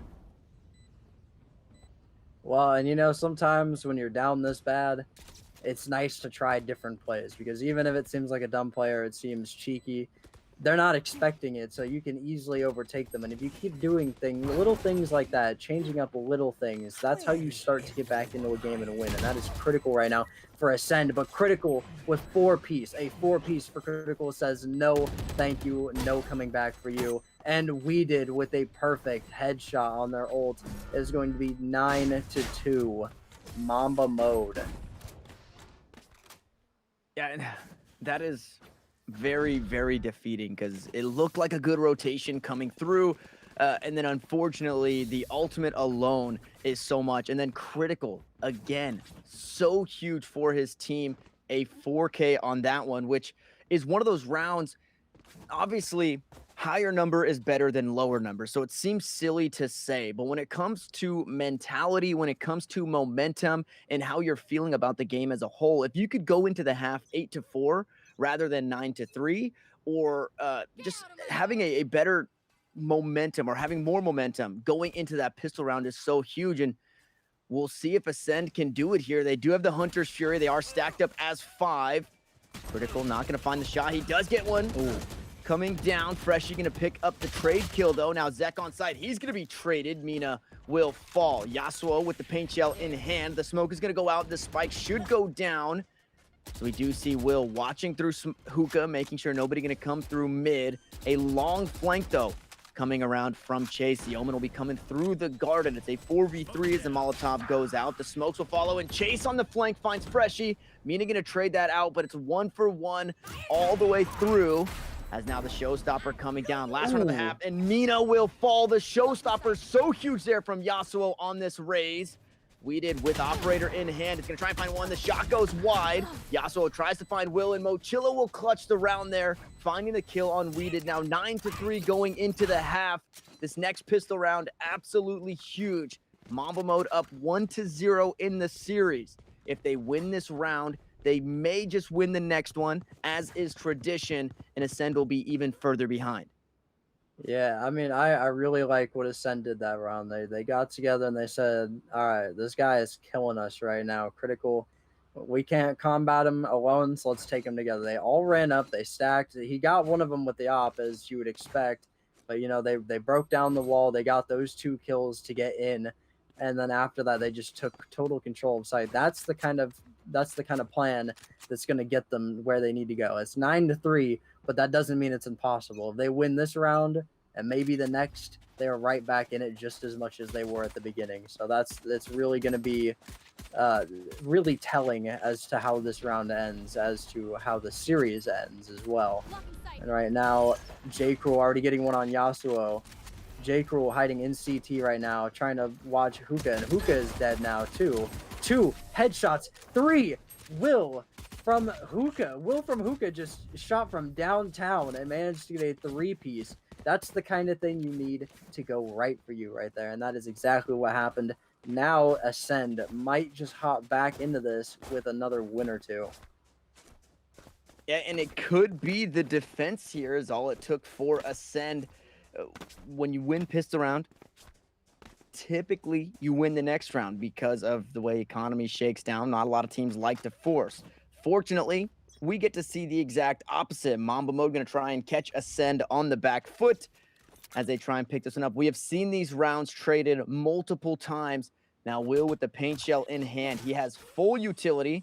He's going to drop the bomb bot down. It does get shot out. Got the Spectre in hand. He's going to challenge. The Stinger is too strong. Zek finds one as the satchel goes into Lamp here. Can Yasuo find anything else? Fire comes through. Not going to find anybody waiting in the corner, but the spike is down as a kill is traded back. It's a 4v4 with the spike down, the retake coming through. Mina finds one. Zek gonna trade it back almost immediately. Mochilla is there for a 3K, and now Weeded will find J. Cruel. So the jet on jet violence will finally end here as it's a 1v2. If anybody can do it, Weeded can do it. The Stinger is there, but Mochilla will find his 4th of this round, and the defuse Ascend are on the ascent.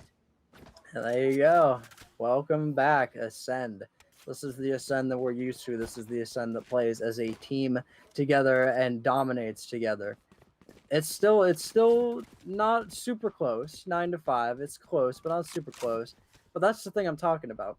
You keep scrapping together wins. You keep fighting really hard, and if you get those early picks, you are well on your way to making this not a 9-5 game, but a 9-9 game. And that is so huge and critical because obviously Mamba Mode's struggling a little bit right now to finish on their kills, as we saw last game with their Rays just not being able to finish out any of those 2 people sneaking up on them. So this is huge. This is really going to decide right now. If it gets to 9-6, then we're going to really have a talking point. That is going to be when everything is going to start to change and we see some different strategies coming out from both Mamba Mode and Ascend. And right there, Mochilla, icy with that shot. That was beautiful to even be able to get that kill off. That was 2 hiding right over there in shoulder on A and 1 over A short. See, Mina going for the defuse, really risky. They might get, they got far enough. And, ooh, this could be it. This might be a nice win right here. They were distracted, yes. 9-6. They're clawing their way back, and Ascend is now only down 9-6. So, in that round, it's nice to see Ascend get the victory there, but it was an eco round from Mamba Mode, and 3 members still died. So I'm still, if I'm an Ascend fan, I'm still sweating a little bit after watching that one because they're not playing together like we've seen them do, right? We had somebody sticking the defuse and he ended up getting killed to pistols. So I don't think Ascend are out of the woodworks just yet. This next round should really determine if they are back in this game and if they can play together, because winning against pistols, or I guess almost losing against pistols, doesn't tell me that they want to win this here, or that they want to take us to a game 3. So we'll see if they can do just that. As now a full buy coming out from Mamba Mode. Yasuo going to toss the paint shells back sight, nice and easy like. Is going to get minor damage onto J. Cruel, but he's only got the Judge. So J. Cruel with the Judge needs to play tight corners, not in the best spot to be taking these hookah fights. And if he moves from there, obviously he can't turn and look to fight, so needs to be careful here on B site. Yeah, it's tough to be stuck there with a Judge. I mean, you want them to run up to you. That's the perfect position you want to be in, is for them to aggress you. But they're definitely smarter than that. Although it does seem like Raze is coming down for that potential. Mina getting a frag right there. That's absolutely huge. J. Cruel finally with the shotgun. Will getting one back. These are the kind of fights that you need to win, and they are winning them. Great job on that. Now it is a 5v2. Cypher's trapwire is officially tripped, and Zek gets destroyed right there by the op.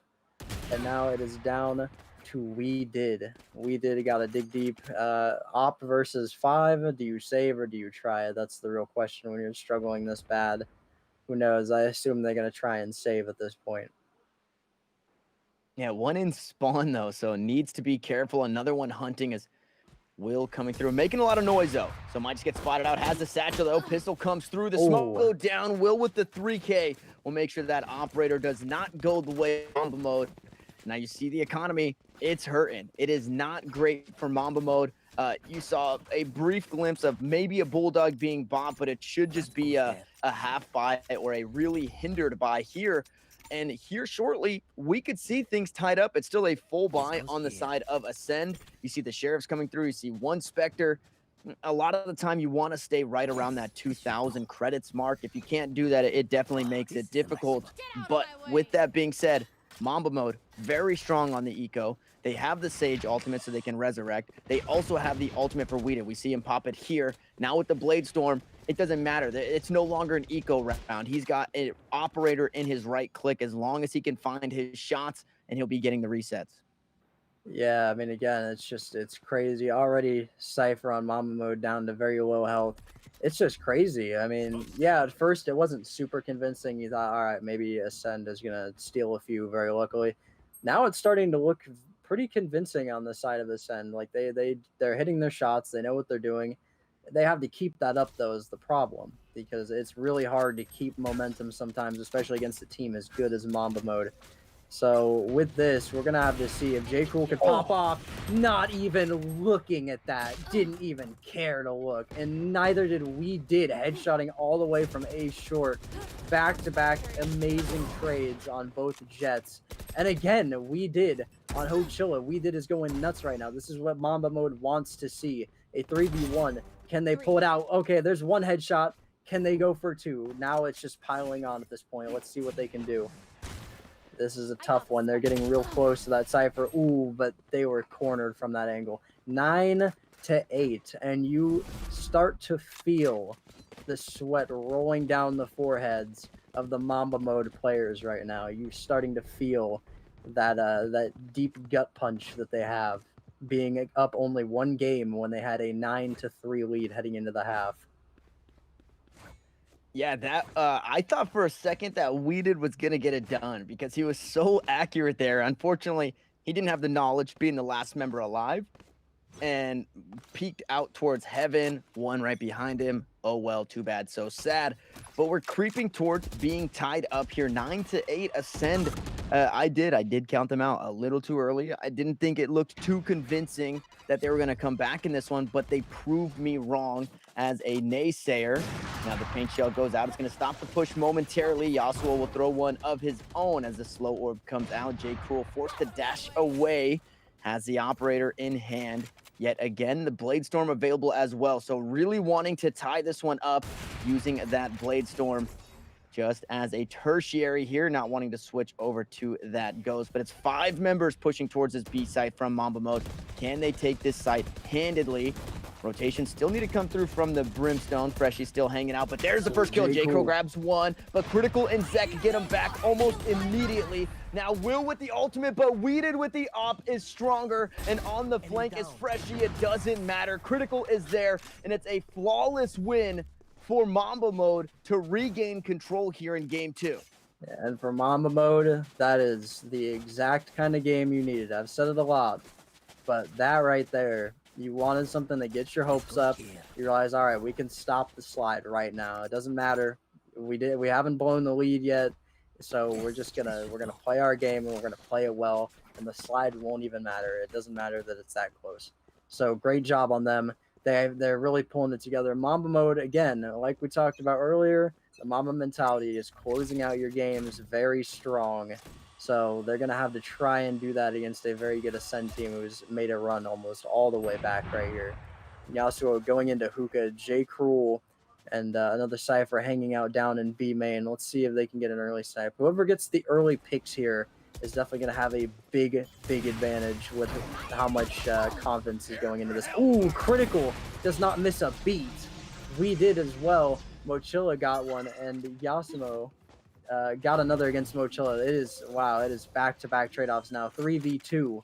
We did standing on top of B site looking. They're coming from CT, so We did's going to have to aim a perfect shot right here. Misses. They miss on that one, so that's big. That's definitely big that they get to go on to site. Ascend trying really hard. Ooh, but We Did doesn't care. That shot was ice. Will getting one now. Can they get it? They're being flanked from behind from CT. That's the big thing. They got the kill. It's a 1v1. How will this end? Ooh, Yasuo. They did it. They actually got that kill. Very, very solid. That is exactly what they needed. It is 11-8. If that had ended differently, this would be a completely different series right now. Yeah, and I think at 11 rounds here, Ascend losing the last two are in a very, very bad spot, right? These guys are hurting for credits, and it puts you in a spot where you can see the buys coming through here. A couple of sheriffs, the shorty as well. You have to save this one, because if you lose, or if you buy and lose, then you for sure lose the 13th round. So they have to save a little bit with the possibility of winning, but it's not great. They have the Cypher ultimate. They're already down one pick. The raise is gone. Will has been huge for this team. And on top of, Will just being huge with the Sheriff, this is so tough because the paint shells are so strong. They can easily net you a kill as now the push towards B, and this is going to be a free round, I think. I don't know if there's much of a retake to be had in the 5v4. J. Cruel going to push up. He has the classic only, so this makes this incredibly difficult as We Did hanging out in hookah. He is going to watch the flank from mid. Zek sitting inside here right on top of the spike that was planted. Yasuo gives his position away, but that's fine because it's pistols versus the Phantom. Yasuo going to find the first kill onto J. Cruel. Critical will find the second, and they're just hunting them down on the backside. It's Mochilla with a shorty, but it might not be enough here. The spike is ticking. The least he can look for is maybe an exit frag, finding himself a gun going into this next one, but I don't think he's even going to be finding that. He jumps onto the side, trying to find it before they jump into the teleporter. Not going to be able to do it. He will go down. The spike goes off. Now 12-8. It's do or die. This is the last buy round we will see from Ascend. Obviously, if they lose this one, they lose the series 2-0.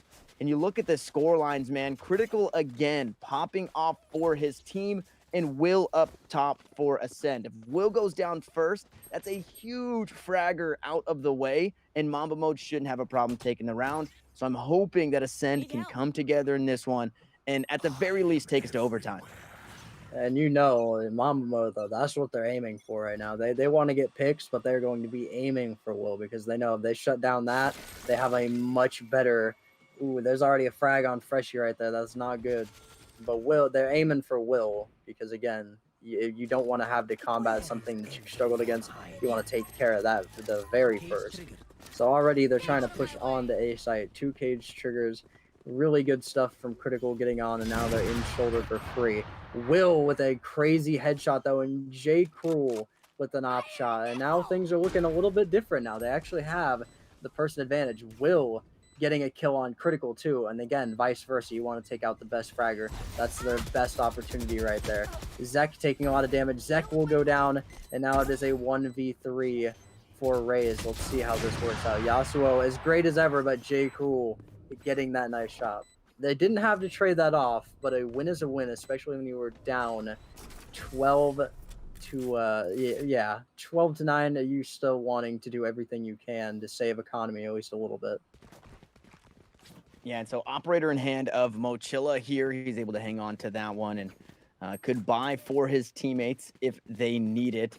Looking at the economy here, he's sitting pretty. He's not too bad off here. The rest of the squad right behind him. Zek, though, is hurting, but I would imagine since he's supporting on this Sage, his team doesn't have any problem supporting him with a buy if they do lose this next round. 12-9.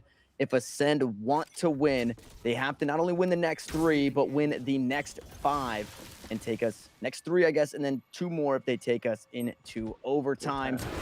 Peeking down, Mochila finds one on Weeda. That's a huge pick. It's an upper down, and J. Cruel finds Yasuo. They're looking to do it. They're looking to turn around. Chase will trade it back, though. Mina's here. Did he make noise? He made too much, and Jace finds 2 kills. Chase with a third. J. Cruel will fall, and Chase is trying to make sure that Mamba Mode get the 3-peat here. Zek with the revive coming through onto Weeded. It's now a 2v4 tournament life on the line. Who is going to take first place? Can Ascend clutch up here? They need a huge round from Freshie and Will. The Omen ult comes through, tries to grab some information. Not going to spot anybody out here as Chase pushes through the bathrooms. He's got Critical alongside Will and Freshie coming from spawn.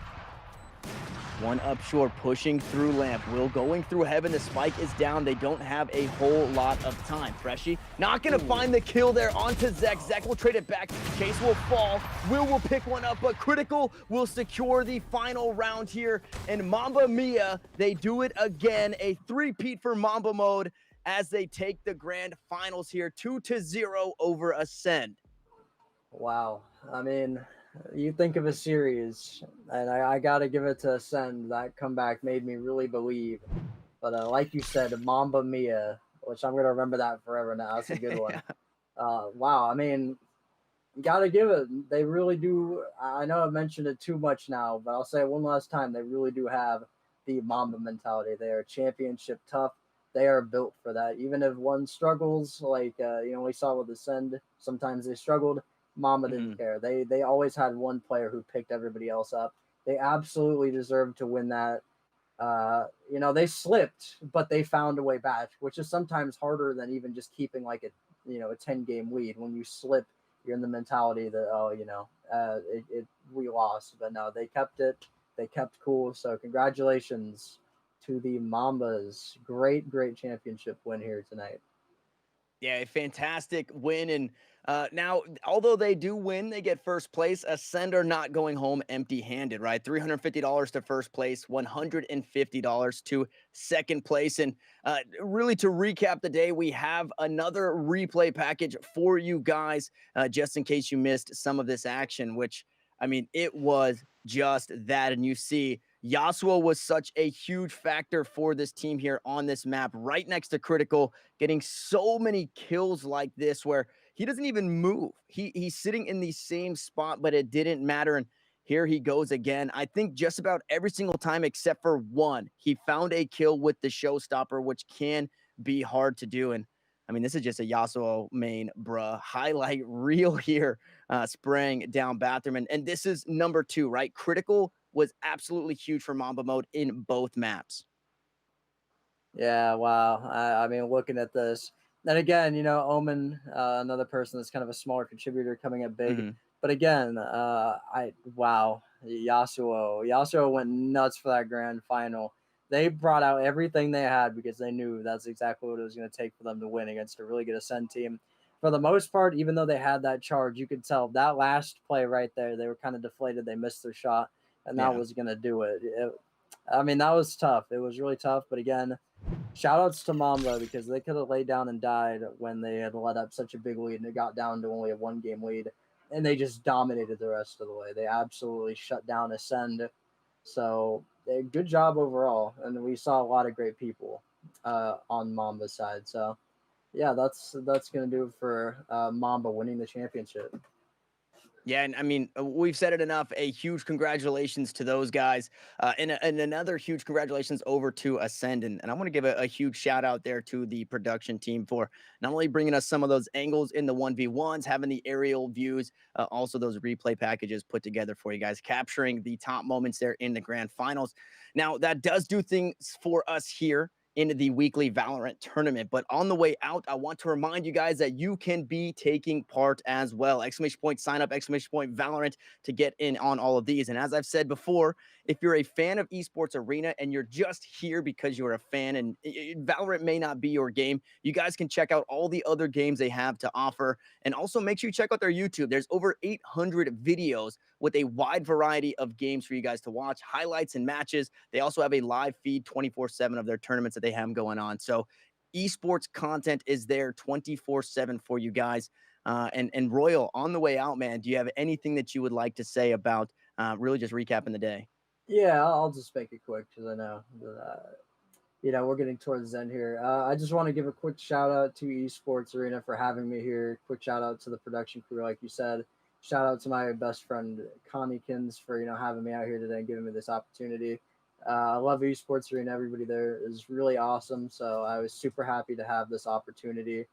And yeah, it was awesome commentating with you, man. Hopefully, we get to do it again sometime because this was a lot of fun. This was really dope. Yeah, and I'm glad you brought that up because this is a weekly tournament. So if you guys aren't already following the channel, make sure you do. We'll be right back here, not only Monday, but also Wednesdays and Sundays for some more action, Apex Legends and Halo as well. So make sure you guys are keeping up with all things Esports Arena. Thank you guys again so much for watching today. Congratulations to Mamba Mode Gaming, and we'll see you guys in the next one. Yeah, have a great one.